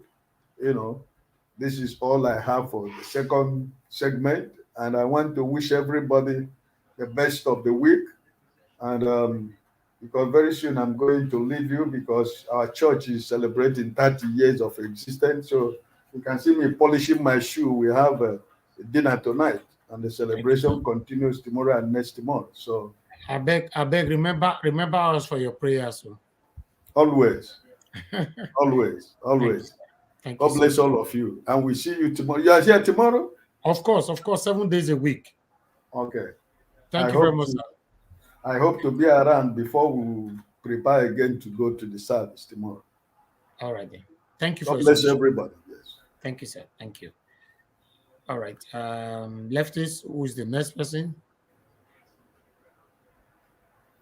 All right. Leftist. After Ike, it's Mr. Alex. Mr. Alex. Mr. Alex is not here.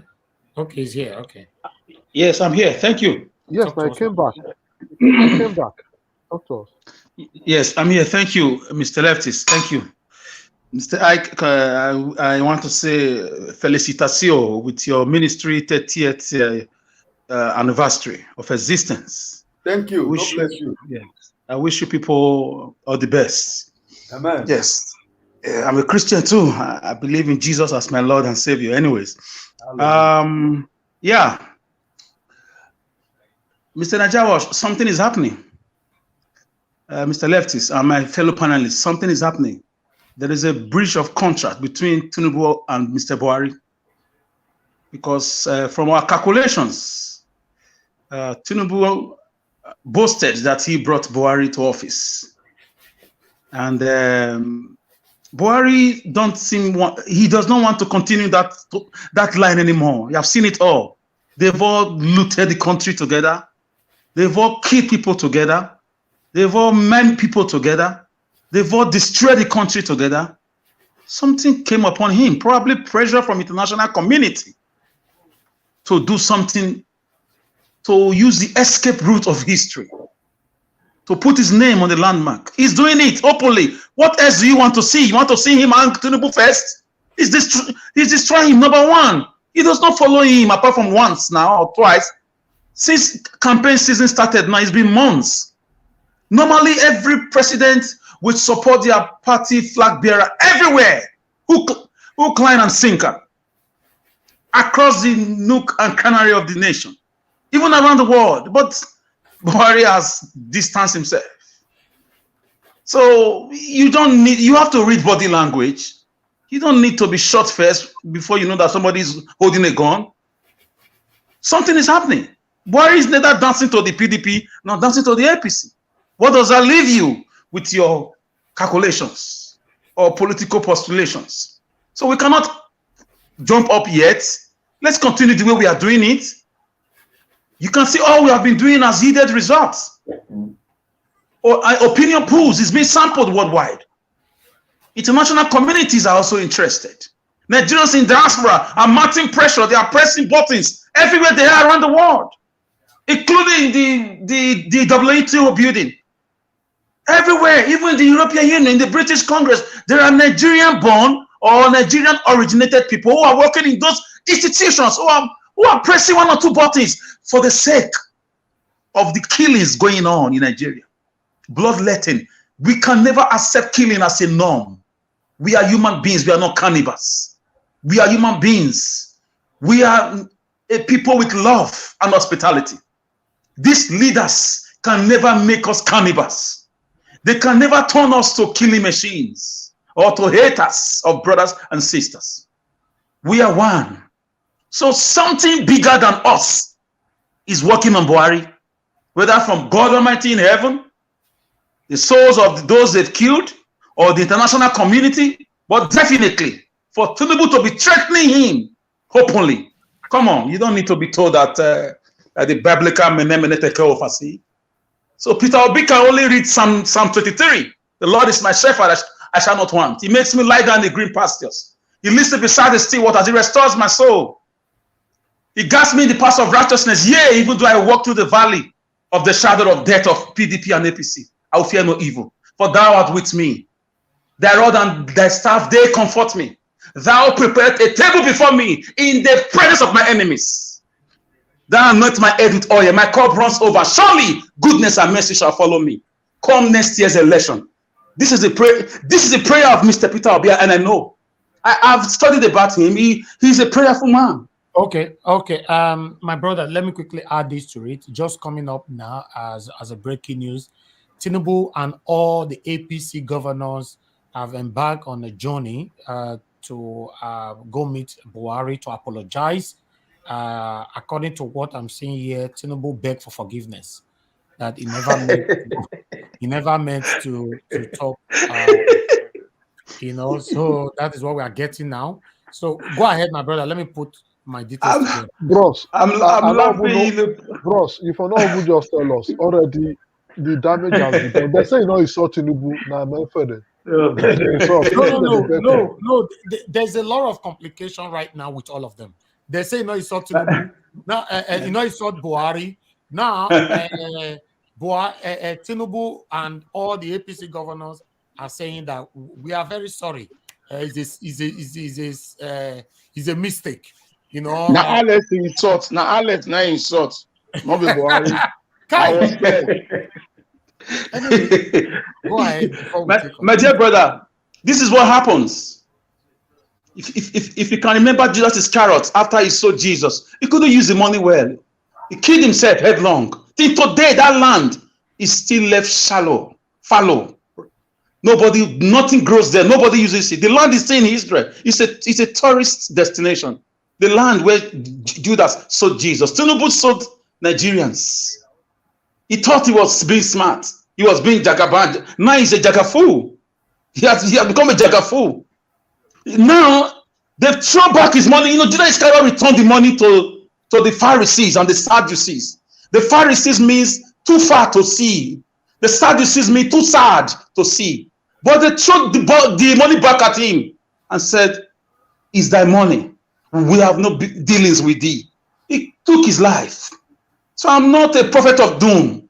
People are already postulating that some people may not see these elections, considering their state of health and their state of not being remorseful and their wickedness and their age also. I didn't call a name. So, Mr. Najawash, you don't, well, any position God gives you, use it well. If Tinubu had spoken, if he was a good man to Nigerians, if he didn't punish Nigerians with the way, even if he brought this government to power, according to him, and he has been talking, he has been saying, I brought it to power, but I didn't bring it to kill Nigerians. I didn't bring it to kill them at Lekki Toll Gate. I didn't bring it to steal money. I didn't bring it to run country like this. Please, Nigerians, look at my hands are up. If you have been doing these things, then it would have been well with him. But now the blood of innocent people are working before God. God told Abel, Abike, he said, the blood of your brother is crying to me. Where is thy brother? He said, am I my brother's keeper? God is asking Tinubu now, where are Nigerians? Where are the Lekki Toll Gate victims? Where is the brother? He's saying, am I their keeper? Am I their parent? Am I their father? Everything is like, it's backfiring now. You can't sow beans and expect to reap cocoyam. So there is a new dawn. Peter Obi said, an idea whose time has come, you can never stop it. The prayers of our great-grandfathers who are in the grave is being answered. The blood of the innocent citizens, the ASU strike, the innocent children who were born since 1999, who have not known anything apart from violence, apart from wicked breaking news on a daily basis, apart from Lekki Toll Gate killings, apart from NEPA interruption of light, apart from no water to drink, apart from, a lot of bad way of running government. They've not enjoyed the citizens' rights and, benefits. They see their friends abroad enjoy. Their cry has reached unto God. God has set fire in the midst of PDP and APC for the sake of Nigerians. The hand of God is upon Nigeria. You can never stop it. If not, the academics in America, they've never predicted 99.9% of their prediction used to come to pass historically. They predicted in 2001 that Nigeria will not pass 2015 or 2014. Goodluck Jonathan considered defeat against the first black man in Africa to do that. To say, congratulations to your enemy. Obama said, this is shocking. Something good is happening in Africa. For an African man to concede defeat, a presidential, vote at that matter. So the hand of God is working for us. And with the way we took our destiny into our hands. It started from the social media. We can never thank God and thank the social media enough. Like Madam Rita will always say, thank God for social media. This media platform, it was created for Nigerians. God just used these Western people to create the media for the Nigerian populace who are suffering. The elderly people who cannot go to farm. The family of Deborah that they've abandoned. The Lekki toll gate victims whose family can't speak up. Our diasporans who now use the word Japa as a norm because of frustration.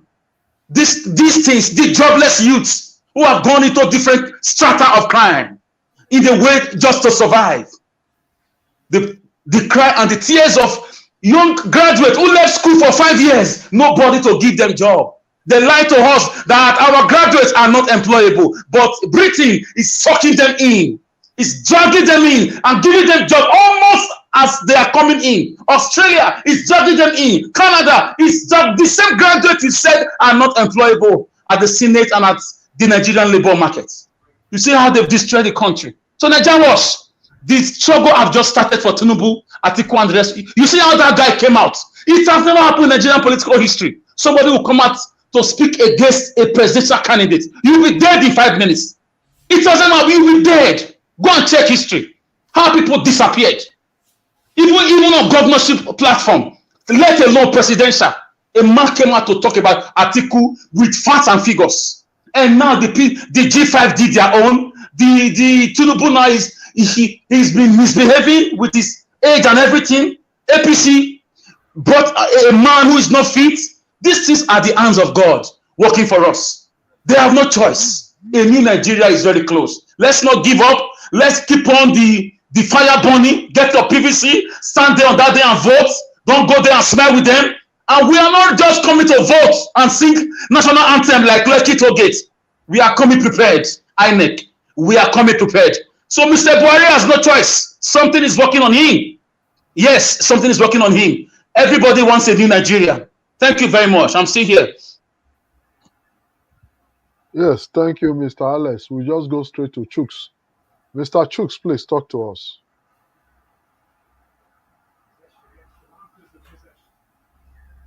Mr. Chooks. Yeah, thank you once again, Mr. Lefties. Yeah, I go straight to the dancing governor. It's quite worrisome that the beavers we are hoping on is been is seen as breached now. I don't know what to say about that. The first time I had they went to court, I did express that concern here. Because this election based on these beavers, for them to, I don't know how they said it. This one present their own beavers. This one presents another beavers, which says, both of them says different thing. I don't know, but it's worrisome. It's worrisome now, to rely on these beavers. But INEC. One message I'm going to send to you now is make sure that all these beavers, whatever you're doing, make sure you return the data. Because we Nigerians, we must see how everything goes, but with time. Because I know even APC might even take up beavers and, put nonsense there just to discredit the other parties, especially where they have they have their people, their voting area. So I just beg INEC, let them make sure that all these beavers are well secured and come untouched, before the election. This is shocking. I don't even know what to say about this beavers of a thing. I'm gonna go straight to Buhari changing the police commissioners in Lagos. Yeah, this is I don't believe in whatever Buhari is doing, but this one shocked me completely. Because the powers of Tinubu and Governor Sanwo-Olu in Lagos is the police. We see how they handle the police right from the NSAS to date. All the people they killed. The police commissioner never do anything. He never do anything. Look at the killings that went on in Lagos. How many people, when they did the Yoruba rally, a lady was shot dead. Same goes to the lawyer that was recently shot dead. So that is a very good news, and especially when he goes to these two states, Ogun State and Lagos State, it shows that Buhari knows where this man is getting his powers from. It completely shows that understanding. I hope the cabal that is working against him, they put on more fire. Because I don't believe it's just Buhari doing this. The cabals who don't want him there, those who he had already sidelined, let them keep the fire burning. Let them continue to make sure that he never succeed. Because that is the only hope we Nigerians have. If this election goes us by, what are we going to say? This is the greatest opportunity we have. So let's make use of it. Let us go and get our PVCs. And like Alex said, be ready to vote and stay and defend your vote. Thank you. Let's go straight to Omoye's corners. Was that called? Please talk to us. Okay. Thank you. Tunaja, is not yet your turn. Okay. Okay. So I'm just going to really talk briefly on the Ogun State election and all of that. And I echo the same sentiments as Mr. Ike here, that we cannot cut corners. We're tired. If truly there was some form of rigging or the other, anyone who's responsible should be held accountable at the highest level. So yes, let them take it to court, and whoever, if he wants to appeal, let him appeal. We're going to wait and see what happens. And I want to say thank you to Mr. Pansat for his humility. I appreciate you taking it in good conscience. I appreciate that. And then Mr. Alex, thank you very much for your oratory. It makes me laugh and it gets me really, really excited as well. I appreciate you, especially on this platform. I don't take any of the panelists for granted. Mr. Chooks, Mr. Gingerbreadman, Mr. Leftist, everyone. So thank you once again.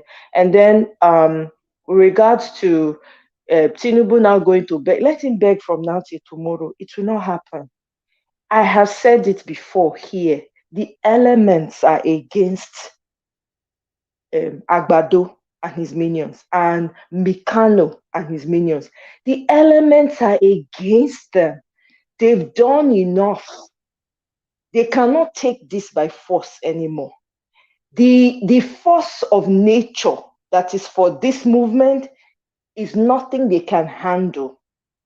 So if he likes him go and lie on the ground and roll from one side to the other, it's not going to happen.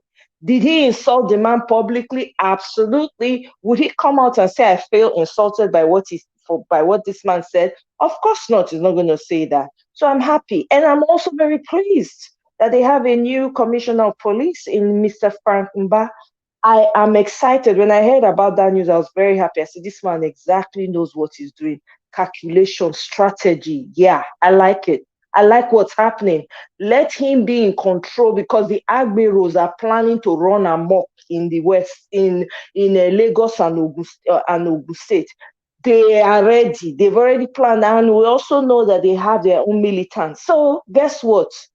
We now here we go sit down, they look, they will come, they analyze them for here. Not them, we go they analyze our new Nigeria and how all of us with skill need to go back and build our communities so that it is safe for our children and for those yet unborn and for our societies. We need to start creating our own with all the education everybody gets.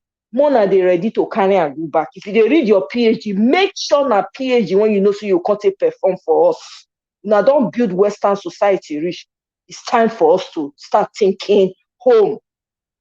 Again, before I leave, more than not forget na LP. LP na the logo. Biko, Mama, Papa, Pikin. On that day, Peter Obi and Ahmed face no go dey there. Now LP you go dey see. Make sure so you look for the ones with human beings. Not only they get human beings for their logo. The others get objects. Now human beings we get. So I beg una Nigerians, this now our time to vote and take back what belongs to our own, to us. Thank you very much. All right, thank you very much, Madam Oyaskona.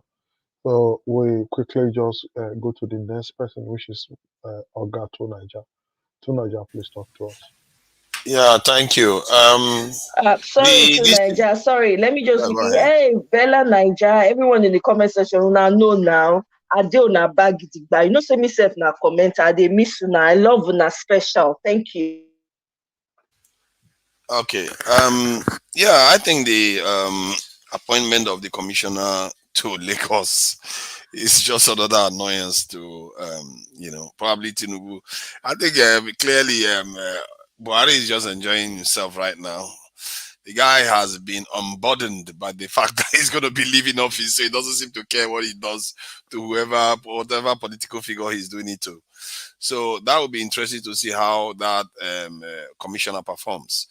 And also, the election in Osun State with Adeleke's win being overruled by the court, I think, I had a discussion with some people earlier on today, and they were basically saying, oh, Tinubu's people did very well. I'm like, come on. You should be thinking that the Nigerian court system did well. And to an extent, I like the speech that was played here. He actually, even if he was on the losing side, he said the Nigerian judiciary is credible. And that is something that we have to start having a culture of recognizing, because if we don't give a judiciary or a system, part of the system that is performing its duties well, and ascribing their wins or their judgments to individuals, it doesn't all go well for the system. And you hear this in the West, and now I'm beginning to understand why they say those things in the West. Whenever there's a judgment, no matter, even if they disagree with the judgment, they will say it's the ruling of the court. They have confidence in the judiciary, because it's important. There has to be an impartial, at least a system that appears to be impartial, arbiter in the system that is able to pass judgment, and everybody makes their peace with that judgment. And I think that is a good thing, and Nigerians should be acknowledging that more, because most of the time when there's a win, they'll say, oh, it's for the other side and it's for the other side, but the judgment is actually being placed by the officials which is very, very important. You need somebody that can judge both sides, and one side will lose and the other side will win, but both sides should have confidence in the judiciary, because this is not a game where it's about power here. And because when I talk about transparency, when somebody is found wanting due to transparency, some court needs to judge them. And that court, if it doesn't have credibility, you have a problem too. So I think it's a good thing that he's going to appeal and he's going to go further. And whatever happens, they will live by it. And I think this is not the first time it's happening in Nigeria.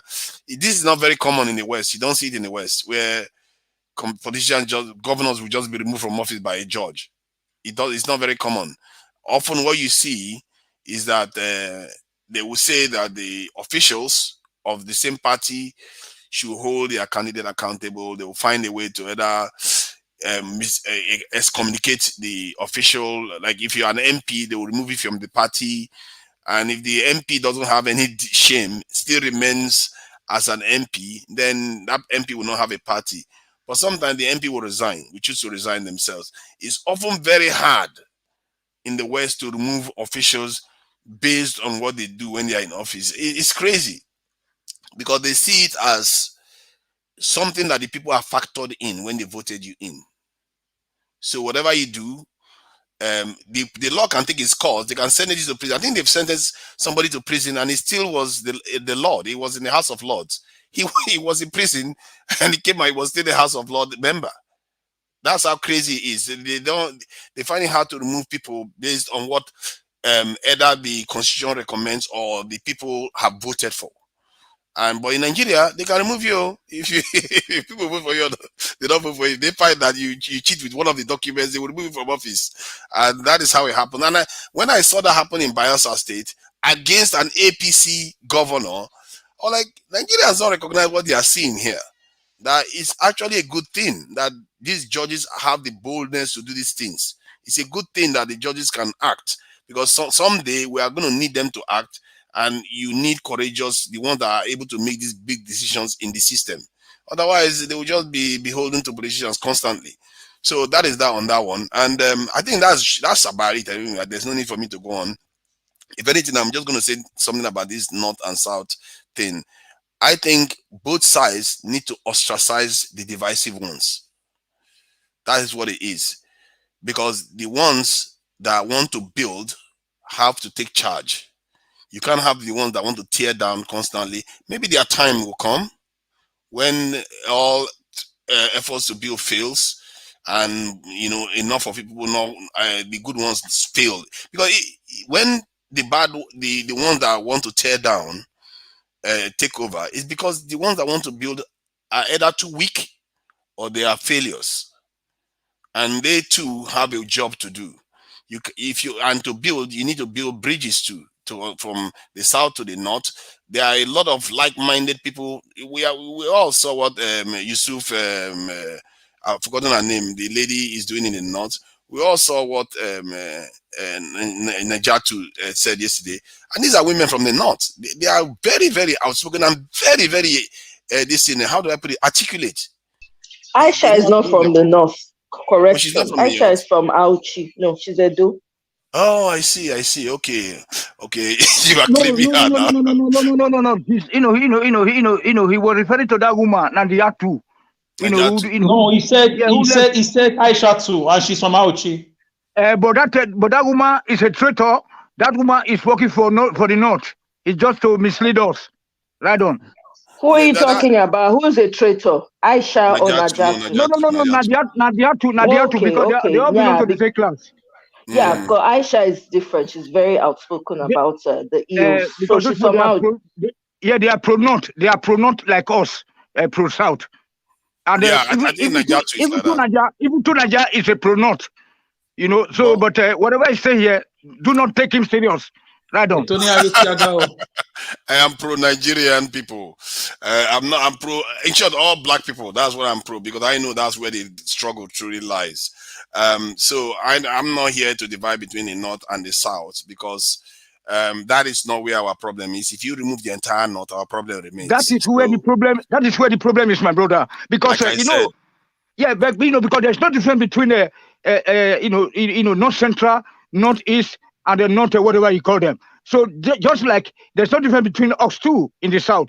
Whether you are Yoruba, you are Auchi, if you are a Muslim, we don't give a damn. If you are a Christian, we don't give a damn. The problem is the north versus south. Let us accept that first and see how we can go to mend the differences. You don't carry your wahala come. I don't wait for you.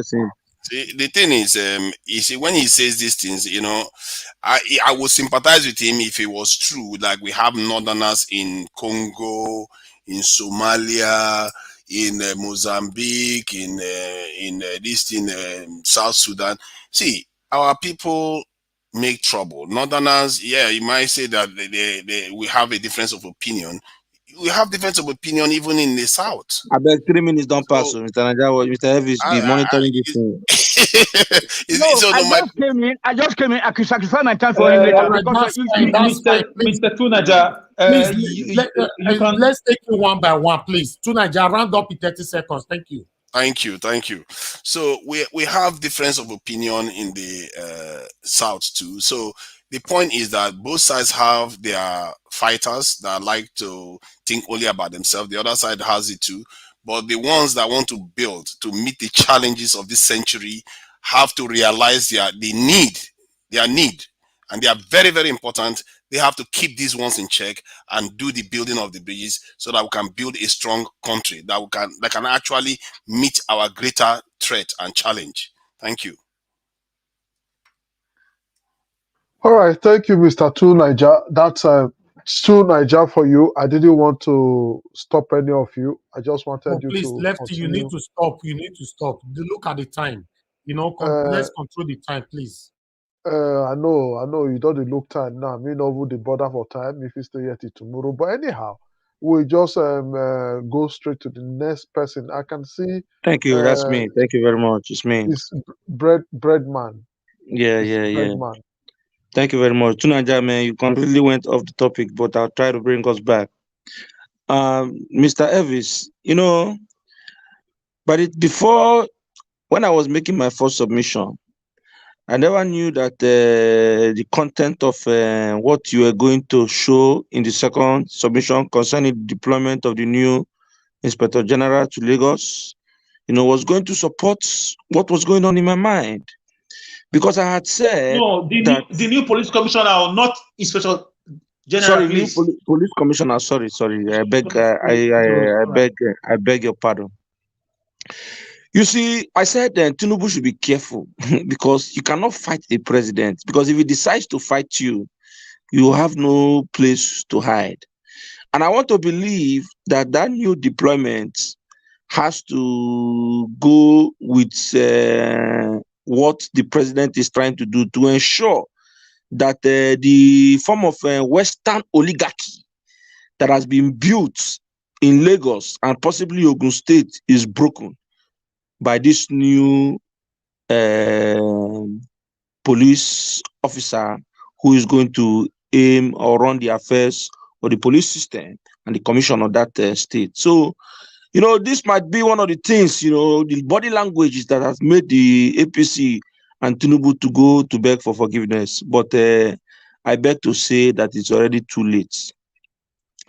Concerning the Osun State election that has been overturned, my brethren, it's of great concern. So let us dig deeply into that. I'm hearing that the court says that the reason for their verdict is because there was overvoting in a particular or few polling units. So I asked this question and I asked leftists that question, and I want us to please follow. BVAS, bimodal verification accreditation system, is a system that is used to make sure that the person casting a vote is the person that is registered. And I think before BVAS, there is another system that is used for the verification process. I've forgotten the name right now. If someone can remind me, I would really appreciate that. But now, let's say I give an example. In a particular polling unit, they have 5,000 registered voters in that polling unit. On the election day, during the accreditation, because you must accredit before you vote, during the accreditation, let's say 3,000 people came and 3,000 people were accredited.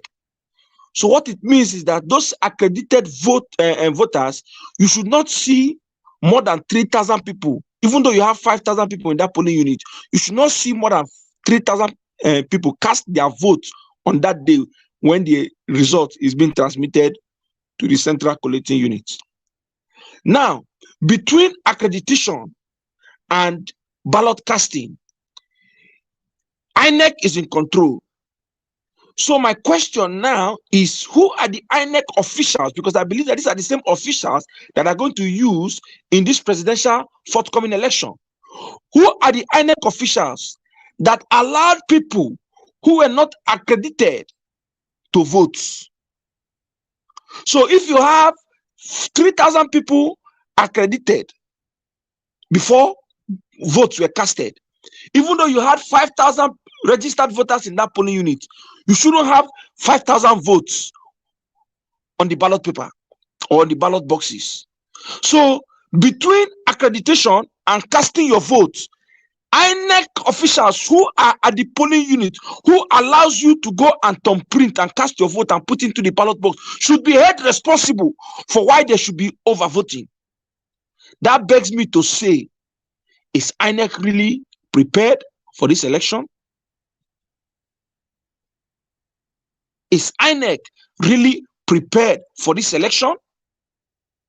Because we can't be relying on a new electoral act and a new electoral system, and yet we are having a sitting governor who has received a declaration as a result of the people's mandate being recalled because of overvoting. That means the BVAS has failed. BVAS is not all about electronic transmission of results. That's not where it ends. The accreditation process is part of it. And if you have voters that have accredited, you have 2,000 people that are accredited, you should see nothing more than 2,000 people vote in their ballot boxes. You can see less, because if the 1,500 might end up casting up their vote because maybe they went home to eat and they slept off, they didn't show. But you shouldn't see more than 2,000 that have been accredited before they go and cast their votes. So let us interrogate and ask INEC questions.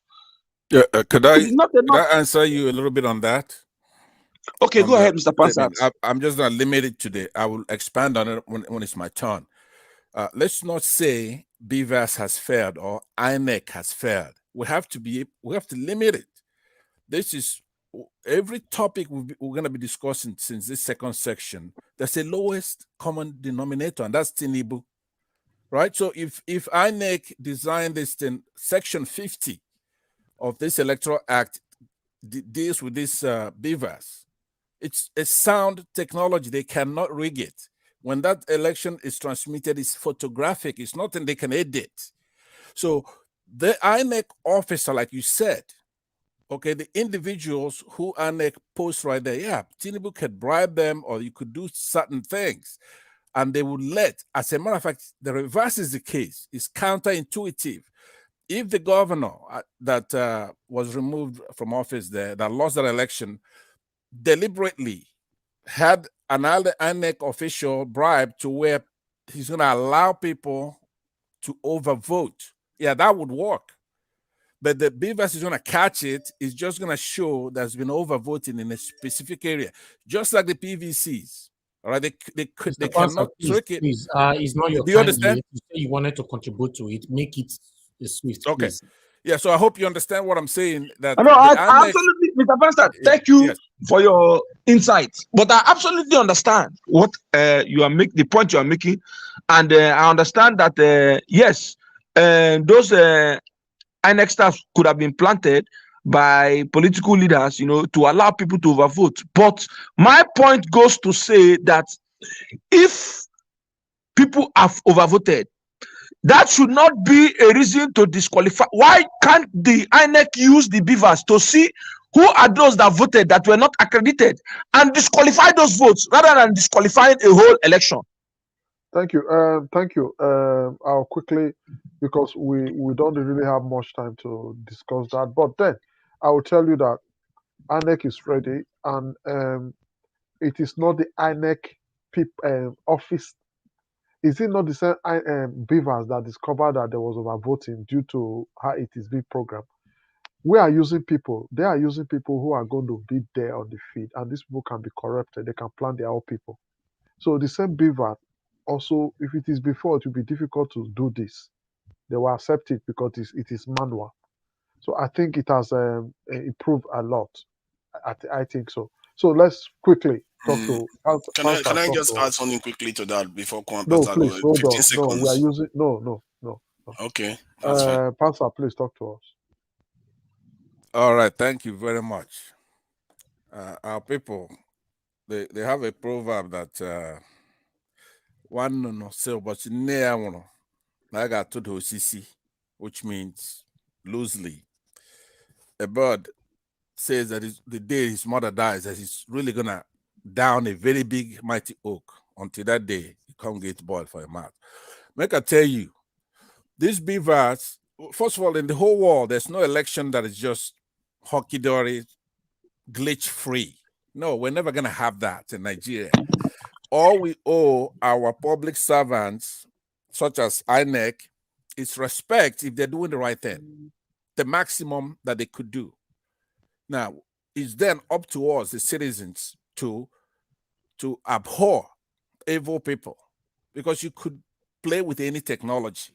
BVAS is a technology, and this Electoral Act should be applauded.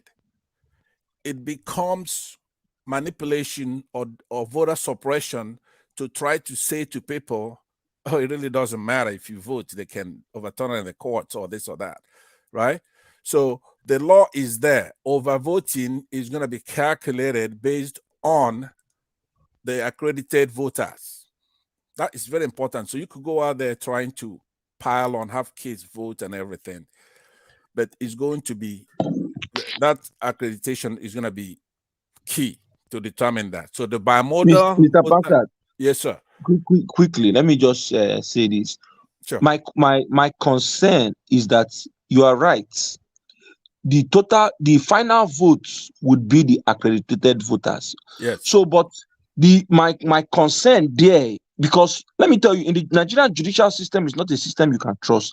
So instead of go to the courts, instead of allow the results to be declared when you know that there's overvoting, why is it that INEC will not just disqualify those votes that came from voters that were not accredited, rather than publish a result that has voters that were not accredited for the votes? In that way, you now give the judicial system a reason to say, we don't care about, as long as we can prove that there was overvoting, we disqualify the whole results. That is a very, very important question, right? That is actually the key question.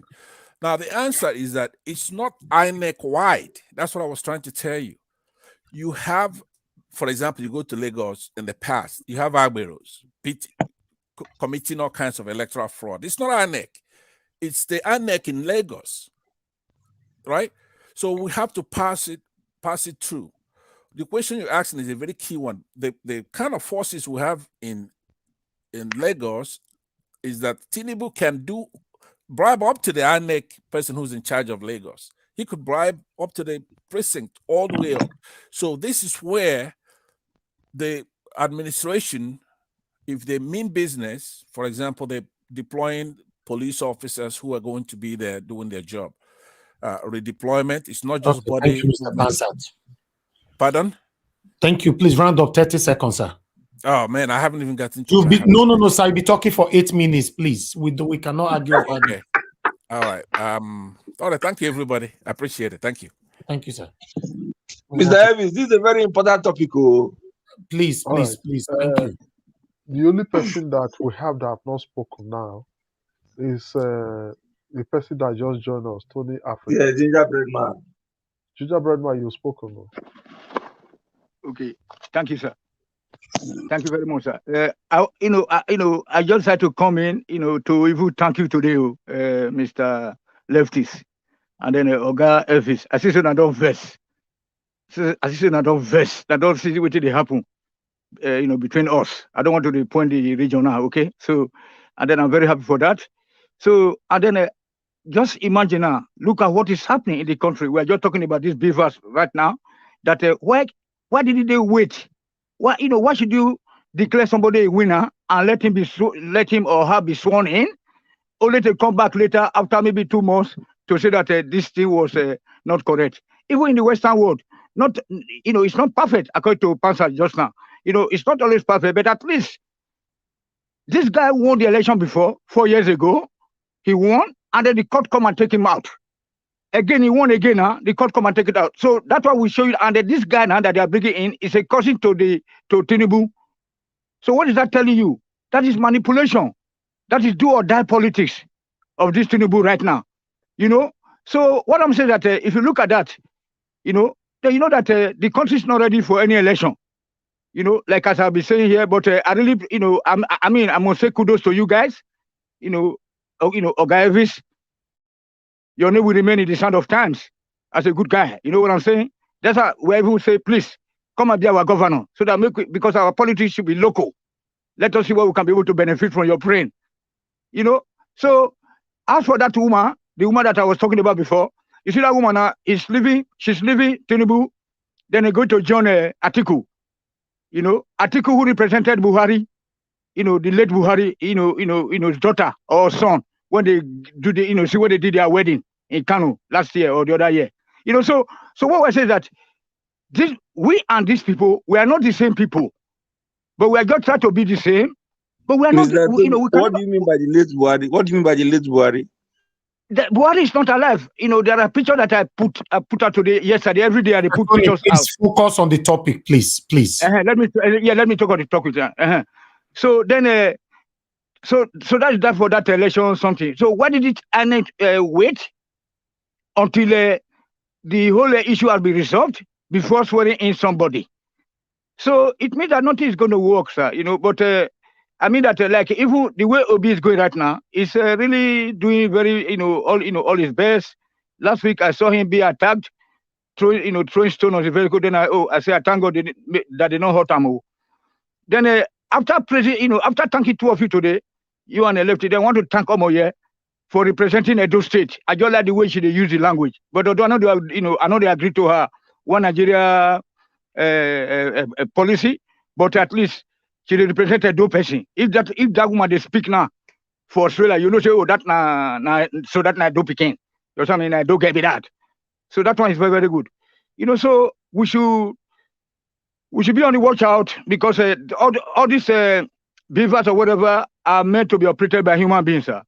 So human beings can still manipulate them, like a pastor said. If you have your PC or your mobile phone, you have to push the button to do what you want him to, you want it to do. So that is it, sir. I don't want to take your time so much. I just come out to say the way Oga Lefty talk today. I'm too happy. I never see him. I never liked him like this before. I always think that he was too left because me myself, I'm a far right person. You know, when it comes to the politics of Edo State, I'm of Southerners. You know, I'm a far right. I don't want to be a nice guy. I just want the betterment of my people. Good night, sir. Mr. Right. Tony, thank you very much for your comments. However, I represent Africa. I don't represent just one tiny segment. Yes, I'm from Edo State, but I represent Africa. I appreciate the compliment, Sha. Thank but you. my sister, wait. We don't try this one for 62 years. And they will not be together. Tony, remember now? We will be together, whether you like it or not. I respect you. I respect you for where you did right now. Wait till they will ask you which tribe you come from. You do something. No, you do something. You do something. 62 years. You don't get head. You don't get tail. Mr. Tony, you never answer my question. I say if they arrest, if let's say the police stop you now, he go ask you which tribe you come from. No, they're not the ask now. That's why we say. But I think we know where we are. Thank you very much. You've answered my question. Thank you, sir. I appreciate. Wait. You mean for for Igbo land? Yeah, for Igbo land. If police stop you now for where you did, you go ask you which tribe you come from. Yeah, they ask you. They will ask you. You go ask you which tribe. They will say you're from Africa. They will say, "Where's your passport?" Tell them you're from Nigeria or from Ghana. They will say, okay, "Oh, Ghana." So they will ask you. They will know so you be African, right? First and foremost, before they find out so you be Nigeria. No matter where you come from, you're all African. Even Europeans too. They're all the same people. But when they go to answer my question, no, hold on. There's difference between us. Mr. Tony, culture is not. Yeah, Mr. Tony, thank you very much. I want to quickly thank Victor. Yeah, to hell with one Nigeria. Victor, for your super chat, we've left it on the screen for you to know that we appreciate you since you did the super chat. Thank you very much. So right now we're going to be rounding up because we've been here for some time now. So we're going to be at again tomorrow randomly as usual. So join us tomorrow. So we'll be rounding up now. I want to thank everybody so talk, right? Yes, I want to thank everybody so far that have joined us today, especially those that super chatted or Desmond, Won JK, Anthony Ola, Pansa, Desmond again, then finally Victor. We want to say thank you very much. I want to also say thank you to those people that came on this panel today. It's a very beautiful day and it was a good topic. Mr. Ike will say thank you. Chuks Babuze will say thank you. Mr. Alex will say thank you. Mano Bendel, thank you. Alex Edopikin, thank you. T, thank you. Harry Gabriel, you came, though most of you did not wait to speak, but thank you. Madam Rita, thank you. Omoyes Corners, thank you. CN, thank you. Bulaba, thank you. Tunaija, Breadman, Pansat, Victor James Tondo, you didn't just wait to speak, you left. Then Tony Africa. So on this note, we have all right. I have somebody on the phone.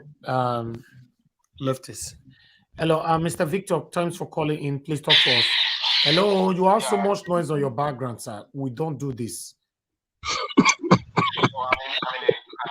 I'm somewhere. Okay, Can you hear me now? Okay, it's better now. Go ahead. You have 1 minute. Talk to us. Yeah. Okay. What I want to say, the last person I just called is these are the people that cause problem in Nigeria. They believe in culture. They believe in this. They believe in separating us using, oh, you are from Edo, you are from this, you are from that place. We are not here to preach what ethnic group you come from. He just made the wrong statement now that when they see you, that they say, what question did they ask you for first? Is it your tribe or you are a black or a white person? So on the second one, on the beavers did not fail. It is people managing the beavers because they recorded who came in, and the person managing the beaver is the one that did the job that has been corrupted. So we should know this. The beaver did not fail. The beaver just record who people. It's the person that did it manually and wrote it and snapped with the beavers and sent it out. That's so happened. Okay. All right, thank you. Thank you very much. And with that, let me even say, by disqualifying the governor who engaged in these malpractices, I think the law must be fair.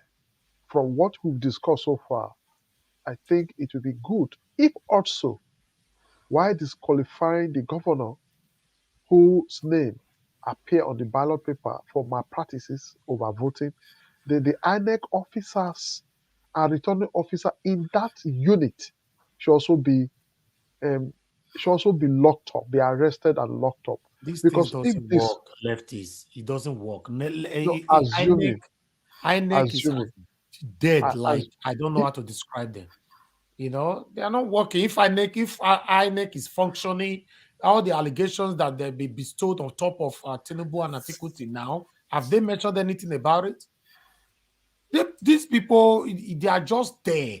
They know the people they focus on, like EFCC is on one-way traffic. They have the list of the people they can attack. EFCC will never attack anybody under APC. So, my brother, we just have to be prayerful and work so hard to the last day by the special grace of Almighty God for us to deliver Mr. Peter Obi for a better Nigeria. If not, this country is going to get worse and worse and worse. It's just the fact. Nothing is working. Look at you now calling INEC from here. Wait till me and you they talk about INEC. INEC don't hear us this morning now. And they are not doing, they don't make any statement. They don't talk on it. They are not interested. That's how bad the country is right now. Nobody call on them. All the allegations that is flying here and there. How many of you seen how many of INEC or EFCC? Because these are the two bodies I'm calling that have addressed it. So pathetic. It's so annoying. Whenever I'm looking at it, it's so on my own sometimes. I owe you the verse. Say, this country matter, you're tired person. You'll be like, everybody is talking, nothing is working. Even the mainstream medias, for example, now, let's assume they are not watching us now, even though we know many of them are watching us. What about the thing that Rufai and Chewo is doing on their mainstream medias? Are you going to tell me the INEC is not seeing it? Are you going to tell me the EFCC is not seeing it? How many of them have they called? For at least, let's assume they cannot put them or persecute them, but at least for questioning, to put smile in the faces of Nigerians. They don't do this thing because they don't have any kind of regards for any of us. They are not interested. They don't know if we exist. That's why you see someone like Tinubu is saying, you know me. In Nigeria, my brother, is painful. It's so painful when you see things going very, on. Very. It's so painful. That's just the fault. I'm pouring out my anger here. We spend 6 hours every day here, talk. It just looks like everybody just talking.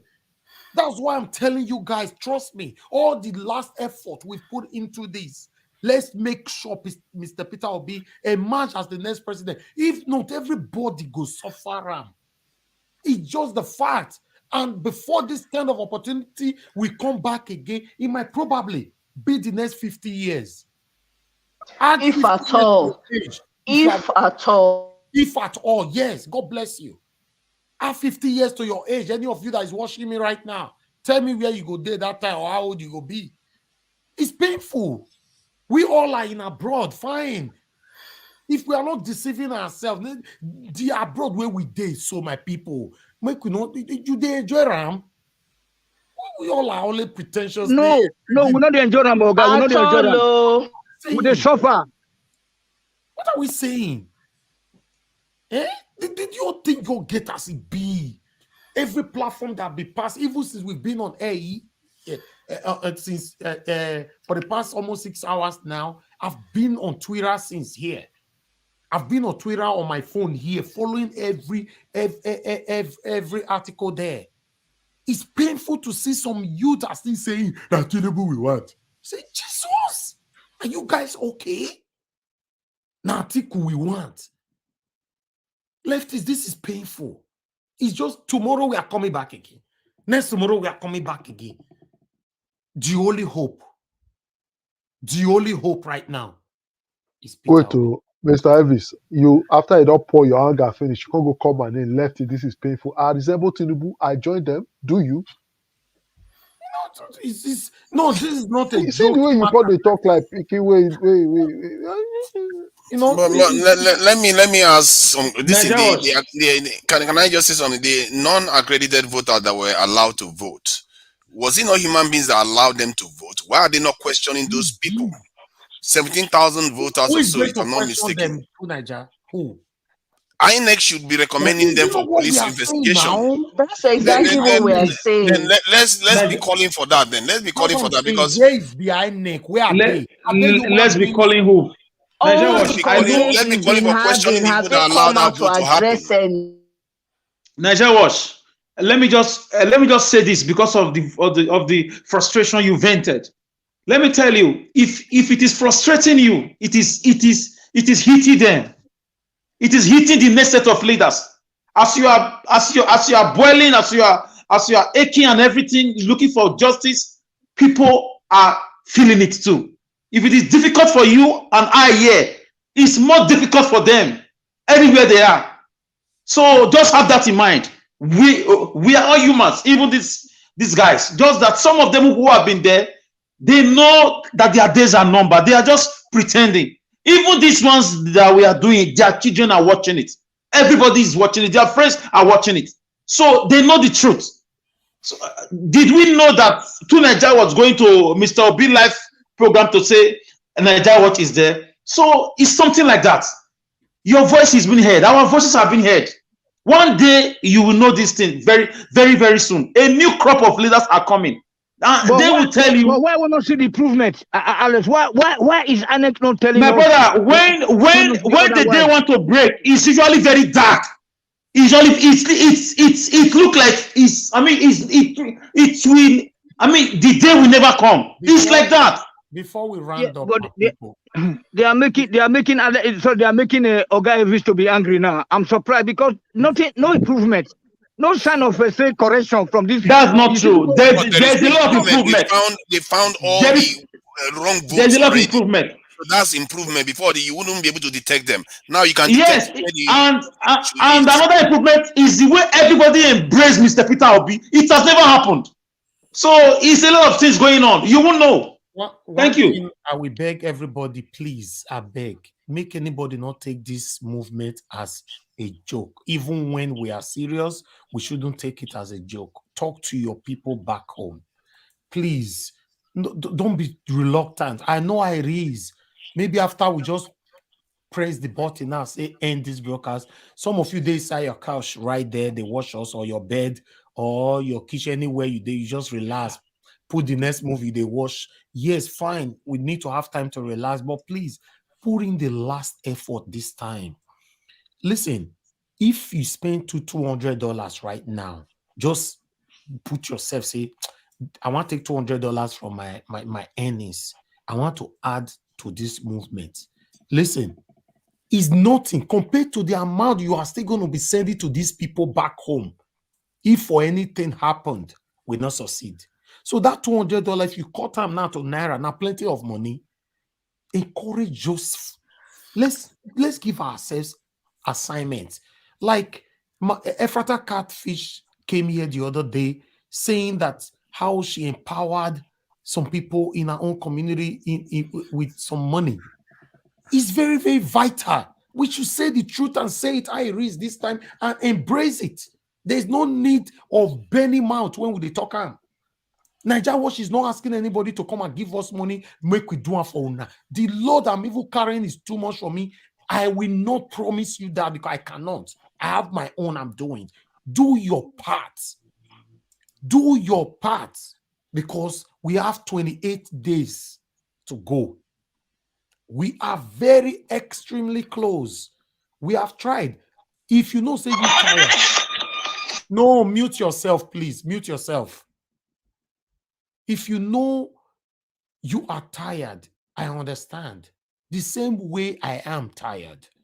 The same way Leftis is tired. The same way Tunaja is tired. Madarita, Omoyes Kona, Alex, everybody is tired. Fine.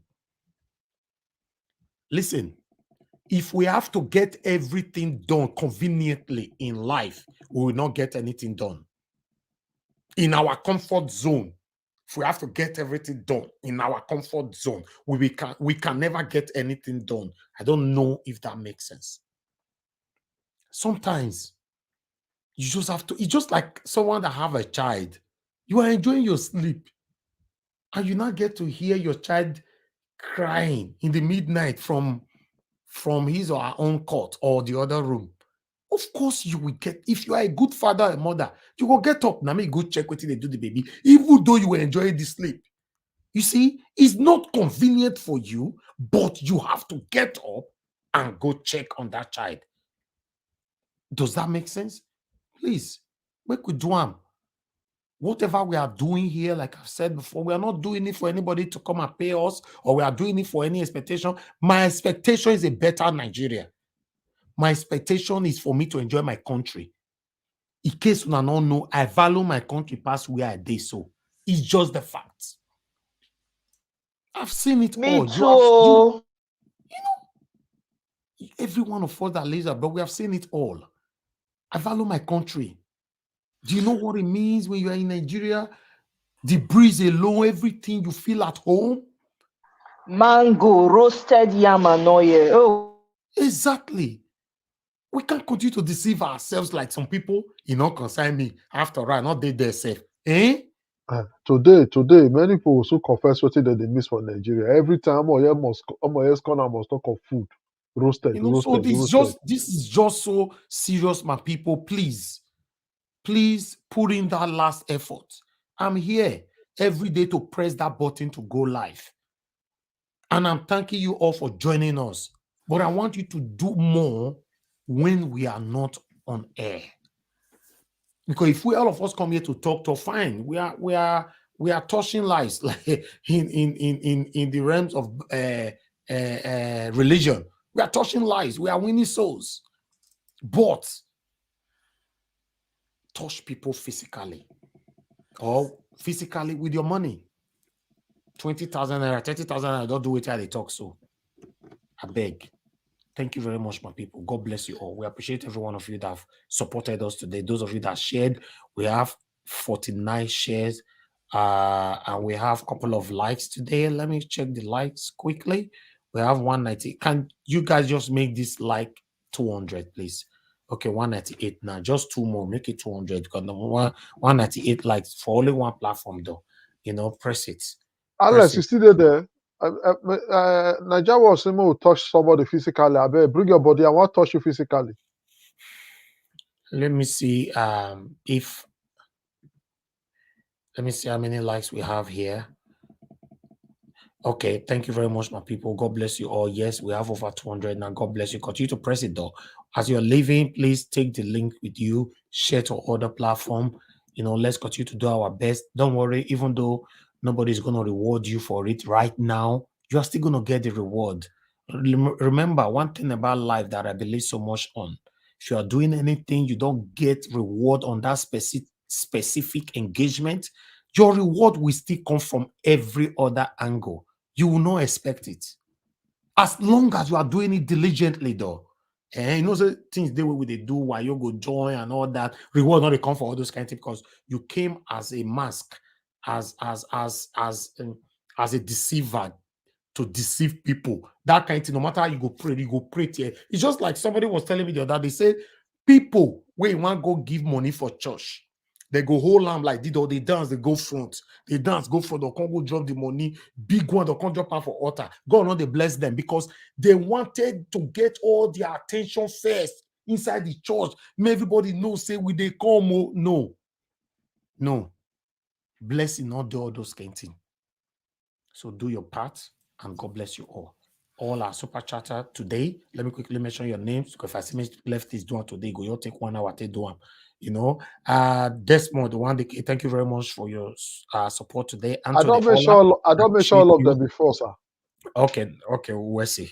Thank you. Now only our callers. Now you go measure. Okay, no, let me quickly continue with this. Let me just quickly do this second time. Mr. Pansad, thank you very much, sir, for everything. Mr. Jerry Obasohan, thank you so much for everything. We appreciate you. Nosahari, thank you very much. Nosahari again. Desmond, the 1DK again. And God bless every one of you. We appreciate you all. Thank you. And all our panelists today. I wish we can mention all names. We cannot because we need to go right now. But still, we must make sure the names of our callers, those people that contributed. First of all, it was Tobore that calling, followed by Kelvin Kell, followed by Alex, followed by Mr. Saibovo and Victor. Okay. Yes. And thank you all. And I want to apologize to other panelists that could not get through at that particular time where the matter they hot. Yes, a lot of people were behind stage. You wanted, you wanted to come in. Unfortunately, you could not. Now where our power reached, and there would the work reach. And like I they talk all the time, and where my sense reached, and there they talk reach. So if you know, say there's one specific or one particular thing that we could not say well, then where we stop them, your airports, you finish up. And because we are human being, we'll not be robots. So and the same thing now, all about who come first on this panel. Now only 10 with the fee take. So next time. Don't worry, we're always here. Tomorrow it will still be your turn. Madam Rita will still miss out. Or some of your corner, you're there with us throughout today now. Corner, we really appreciate you. Thank you. From beginning to now, throughout, like say you meet us today. Thank you so much. And Tony Africa, thanks for coming in. I wear khaki and leather come today. Thank you so much. And Mr. Chooks, Ibubweze, thank you very much, sir. Mr. Alex, Breadman, thank you. Tunaja, thanks always. I appreciate every one of you. We all argue here all the time. We agree, we disagree. It's a normal thing. Nobody should take it personal. It's a normal thing. Tomorrow we'll laugh again before the next 5 or 10 minutes. We just start the argument all over again. It's just how it is. That's why it is called panel. Yes. Thank you. And Lefty, do you have anything to say? We're rounding up. Not much. I just want to use the opportunity to thank everybody that was able to join us today and those that watched us from home. Like we always say, if you people don't listen to us, we won't be here. So we are saying thank you to everybody for your contributions and your effort. For those that called in, we say thank you. God bless you all. Thank you. Bella Naomi, thank you very much, madam. Bella Naomi have been with us from immediately we come since now. Thank you so much. We are very, very grateful. All of you now, mother of all, Mommy Diaspora. Thank you so much, Mommy, for all you do for every one of us here. We are very, very grateful. Thank you. Madam Rita, I can see you right there. Godson said, I can see you. I wish I can mention all names, but fear not go let me try on this kind of time. The total comment where we get today, Hold on. The total comment where we get today is 3,042. The total comment. So our comment is always tight. 3,042 comments. So we cannot calculate it.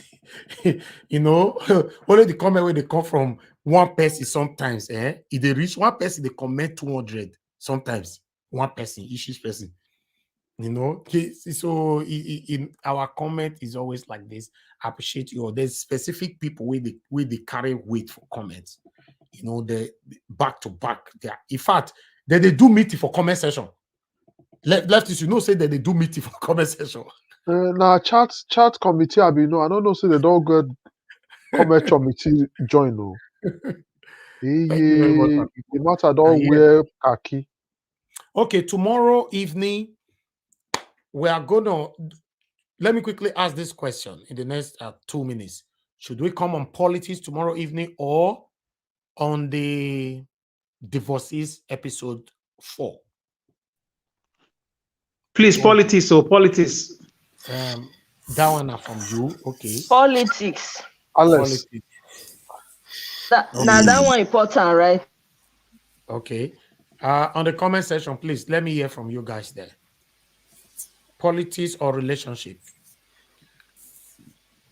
Okay.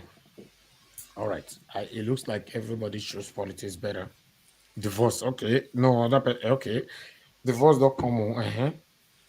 Because you know, say here. When we take poll now, do poll. No time not go there for poll right now. That poll now before people vote finish, you know, they do dark. I'm gonna see I'm for your side now money or be afternoon day for that side though. Now afternoon I did now. Afternoon, say for our side for here they do dark. I know, like 10:30. I'll be almost 10:30 for your side. Yes, 10:30. There are 2:23 for here. For Nigeria, it's 11:23 right now. Yeah. Okay. Now true Bella now maybe talk. He said, I bet make our brains still rest more. You know, politics not easy. Well, we feel what if we do half and half? We'll do half and then we'll do half. Because if politics, see, we know so we don't get time again. To Nigeria, if we talk about politics for 365 days in a year. Actually, I don't talk politics. I don't care about politics. I care about strategies. If you look at it, I'm not necessarily because they are talking politics. That's why I talk about politics. I care about what we are going to do to get ourselves out of this mess. Not necessarily about politics. I guess so. Yeah, that's true. Yeah, it's true. Well, you know, say if the politics is not correct, now they make divorce the plenty. You know, so because people not get money again, the man go the verse for the wife go the verse for husband. Now they cause some of this breakdown now. You know, give me money for soup. The man will squeeze 1,000. Okay. Meanwhile, it is for market, no match. What we will do tomorrow, we are coming on air with politics. Depend how the thing is stretch. If we say no stretch like that, we'll switch in the middle. Half and half. Yeah, half and half sounds good. Yeah, sounds good. Okay. But politics first. So if it's stretched like this, then we'll not go to the second episode. Exactly. But if time the second episode will be on relationship, right? Yeah. Because me, I get hot one with your come out now, not be small, hot one. In fact, you know. Apostle they among. Which one? Apostle on they among. Apostle Sulele. No, that one they read that one made them know the nation down. That one local Debbie. That one chairman. I'm telling you. They're supposed to carry that man throw away for jail, throw away key. Seriously. That one has chair for chair. Mr. Elvis. Yes, sir. Mr. Elvis, which means you have to, if you say half, which means you have to bring a lady who will present the other half. Not you or I dare here, I go come. Now we don't get the connection set. Okay, I go show it true because you know this will be top politics and I missed the handle. Yeah, just advertise an area so that many people go come. Make we come dig them out. Yes, not true because the rate of divorce. In fact, since last week when we talk, people we don't divorce plenty. People with the cash for inside hotel plenty. People with the cash on top of car. Plenty. I don't understand. Now country, now state of the country, I'm telling you, people are confused. You don't understand. That's what they say. Camera, CCTV camera catch a married woman with 4, and with another man enter. Which do you go find for them, madam? What are you looking for inside the hotel? Wow. The situation be asking, okay, are we going to blame economy on this one now? With it's relative. Let me tell you something. You know what they happen, eh? Sometimes when the security, when that security not there, when it's broken, right? People feel unsafe. Then they start to do things that are not mentally, they don't know if you process certain things anymore. You have to understand the moral decadence and the decline in Nigeria is at an alarming rate. Why? Parents now, they have their picking go come off for us, go they bring money, come with BB car. They are the bold as the question. It's all relative because of the nature of see, they say when the head is bad, that's why the flow enter ground. That is exactly what's going on because we have terrible leadership. So it is infiltrating everything. Another one where you still come out again. A gym instructor, you're the airport guard, the service. This again. I they go gym. Gym instructor, you'll take over. Now, that's my country. Many things there to talk about. I don't want to make politics finish. Move for when they do varieties. A lot is happening in Nigeria. Man. Bros, what do you call a gym instructor? He instruct the gym. All now make the exercise and body go well. But leftists, no, it's too much. It's too much. No, they come those gym instructors that they set them, they intentionally they do those kind of crazy things. Some of them actually, you know, they know they don't mean well. They will not come and be. That's why you just do the gym thing yourself. You don't need anybody, really, to be honest. It's ridiculous now. It's getting out of hand. All right. We have a caller. Let me see. FA, you have 30 seconds. Go straight to the point. One close. Hello, go straight to the point. No worry about good evening. Don't fight talk and sins. Go straight to the point. Okay. See, the issue is that first and foremost, I want to greet my lovely sister, yes, caller. Okay. Man, tomorrow na birthday. Oh, you never bring birthday gift. Listen, my brother. I said tomorrow na birthday. Tomorrow na birthday. My send account number. I'll do her.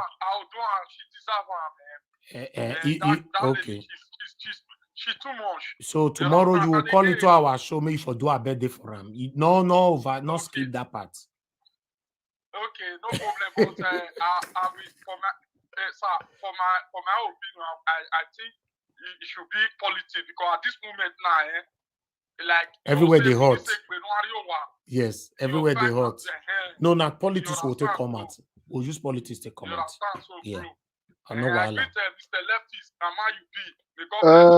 let me say make sure you name for this kind of thing. Elvis, Elvis, I know so you the hurry to go, but more hear this Oyibo now. There's some Oyibo where people take this call, talk about Peter Obi.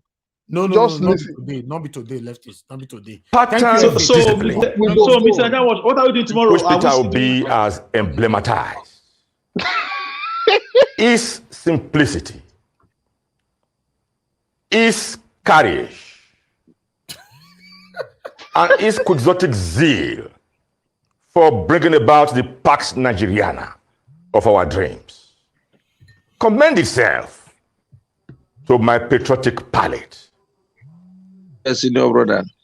Senior brother. Another second statement I want to make about Peter Obi is that I do sincerely hope, and this is a rhetorical question to the political class, I do sincerely hope that Nigeria's parasitic and prebenda political class are learning the necessary lessons that has greeted the emergence of Governor Peter Obi. And I'm talking about the sheer emotionalism. I'm talking about the paroxysm of phrases that has greeted the emergence of Governor Peter Obi. A fervor that his supporters refer to as the obedient movement, but which I choose to describe as the emerging and surging political sirocco of obeistic obeism. And what are these lessons to be derived there from this obeistic obeism? It is that one, Nigerians, and particularly the Nigerian youth, have become completely dissatisfied. They've become languorous. They're in a state of lassitude as to the failings and frailties of the Nigerian political class, the entire Nigerian political class, be it APC, PDP, NNPP, or what have you. That is the statement that Nigerians and Nigerian youths are making. They made that first statement, which galvanized into the protestations that led to the NSAS debate. The NSAS. That was when the Nigerian youth made that first statement, that they have become completely tired of the entire political class. So the Peter Obi tendency and proclivity in our Nigerian political juncture just now is another re-emergence, a renewed resurgimento of that dissatisfaction. So if you ask me, I will say that Governor Peter Obi just now is only a vessel, is a receptacle of that tartness, that virulence, that acrimony, that causticity, that acerbity, that asperity, and that moroseness, with which Nigerians, and particularly the Nigerian youths, perceive of the entire Nigerian political class just. As Barakboism as well. Okay, thank you. Thank you very much. My people, yes, no, it's not a bad day. I just they pull my brother leg just now. Thank you, thank you. All right. So, Mr. What are we doing tomorrow?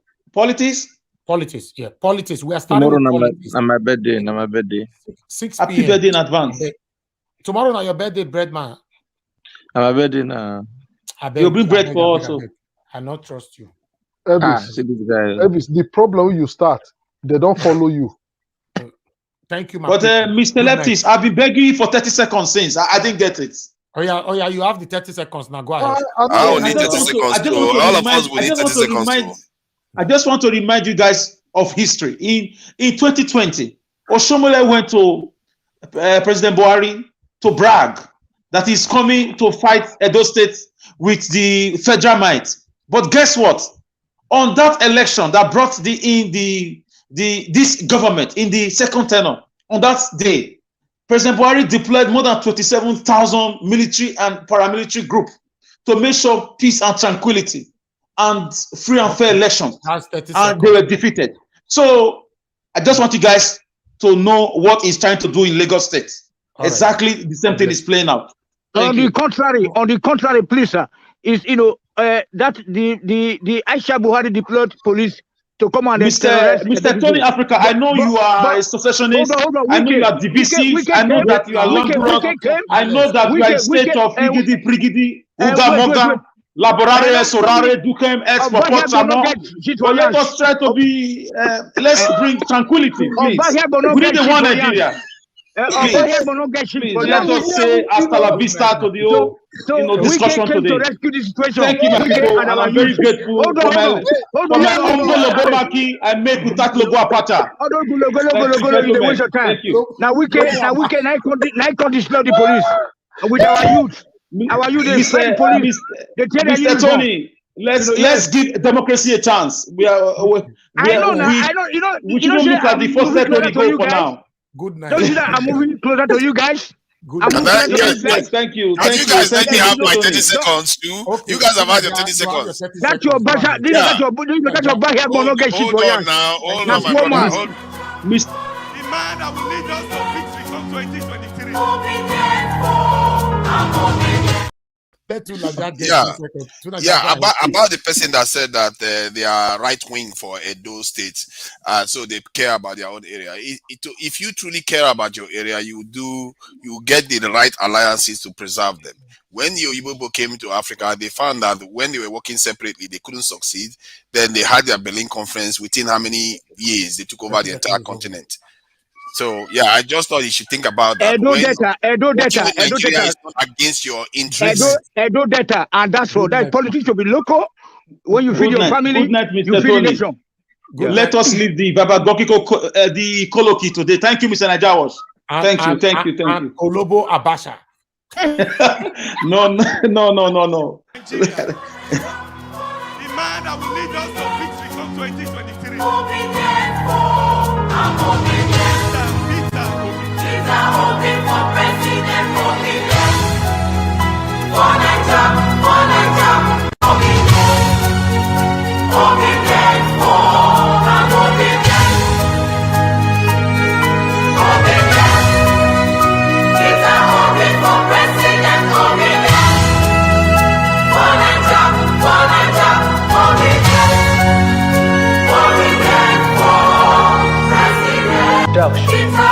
Láti sọ̀rọ̀, I know they do competition with anybody. If I offend you, forgive me. Show me love, kó jẹ́ bizabiza. Ká máa bára wa lò nínú ìfẹ́ kan, Akànbí. I know they do competition with anybody. If I offend you, forgive me. Show me love, I go show you love, ká máa bára wa lò nínú ìfẹ́ kan. But I know they do competition with anybody.